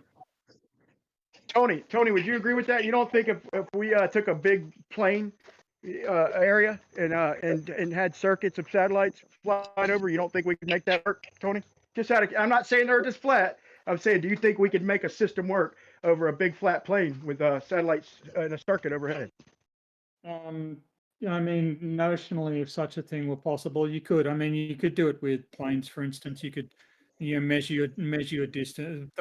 You could measure your distance to some network of known objects, and you could verify their positions using a base station. It would be a lot less satisfactory than the GPS network, and it would actually cost a lot more. But notionally, I don't think you're wrong. I think you could do it that way. I would say not with the numbers that are coming out of the system. Yeah, exactly. Right, I agree. Yeah, perhaps not. But my point is, I'm trying to get down. I keep wanting to go back because I want to see what piece of information I'm misinterpreting, or I want to have a higher understanding. Okay. The basic piece of I'm trying to go back to the information, to the individual satellite. The very basic piece of information you're missing. You're not going to be able to do it with NASA shit. Listen to me. Listen to me. Well, the very, very basic information you're missing is that the Earth is not flat. The satellites are at a specific altitude. They orbit the Earth twice per day. There's like 30 some of them up there. It's the only way it works. It cannot work. We know right where they're at, paid, right? No adjustments. Yes, we know. Made, right? Actually, they do. They adjust themselves all the time. No, we don't make adjustments every day. Twice a day, we don't make adjustments because we know right where they're at, right? Okay. Yes, exactly where they're at. Can I say something? So why do we make adjustments twice a day to each satellite? Just out of curiosity. You'll find out here shortly. Not saying that proves a flat Earth. I'm just wondering why. You're going to find out here very shortly. He says we know right where they're at. Okay. That's right. We know right where they're at. Hold on, we have the guys. ephemeris information. Hold on, guys. Yes. That's transmitted down to you too. NASA. We're trying to get in. All of you. Let Tony explain this. Why we make the adjustments twice a day. Okay. So there are, because the deviation in position from the prediction of the orbits is significant enough that we feel such a correction is necessary. There are problems with orbits in that Earth's gravity field is non-constant and it varies. So these gravitational effects, even though they're small at such extreme distances, some of them are large enough, and we don't necessarily know the gravity field well enough for our predictions to go more than more than a certain distance into the future. Also, there are still some atmospheric effects, and there are solar pressure effects, and there are effects from there are pressure effects from the heat that the satellites radiate. All of these forces, all of these non-gravitational forces, are also acting on the satellites and cause deviations from an idealized behavior. So we need to update our understanding of the network through time. To an accuracy of about a centimeter. Yes, to an accuracy. What would happen if we? What do you think the corrections would be? What would be the flaw after a week, or even a day or two without no corrections? Many, many, many miles. So not a centimeter. I'm just saying, and like I said, I'm not trying to say that proves a flat Earth. I'm just trying to point out to these guys who are saying I don't understand that there are adjustments and constant corrections. You know, it's not as exact as they think. I would agree that the information we get winds up being pretty damn exact. Okay, but as far as the on a basic level, you know, it's a dynamic system, you could almost say, but it's a work in progress. It's always updating. Okay, Brian. So let's try an example. So let's suppose we've got 4 points on Earth's surface, okay, and let's assume that the Earth is spheroidal. Okay, let's do that. Let's do that for the purposes of this explanation. I understand, and let's assume that these points on Earth's surface are distributed as the vertices of a tetrahedron. So okay, how many satellites? Okay, so we're pointing the tetrahedron at the satellite, right? Or are we pointing the tetrahedron at the receiver? So these 4 points are on, they're widely separated. So this is the largest tetrahedron that will fit inside the sphere. So these points are widely separated, okay? And we've got the distances from these points. Wait, one more question real quick. I'm with you, but so the widest point of the tetrahedron on the surface of the sphere or inside the sphere? On the surface of the sphere, it's inside the sphere. Okay, so not on the surface. So if it's going to fit in there, then it would. The vertices of the tetrahedron. Right? The vertices of the tetrahedron are on the surface. The rest of the tetrahedron is inside the Earth. Okay, exactly. So so it's pointing toward the. So it projects from the center, from the surface of the Earth to the center, and nothing to do with the satellite. And also, how many satellites are we using in this demonstration? So the distance between these points, the distance between those points, is fixed, right? We know it. We can denote it A. The distance in three-dimensional space between each of these points is equal. It's the distance from point A to point B is A. The distance from point B to C and A to C is A. And similarly with the fourth point. This is a regular equal-sided tetrahedron. So the distances between these points in three-dimensional space is constant, and I'm good with that, man. If we know them places, I got no contention at all. If we start off at the beginning saying we know Brian, where they're at and we map it, then I'm good with Brian, all that. could you let Tony finish, please? So now the point is find a flat surface that you can put those points on where the distance between them is A. How can I do that when you say you know where the satellites are? I mean, if you know that they're orbiting, I didn't say anything about the satellites. I said there are 4 points on Earth's surface. We know the distance between them in Cartesian coordinates. Okay.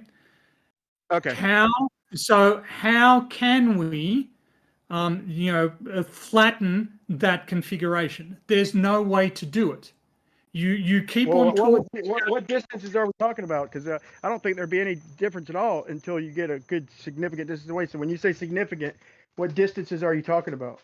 You're just close to it. I ain't trying to pin you down.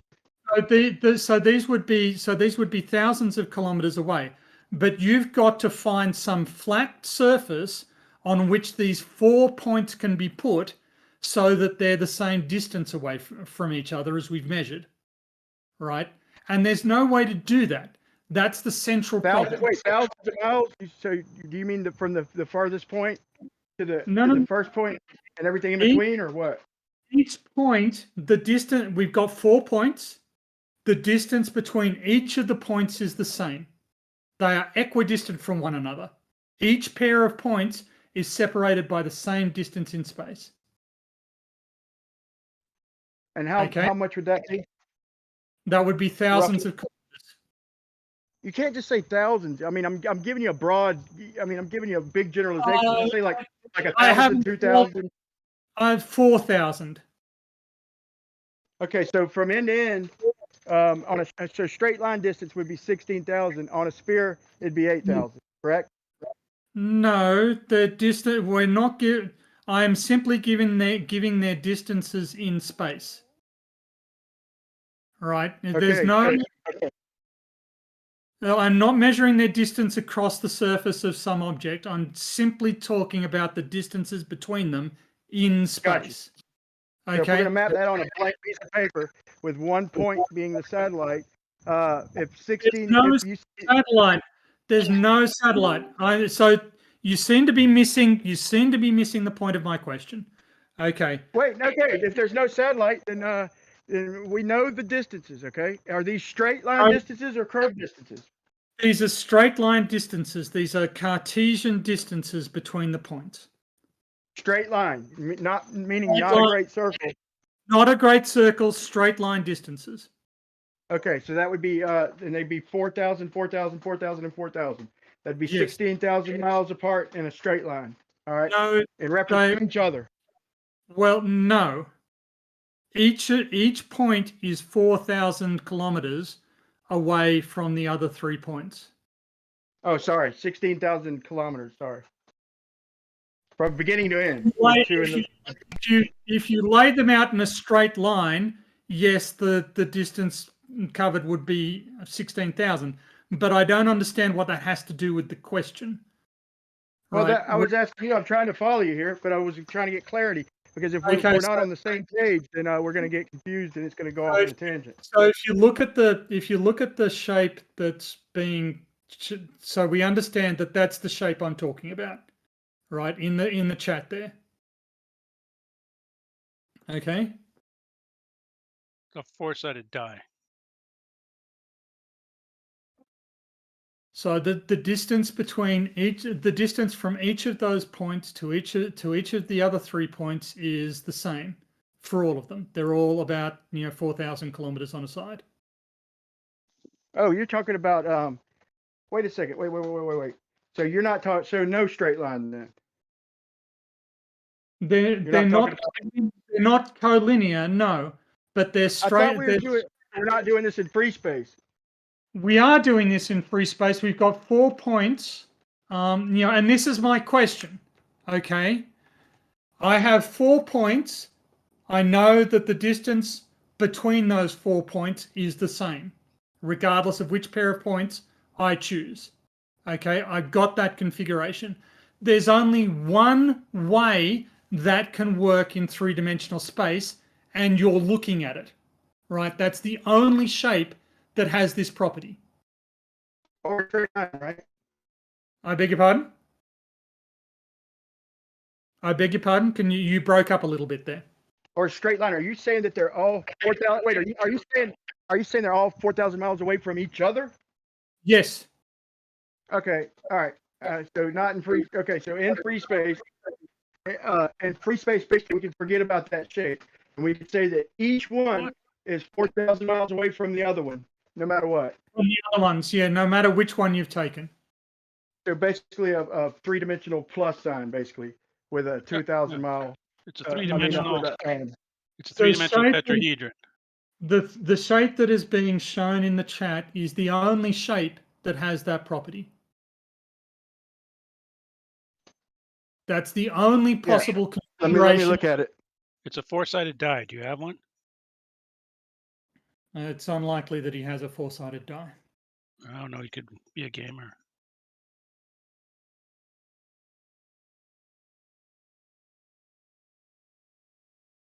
There is no, mathematically, physically, there's no other configuration that these points can be in. That's got to be the solution. There's no flat surface. I would agree with that. Yeah. Okay. So this is how we know that the Earth is not a two-dimensional body, right? Because we can find points like this where the geometry just cannot be flat, right? I'd like you to prove that. I just did, right? By showing me a shape. Hold on. By showing me a shape. All We right, have to involve satellites, right? Hold on. I'm not saying you can't do it, Tony. You might be able to, but let me clarify, because you might be able to give me proof. Okay, but to my understanding, okay, we have to use, and we have to refer them. Okay, RA, we referring the distances to each other? Are they communicating with each other, or are we assuming the position that we're plotting them on? And B, same thing with the satellites, okay? Because we have to refer them to something else. And are them things referring to each other as well? I have answered your question about the satellite configuration so many times that I have lost count.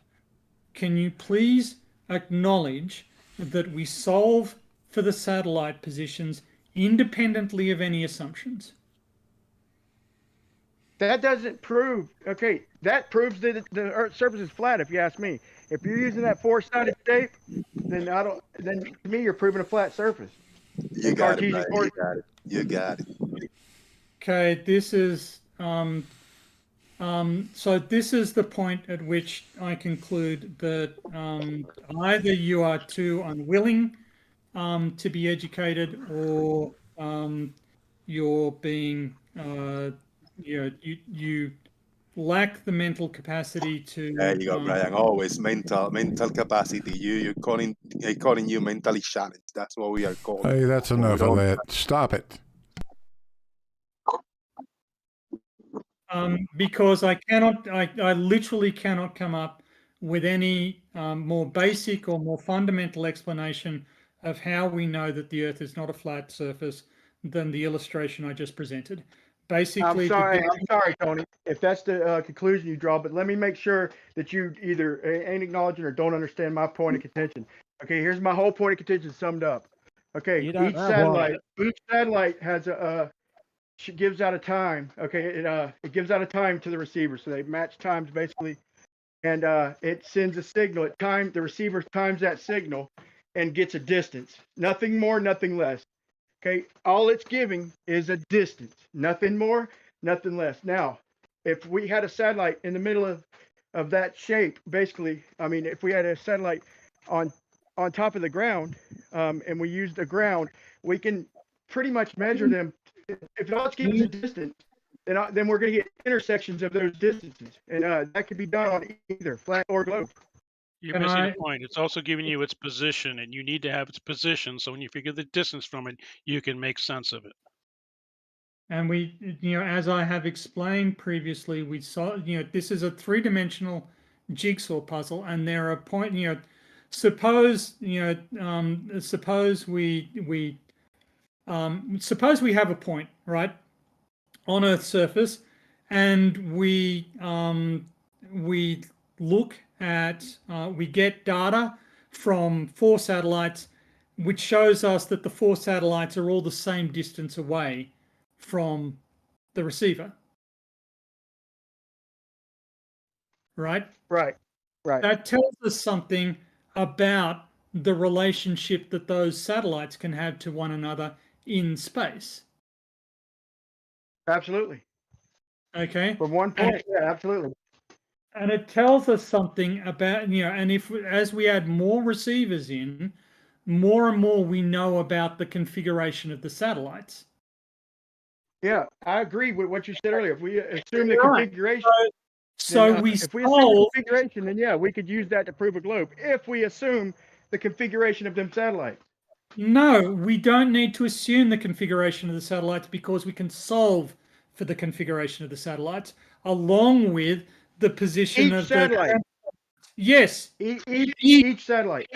Each and every satellite, we can solve for we can and do solve for the position of each satellite in the system. And even more than that, we solve for changes in Earth's center of mass, because Earth's center of mass is not constant through time. It changes because there is mass flow occurring in the mantle.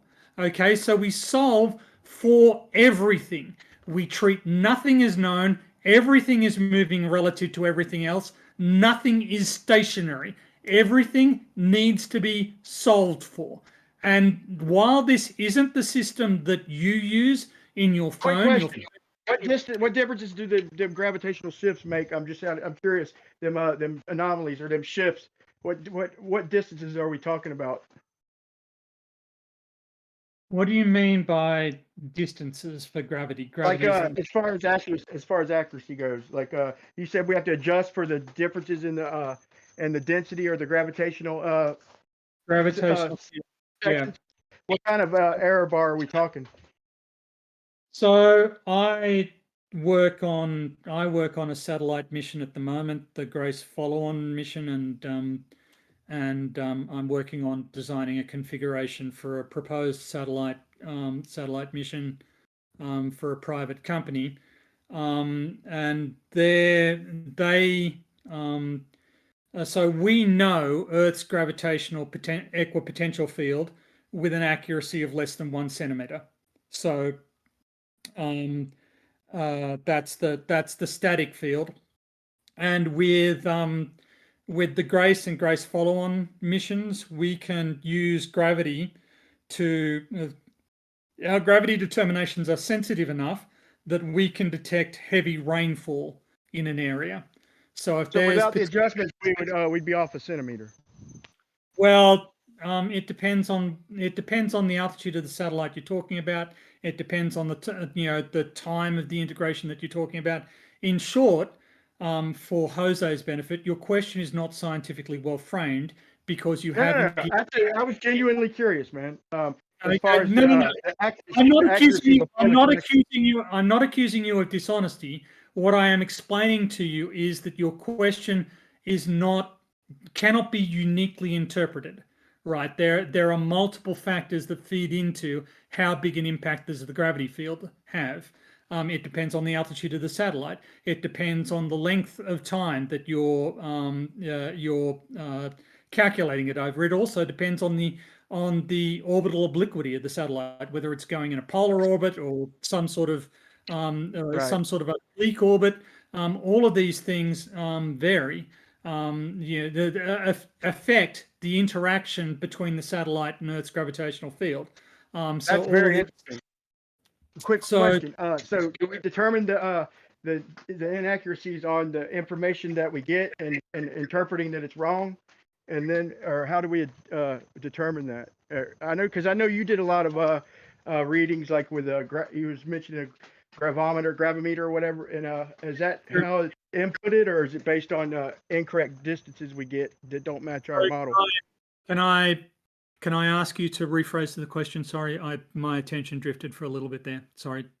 Yeah, I wanted to say I know you did a lot of work in the past with the gravimeters and getting like different readings in different areas. But what I would ask is, are the anomalies?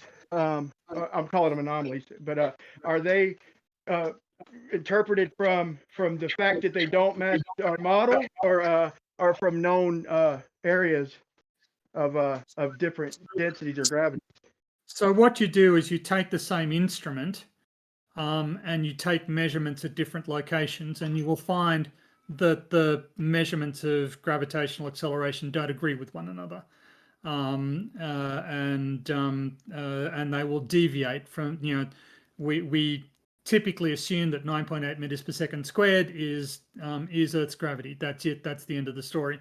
But you actually have to. But when you move it around, you will see that it varies from that. Sometimes the gravitational acceleration is higher, and sometimes it's lower.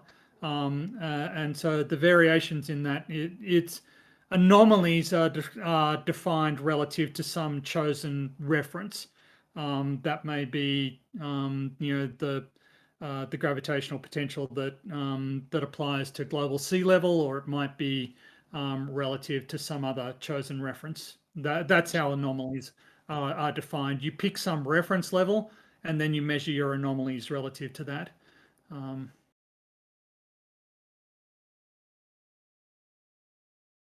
Does that answer your question, or did I misunderstand? That's interesting, man. I try not to argue with empirical data. Like shit we can measure it is what it is. You know, I try not to ever argue with that. So that's a good answer. And I mean, you know, the Ludicrous says he prefers the word variance over anomalous, and that's true. But things are often described as anomalies in earth sciences. I'm curious. I've seen a paper. No, not a paper. I don't know why I called it a paper. I've seen a article where one of the guys who's he was arguing against relativity using GPS as evidence against relativity, and he was interpreting in his own fashion. He was saying where the misunderstanding is coming from. Have you heard anything about that, or is it something I'd have to look up and cite? I think you'd have to look it up because we do use, we do use relativistic corrections in GPS satellites. So they're clocked. So the difference in time recording for GPS satellites versus Earth observers is significant. So we need to include those relativistic, the gravitational time dilation effect. Is it the same in every direction, or is it different in different directions? Well, the gravitational time dilation that you experience depends on the strength of the gravitational field. Since the gravitational field varies, gravitational time dilation varies as well. All right, thank you. Good answer. And I mean, you know, I talk about gravimeters. We've got multiple styles of gravimeter that we can use to measure gravity. You know, we've got superconducting gravimeters, cold atom gravimeters, spring gravimeters, drop gravimeters. You know, there are lots of different styles, and you know, they're used to measure gravitational acceleration in different ways. But we get a consistent picture, and we get a consistent understanding of how gravitational acceleration is varying as a function of position and a function of time. I got one question. I don't know. You might find it aggravating or interesting, depending on what mood you're in. is there a way to get, or is it possible for me to get my hands on just the raw times, like not charted on nothing, not corrected due to refraction, not even corrected due to relativity, just the raw times that the how the clock's communicated and the signal time in between them? Is that data available to the public? Yeah, it is. I mean, if you've got a GPS receiver, sure. You know, I think it'll. Am I correct in saying that they're stored in Rhinex files? Yeah, that is correct. It's all open you spell source that? and totally available. I'd say your GPS receiver receives them, so you can receive them and not interpret them, I suppose. Rhinix is RINIX, I think. RINIX? I believe that's right. RINEX. EX? Okay. EX. Yeah. Have you ever looked at that information, Tony, out of curiosity? I mean, no, it's not in my direct field. As has been pointed out, I'm not a GPS specialist, and there seem to be some very knowledgeable people who have analyzed GPS in this chat. So I'm a bit embarrassed that I spent so much time talking. But people in my group do analyze GPS satellites, and I've had, you know, that least squares code that I was talking about that we use to solve for all of the various. For the position. I read into that, man. The least squares. That's kind of like a local. I mean, that's like local approximations based on that system, right? Yeah, that's exactly right. And anyway, I'm just curious to go back because I can't make any claims without having it. But the guy who I was referring to, I'll try and cite it or post it if I could find it. But you know, it was a little bit above my head. I'll be honest with his argument mathematically with the relativity. Was a little bit above my head. Another thing, I like communicating with you, even if there's people who might be able to say it better, but I understand right where you're coming from. Like if I'm asking a question that's getting under your skin, like you don't hold nothing back. and you try and explain it to the best of your ability, whether it's good for everybody, it's good to me because I know right where you're clear and concise about your answers and your mood didn't even answer them. As far as Ted, that's a shill. He's just going to call me an idiot. He's just going to say Earth ain't flat. You're an idiot. How can you communicate it's true. with that? I've had more experience than Tony. He still thinks he can teach you. Yeah, I mean, I tried.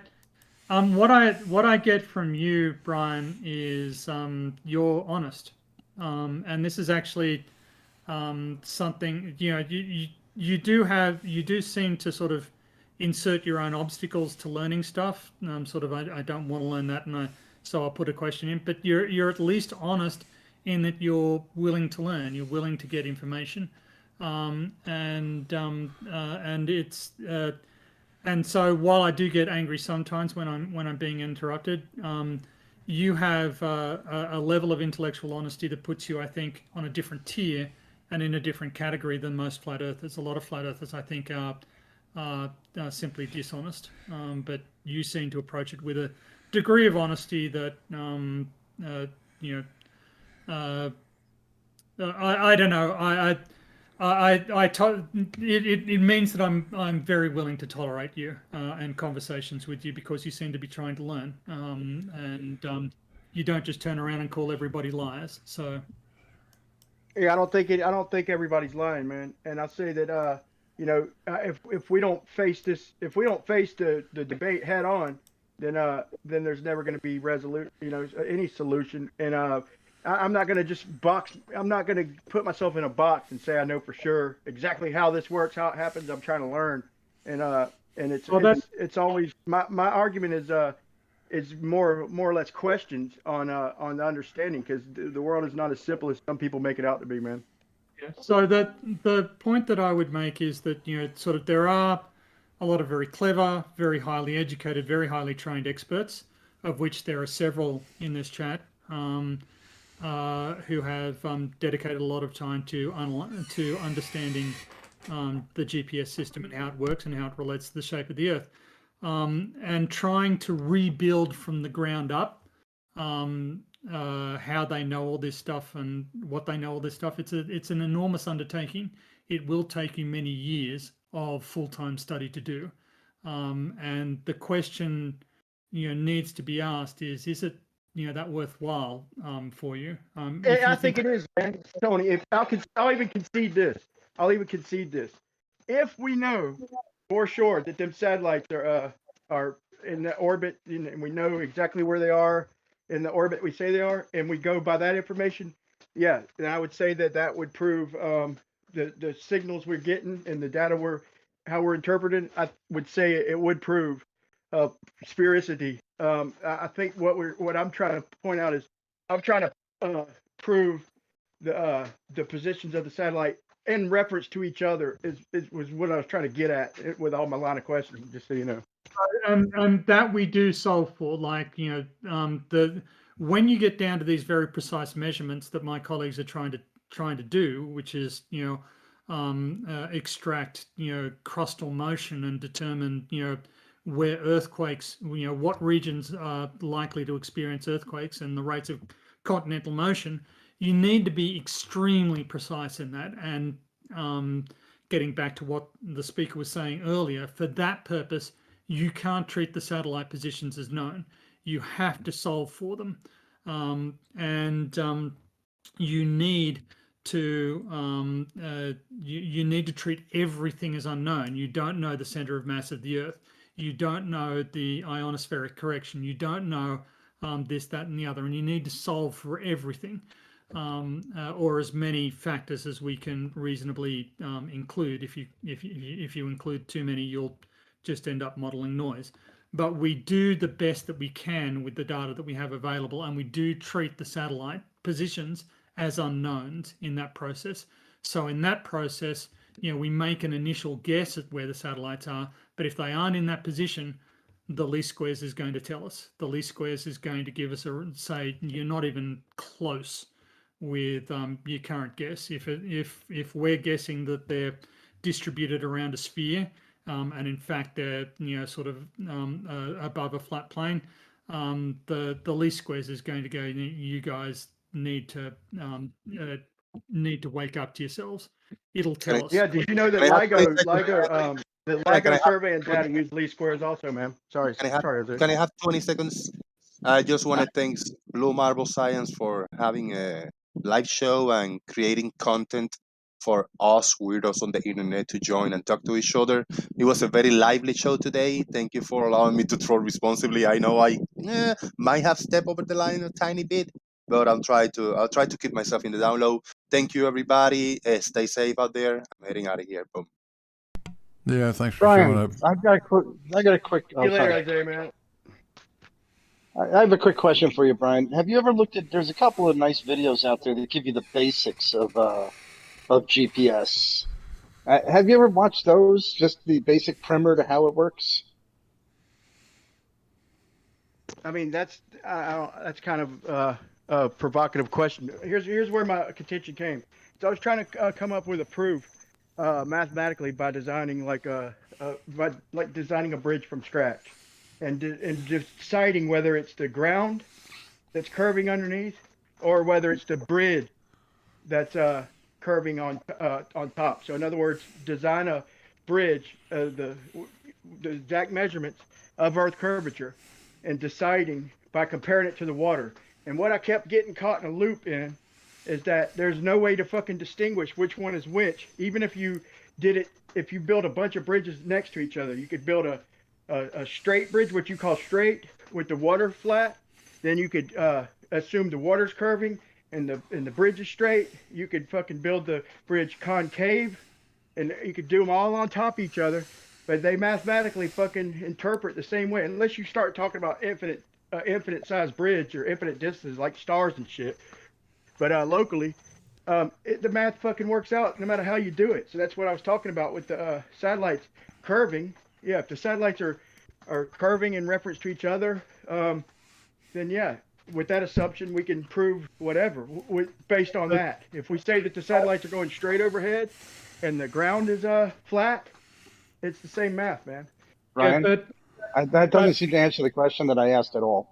Have you watched any of the primers or the basic operation? I mean, I understand you want to try and rethink it, but I think you should have a basic understanding of how it works. Yeah, or how I'm trying to elaborate and Okay, get into I can finish the this depth in a of minute. it. So yeah, I understand the basics, obviously.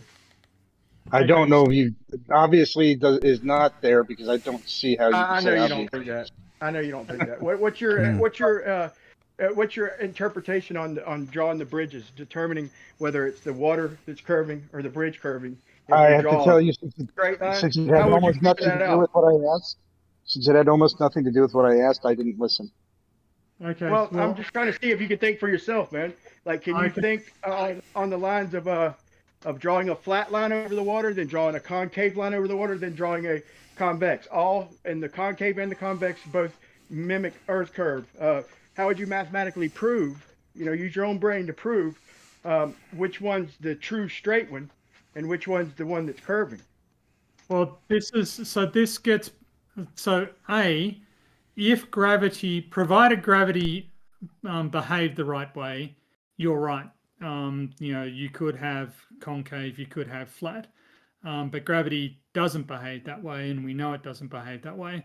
But what your point boils down to is that the relationship between a bridge and the water underneath it has no relation to the shape of the Earth.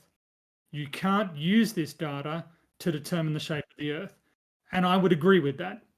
And I wouldn't. I would not use the relationship between a bridge and the water underneath it to try and determine the shape of the Earth. We have other data sets, of which GPS is the one that we focused on here today. But I will bring one other. My favorite data set regarding the shape of the Earth is actually atmospheric pressure waves and Rayleigh seismic waves. Now, these waves, they originate at a point, they propagate away from that point at the speed of sound in the medium that they're in. Rayleigh waves are obviously in the near surface of the Earth, and atmospheric pressure waves are in the atmosphere. They propagate out and then they converge on a point on the opposite, what we call the antipode, the opposite side of the Earth, and then they spread out again, and they return to their point of origin, and then they spread out from their point of origin, and they return to the antipode, and they do this multiple times, right? Could it be? I've heard that before. Could it be that space-time is bending around us and not bending us? No. These are not. That's a pretty quick answer, man, to a complicated question, Tony. Yes, but I understand the elements of the question well enough to answer it. So no, it's not a consequence of the bending of space-time. It's it happened that and that is basically. That's what I meant. I meant as far as the consequence. Could our interpretations of that consequence be, could they be wrong? We could be misinterpreting the consequences of space-time, is what I was asking.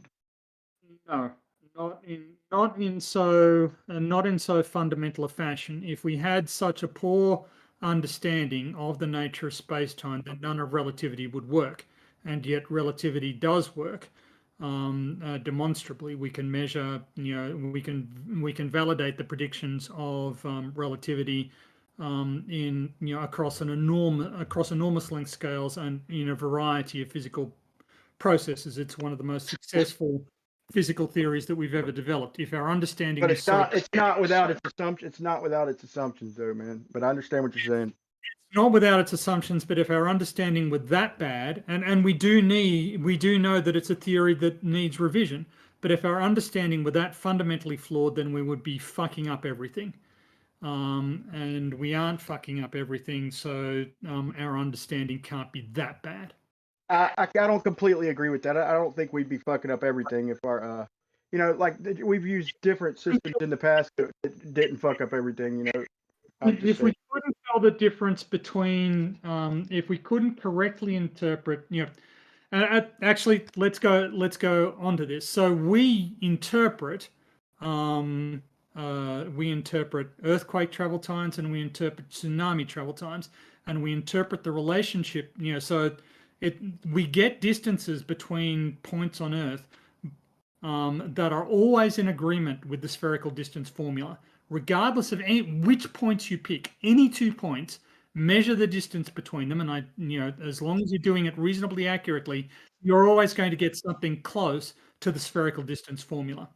That tells us that we're on a spheroid. But billions of people live in areas that are prone to tsunamis, and there are tsunami warning systems.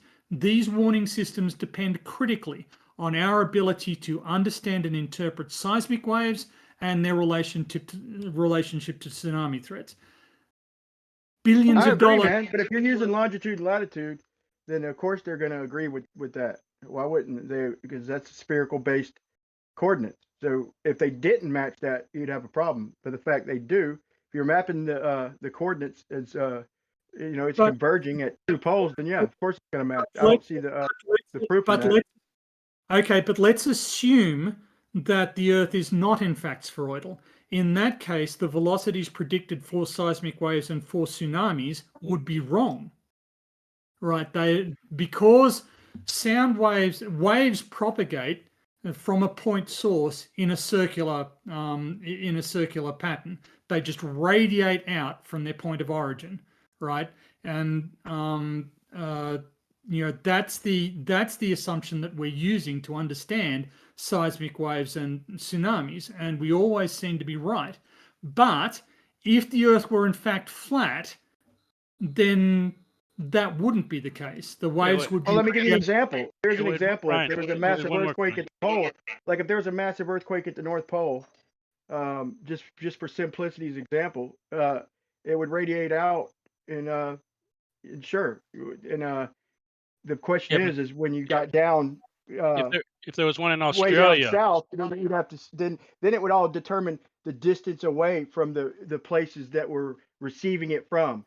So if you get down to the southern hemisphere, then you'd have to interpret the distances to prove the shape. That's just the point, though. It works That's just the same contention. in the southern hemisphere. So I your was little done with. flat I was Earth. saying my last 2 words, man. You just couldn't resist. But my point is, that's the contention. Oh, you can Is the you distance, in my opinion. Can I show? Can I show my? Can I share my screen? It works Blue? in the southern hemisphere, Brian. This thing in Chile, this volcano that blew up. The shockwaves went. They would have to Pac-Man around your AE map. Yeah, I did this, and I did Why this do you say analysis that? myself. Why do you say that? You got Brian? information Yeah, because they coming went. from They go like they go you got around information Antarctica. coming They go from over. Antarctica. Yeah, they go over Antarctica and come back around the other way. They would have to Okay, Pac-Man on that's your what map. I'd like to see that. I'd like to see that. I can show you that just in a. If you just wait a couple of moments, I can show you. Yeah, an no example. rush, man. No rush. I Yeah. really like to do that because In a we week. can't I did even this. get a I plane did over this. Antarctica. If we can get them P waves. That Brian. might could help. That was Brian, I actually did You this in a can't with get a week. plane over Tonga. Antarctica. I did this with the oh, shut up. I did this with the Tonga earthquake. No, sorry, the Tonga volcano. I was able to predict the arrival time and the antipode arrival time of the air blast as it went out using spherical assumption. Yeah, Just the distance based you on claim on the globe. on However, distances on a there sphere, right? is, however, if you do this on a pizza, there is no place where you're going to get an antipode response. You might get one that rings off of the dome or something, but as you get further and further south, you'll get closer to that dome. So you'll see the first incident, and then you'll see the second incident of the signal instantly as you get closer and Well, if closer all to you're the using South Pole. distances based on a So, sphere, then it's going to match the sphere. I don't know how many times I could say that, but as no, far no, as it you still lapping over, understand. I'm interested in seeing what Tony's going to get. So I'll be patient. I'll hear you That's out. fine. I think he's going to get something similar to what I'm saying, but basically, every direction you went, anywhere on Earth, the time of the arrival time would match the I shouldn't say match, would be in keeping with the travel time around a sphere. You don't get that with a flat plane. You will not get Well, these in my model, there's Okay, can in you my see? model there's basically okay, three. let him go. I'm sure he's got something nice. Can you Sorry, go see? ahead. Sorry. Is my screen showing up? Trying. Oh yes, it is. Okay, so Yep. I got you. okay, so I'm just going to press play on this. So this was the Macquarie Rise earthquake, which was a large earthquake south of New Zealand that occurred on Christmas Eve when 2004, that's when it was. Okay, going to go through a discussion of it. And so what I did was I got the arrival times. Just going to pause it here. So the epicenter of the earthquake is that red star, and I'm just going to. Is that a spherical projection? Just out of curiosity. This is an equidistant projection, an azimuthal equidistant projection. So what I've done is I've put the azimuth over the earthquake, and along radial lines away from that, it will be equidistant. I'll show it for a different map projection in a second. Okay, but if we go along, I've broken this up into 30-second. So you can see that the arrival waves are spreading out. They're going to Antarctica. Sorry. We're limited here, of course, by the distribution of seismic stations that we've got. But you can see that the signal is arriving at, it's here you're going to see it's spreading out in a roughly circular fashion across all of these seismic stations across the globe. And then it's going to get to, here's where we've entered the P wave shadow zone, and then suddenly the S waves show up. So now we're going to try. Tony, was that Antarctica to the bottom right of that last projection? Antarctica. No, Antarctica was down into Antarctica is near the middle. It's just below the earthquake. See that? This is, so Antarctica is from the star. If you just go down towards the bottom of the page, that's Antarctica. I see. All right. So now we're going to try the same thing in the azimuthal equidistant based on the North Pole. And you're going to see something of what I was talking about, but these things are radiating out in a really weird way, right? They're not radiating out in a circle. They're radiating out, they're getting to the far side of Antarctica very, very quickly. They Pac-Maned. Yeah, they Pac-Maned. And now they're going to start converging in on the antipode in a circle, right? This was what I was talking about earlier, the seismic waves spreading out and then converging on the point opposite. And this is the P wave shadow zone that we're in at the moment. And now the S waves are going to kick in a second. Yeah. But Tony, you are projecting spherical information based on the sphere, receiving stations based on spherical distances away from each other onto a flat projection. It can't work. It can't work, right? Oh, fuck you! It's a projection of the globe. It's an AE map. All I'm doing, all I'm doing is showing the time at which the signal gets to a particular point on a map, right? And obviously it's a flat map. It's not going to be accurate, but you will see that in the azimuthal equidistant over the point, then sorry, I should stop sharing my screen. Will you show that first one again, man? I just one more time, if you don't mind. I would want to see that again, with knowledge of where Antarctica is. Just okay, just a second, and I'll bring it back up. Give me 3 corresponding things in live chat, which are seismograph plots after major earthquakes. One was that Macquarie Rise, one off Honshu, the main island of Japan, and one off the coast of Chile. And it doesn't matter where you start from. With the seismographs spread up the page according to surface distance from the epicenter of the earthquake, and you get the exact same M-shaped plot, which is what Tony's just shown you, of it going to the far side of the Earth and then having gone round the other way, coming back across the same points from the far side of the Earth, and of course both ways round. For all 3. For each of those 3 earthquakes, you can generate an azimuthal equidistant projection of the globe centered on the epicenter, and it looks like it makes perfect sense. If you were to do it by time, as Tony just showed you, you would see a circle spreading out, just like a rock dropped into a pool, and it would hit the edge of the Earth and reflect and come back in. It would seem to make perfect sense. The problem is you get 3 different. So you're saying that it does work on the AE map? If the center of the AE map is the epicenter of the earthquake. The problem is those 3 earthquakes were in 3 very different places. So you have an AE map centered off Santiago, Chile, an AE map centered somewhere east of, I think, Fukushima, Japan, and an AE map centered somewhere near Tasmania or south of New Zealand, or wherever that one was. Purple shift, man. It's from invent something. I'm gonna invent purple shift, man. And the earthquakes is ever expanding. I'm just joking. Sharing it, so I'm sharing it again, so that you can see. Might speed it up a little bit.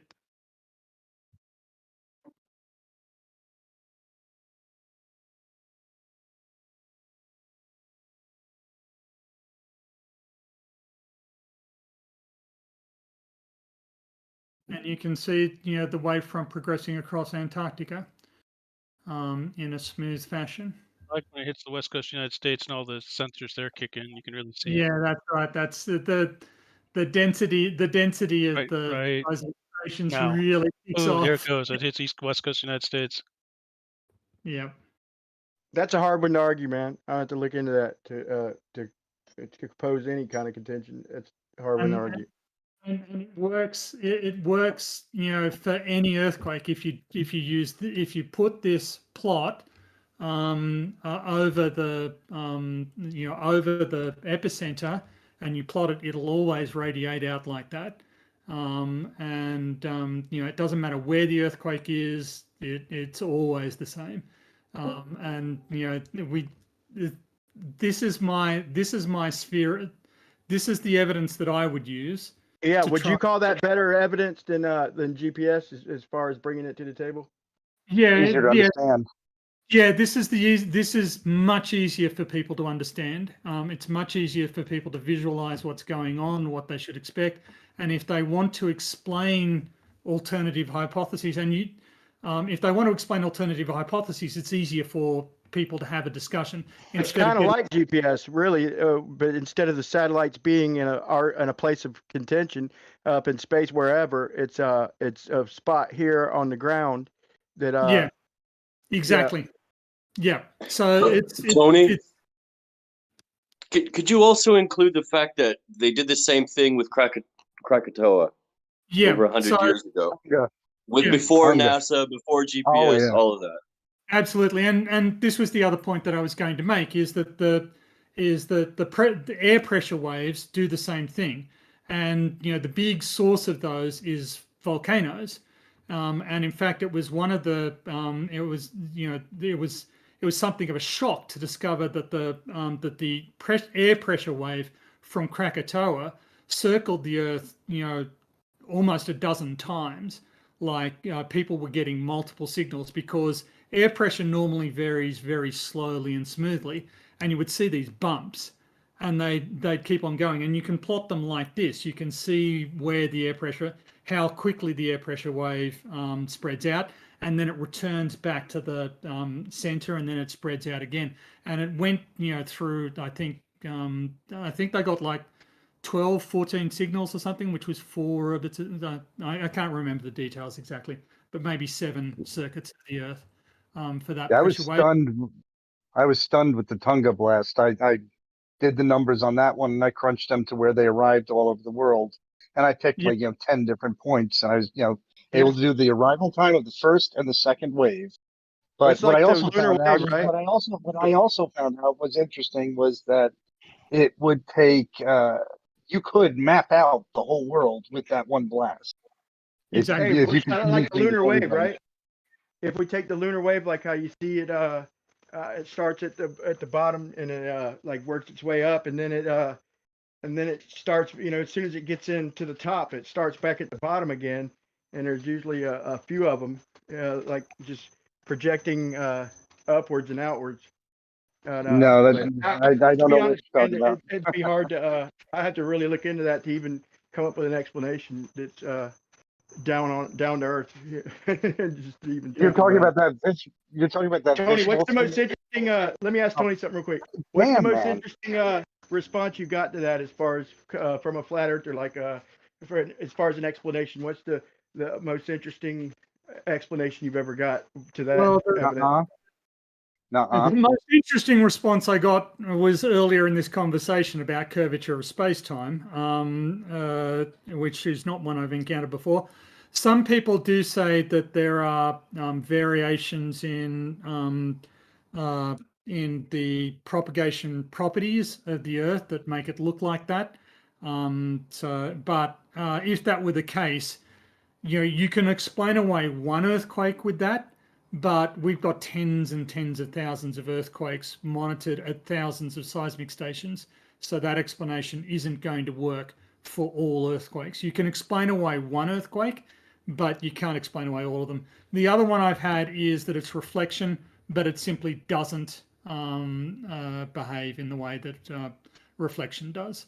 What if it's a double reflection, like 2 points of reflection, kind of? Would it work then? No. Or could it work? Could it work then? I say. It would not be consistent with the observations, and one of the reasons I say that is because these are waves, so they have a particular phase characteristic. Either there's the first signal is either an upward signal or a downward signal, and where along that signal it arrives is the amplitude of that signal when it's first detected is where you are in the phase.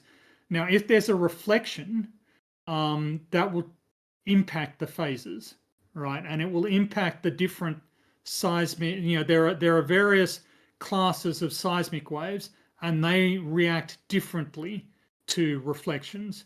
So you've thought this through, to say the least. You've looked at this and thought it through pretty thoroughly.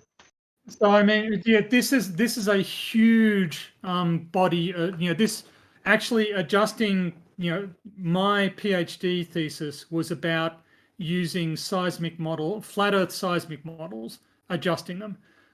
So I know how to construct a flat Earth seismic model, and we do use them in industry for mineral exploration. But over larger distances, they just don't work. They lose accuracy. So we've got this. We understand the physics well enough to make a flat Earth model work on a short distance, but over a long distance they don't work. But if you use the same physics with a spheroidal model, it works. So earthquake data is, and seismic analysis is one of the and there are tens of thousands of people working on this. Hundreds of thousands of publications on this. This has been analyzed to death, and it's very important. One more question, man. While I got you in a rhythm, what if the continents are in fact further? Would that make any impact? Would that have any impact if the southern continents are arranged a little different and further apart, and the south they go? They have to be where they are. Yeah, they kind of have to be where they are for the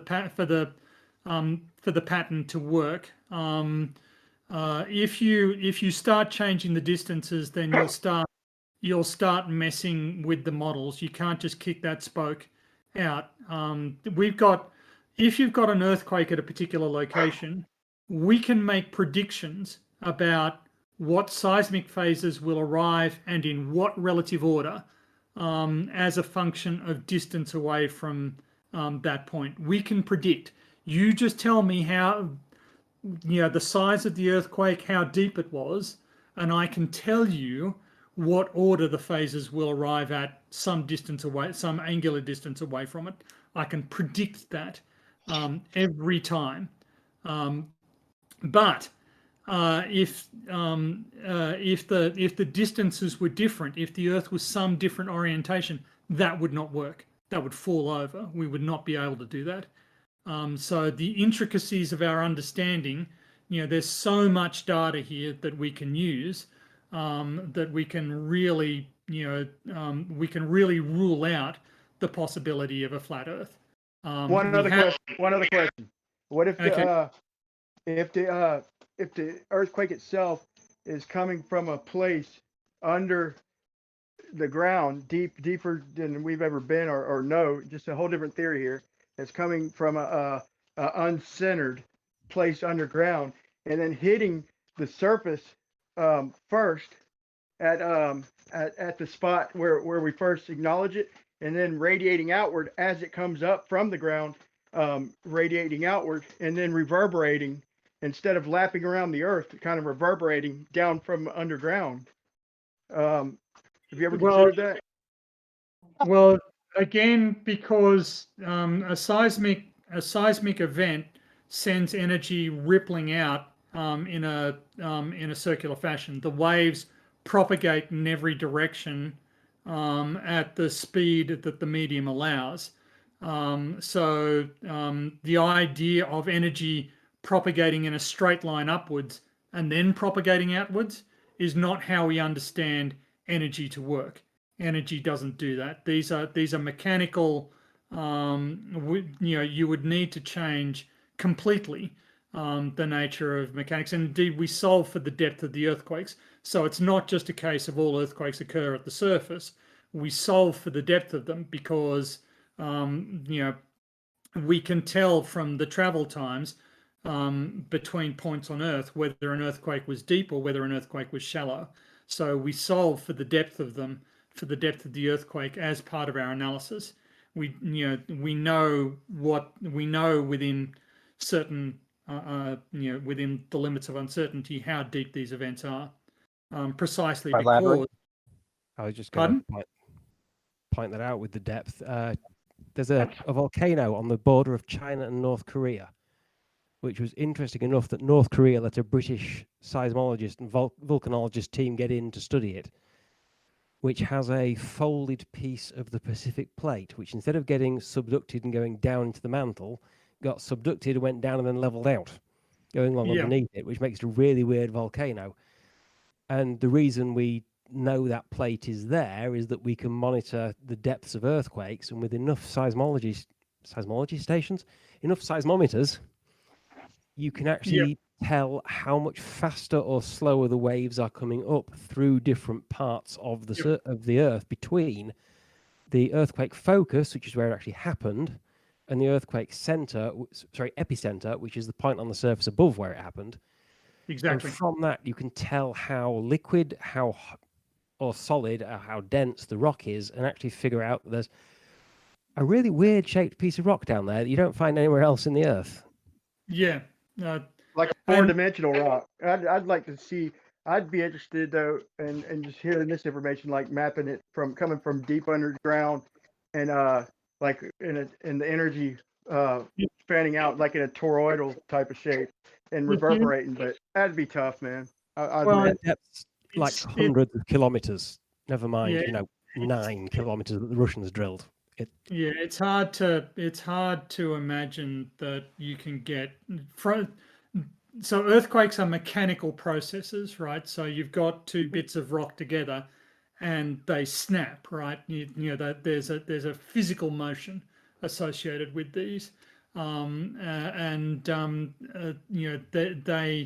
they do produce distinctive radiation patterns of energy, so you can tell if it was a vertical motion or a horizontal motion or whatever. But it's not physically possible for the energy to from our understanding of physics, it is not physically possible for energy to propagate in the way you're suggesting, Brian. And we seem to understand the physics of this pretty well. Yeah, I'm thinking that through. That'd be a tough one, man. But can you show that same earthquake on a globe? Well, yeah. I haven't plotted it up on a globe, but I could do that. There's a there seem to be the information seems a little scattered down there, but there still is size. There is points of measurement. And when I was looking into celestial navigation, there was no stars in the southern hemisphere like under 40 degrees. I mean, they're all either in the southern hemisphere. There are stars, but none of them are down below. I think it was 45. I think Bacon said. I don't want to quote him exactly, but they were all up toward the equator. And so I think this would be better information to look through than celestial navigation or even GPS, in my opinion. But you can just imagine from the azimuthal map that we just saw, the radiating out from the center, that's going to look beautiful on the globe. It's going to do the same thing on the globe. Not many things look beautiful on the globe if you model them, like jet streams, eclipses. Beauty's in the eye of the beholder. I mean, it'll be radiating out from that center point they look perfectly. pretty jumbled up, man. I'd like to see this might do it some justice. Maybe not. If you look at the jet stream systems, you actually get stripes like Jupiter, which is beautiful in its own way. No, you don't. On the celestial navigation in the southern hemisphere, the Southern Cross came up in a discussion of this a while ago. Jet streams give you snakes. And if I remember correctly, the northernmost star of the Southern Cross is a fairly distinctive one, the third brightest in the constellation, and is over Christmas Island or some such, in a little archipelago that is so far south it's part of Antarctica. It's south of Patagonia, way south of the Falklands. There's that little line of islands. Star that is? It's over one of them. That's a lot more than 40 degrees south. Can you tell me the name of that star so I can look that up? I think the star is Gacrux. I think that what Brian is saying is that there are probably recommended stars for use in celestial navigation, and there's probably a catalog of them that are used as references, and it's quite likely that there is a northern bias in those stars. The reason for that would be is that you really want everything to, you can't see Polaris anymore. So what you want is sort of the angular separation from Polaris, and you don't want to be going too far from that. So it's not entirely implausible that that a given catalog of reference stars for celestial navigation it has a northward bias even in the southern hemisphere, but that is only in a particular table. You could use any star in the southern hemisphere nominally for celestial navigation. It's just that we choose a particular subset of all of the stars for brightness and for ease and for the convenience with which they can be related to stars in the northern hemisphere, which are much more heavily and readily observed by ocean-going traffic. So, yeah, I was going to say, I'd think there's probably a bias towards stars that are overhead trade routes, and there isn't a trade route that far south. So yeah, it's a limited value. Exactly so. So, I think Brian's making a a factual point here, but the interpretation that he's chosen to put on it is somewhat different from what I think he should. Brian, if you want to look up those I stars, think gas crust is showing what negative 33. It would be the co-altitude of it would be negative 57. So that'd be what, 33 degrees south? Is that right? No. Now, if you want to look up those stars, the constellation is Cruxis, and stars and constellations are typically named like Alpha Orionis, Beta Orionis, Gamma Orionis, from the brightest, darkest. And they also have names like Betelgeuse and Bellatrix and Mintaka. Yeah, and so yeah, on. I'm looking at it right now. Stars of Crux are really imaginatively named Acrux, Becrux, Gacrux. Yeah, I found Acrux and Gacrux. So you're definitely right in pointing them out, but it's showing that at this particular time, over 33 degrees south is. I'll post the ephemeris. Let you look at it. Tell me if I'm wrong or not. The number you want is the declination. Declination. Right. The declination. That's from the celestial equator, right? Tells you the latitude of the ground position, basically. So if the declination is minus 57 degrees and 6 minutes, then the latitude of the ground position of the star is 57.1 degrees south.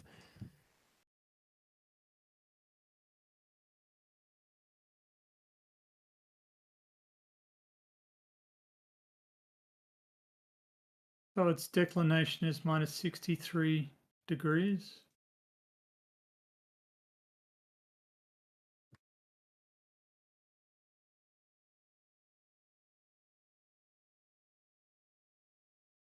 Anyway, so but this is again like the central element is that it doesn't matter how we measure the distances between points on Earth's surface, if we use airplanes, if we use roads, if we use submarine cables, if we use earthquake travel times, tsunami travel times, however we measure the distance, it always turns out to be approximately the spherical distance formula, right? And earthquakes are a very good way of demonstrating that because they propagated in a predictable way, but it holds for any pair of points using any reliable distance measuring technique, and from that we can tell that the Earth just isn't flat, because if it was flat that wouldn't be the case. So while earthquakes are my preferred way of demonstrating that, the fact that planes get the right amount of fuel to get where they're going is also an illustration that that's the case. The fact that in the age of sail we were able to work out how much water and food we needed to complete a particular voyage is also a demonstration. Hey, let of- me interrupt real quick, Tony. He's right though about the Gacrux. It's down 57 south, not 33. So you don't use the co-latitude with the declination. I was wrong. He was right. So they do go down. Not as far as they go up in the north, because obviously they go all the way to Polaris. But I think there's one that goes down even a little further than 57 south. But still a little curious that they don't go all the way down. But that's another argument for another time. Yeah, it's just one of those things. Like as was mentioned, it's just a matter of convenience. Not many people need to use those stars, and the southern hemisphere, as has been pointed out in the chat, it doesn't have that many bright stars. Certainly not near the pole of rotation. So it's sort of not got many useful reference stars.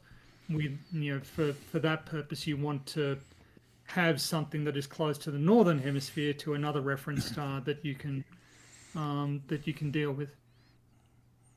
Yeah, well, that polar rotation down there is basically a black spot in the sky. Exactly. You really can. There's nothing there you can look at. Too damn dim. But it's just happenstance. But Brian, going back to Lake Pontchartrain, I would urge you to consider the following. All of that GPS data that was taken by Jesse, every one of those points, XYZ coordinates, when you convert those to latitude, longitude, and elevation, and apply the geoid and ellipsoid models to it, you get points that track right along the surface of that bridge. Now, can you tell me where the tangent is in his data? There is no tangent. Okay. There's no tangent whatsoever.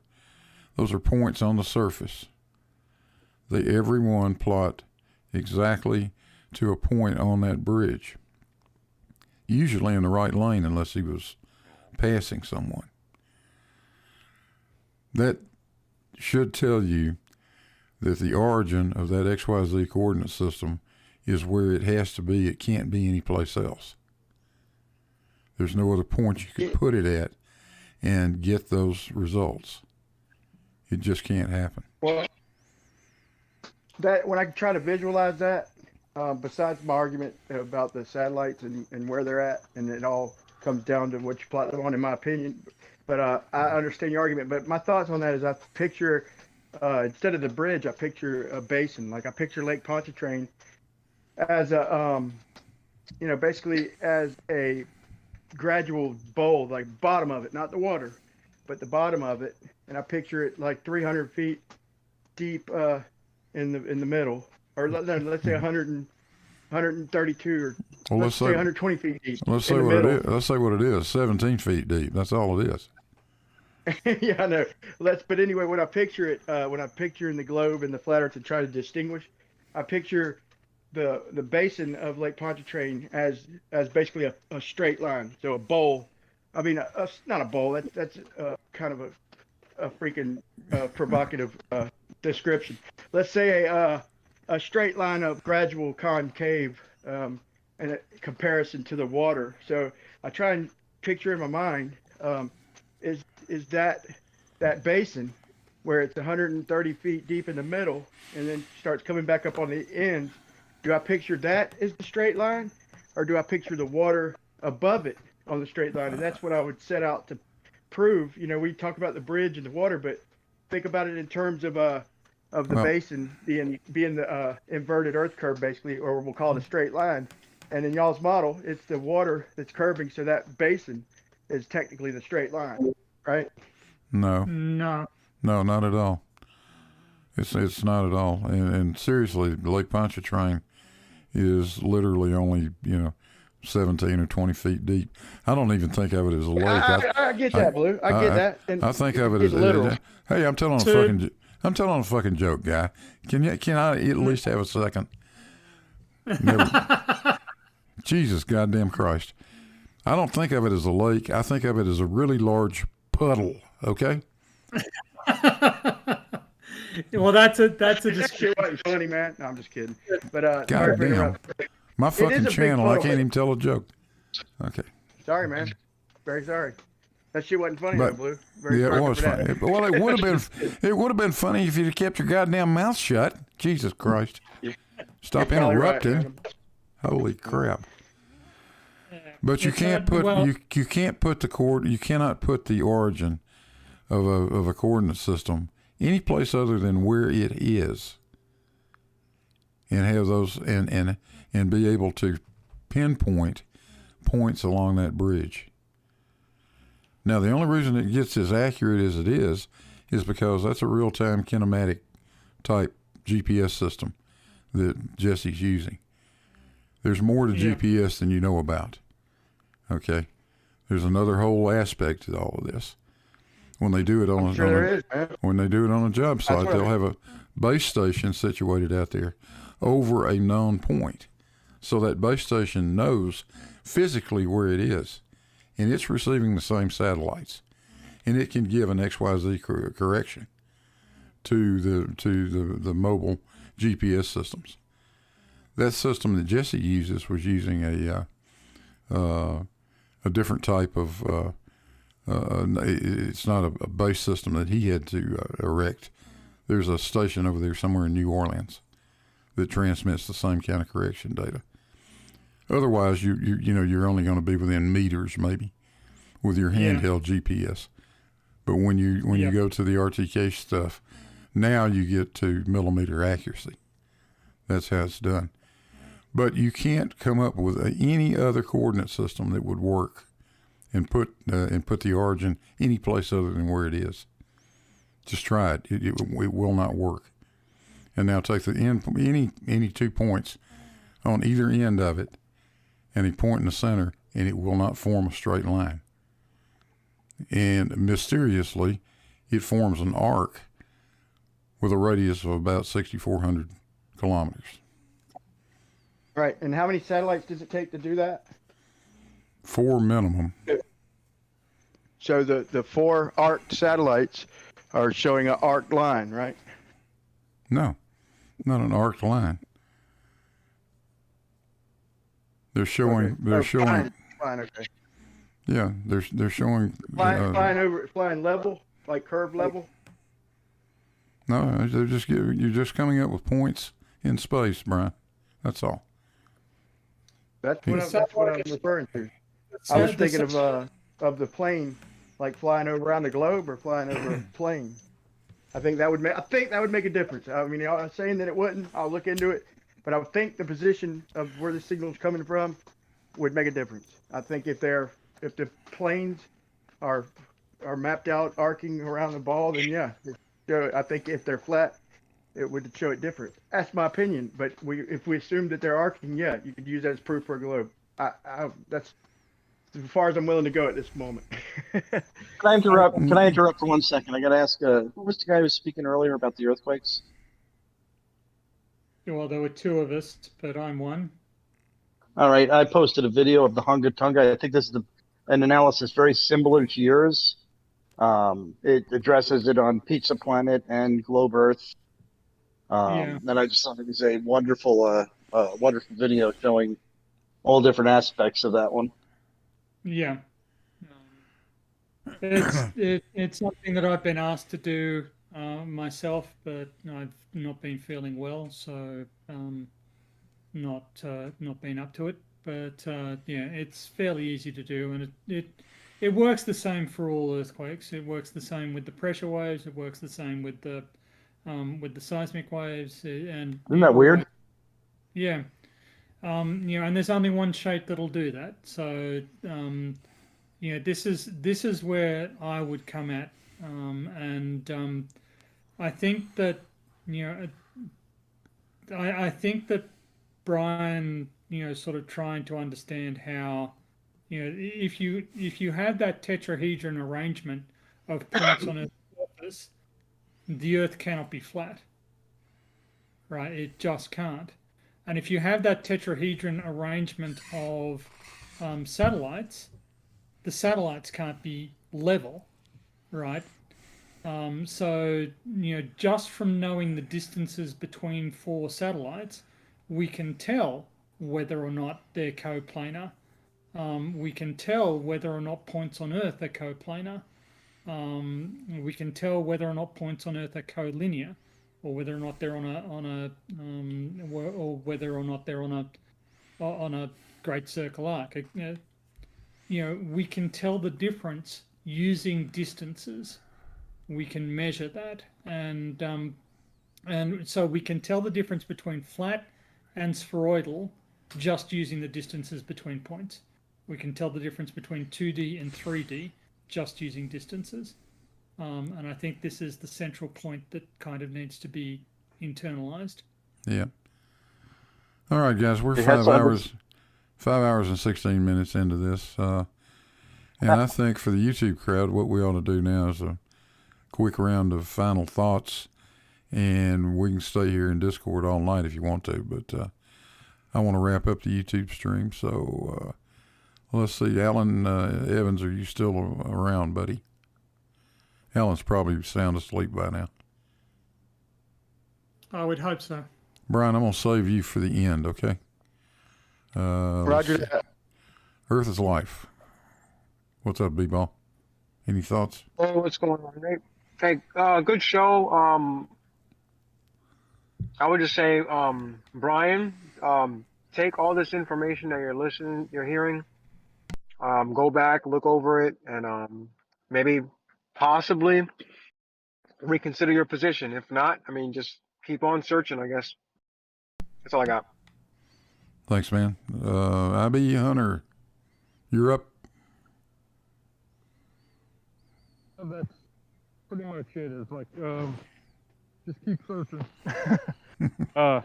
They have some people with a lot of experience on here, and with a wide variety of experiences of doing actual real measurements that actually make a difference in real life, and what's actually used for large projects in real life.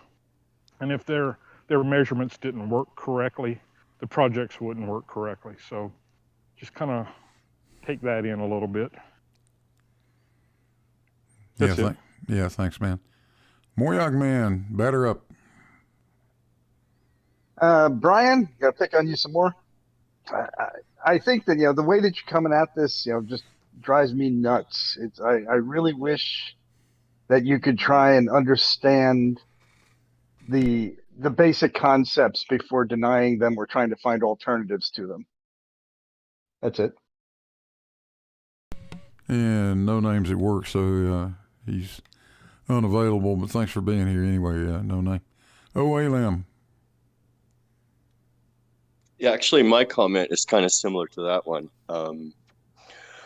When I asked Brian there if you could imagine that wave, that circle radiating out from that point, you've seen it on the azimuth, equidistant from the center point as the center. And I asked if you could imagine, if you could visualize that, the same thing on the globe, and instead of trying, or instead of being able to visualize it on a globe, you quibbled with the definition of beautiful. Well, I haven't seen anything beautiful on the globe. So it seems like 2 steps forward, 1 step back, and still working from a place of you've already made up your mind and just looking for confirmation bias. But I'm still holding out hope. Thanks, man. Appreciate it. PhD Tony. Yeah, I'd encourage Brian to actually look at the seismic data. The return times of these waves. They propagate out in a circular fashion. They get to the antipode. They come back around, and it's the same every time. We see the same pattern, and this has been done thousands of times over thousands of seismic stations, and there's no way it can work on a flat Earth. It's that simple. Also, on a side note, and this may seem rather petty, I was not impressed by Jose's decision to troll bomb the chat. Yeah, I hear you. Terry, you just joined us, but you got anything you want to add? Hello, Terry. Well, I'll tell you with that. Then Oh, we'll go. sorry. So yeah, I was muted on my end. Okay. No, I got here. Yeah, I definitely got here a bit late. I didn't see the premise of the conversation where it stemmed from.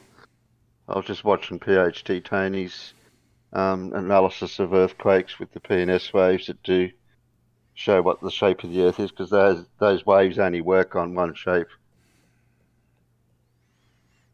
Yeah, pretty much. Well, thanks, man.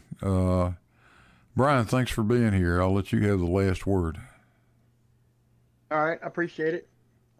In all honesty, and being honest, the earthquake, the PNS waves are going to be tough. That's a tough one to contend with. That seems to be probably the best proof out there. But I do notice that. Let me defend Jose real quick. He, I feel like he jumped in when I started getting like ganged up on to even it out. It was entertaining, if nothing else. Just leveling out the playing field a little bit. I like Jose, man, and as far as it goes, I'm going to look into that. I would like to see it mapped on a globe. If a lot of things mapped on a globe, I think we could admittedly say that it doesn't look fluid, if nothing else. A lot of things, but who's to say that the size, the earthquake data could prove different than all the other data. But I'm going to look into that. I like talking to PhD Tony. This is like the second or third time we've had a conversation. And Blue, appreciate you letting me aggravate you a little bit. And everybody out there listening, nothing wrong with asking questions. So thank you, man. All righty. Well, thanks to everybody that hung in this long out there in YouTube land. Don't forget those like and subscribe buttons down there. If you haven't already punched one of them, feel free. It doesn't cost a thing. And with that, I think we'll sign off and catch you guys on the next one.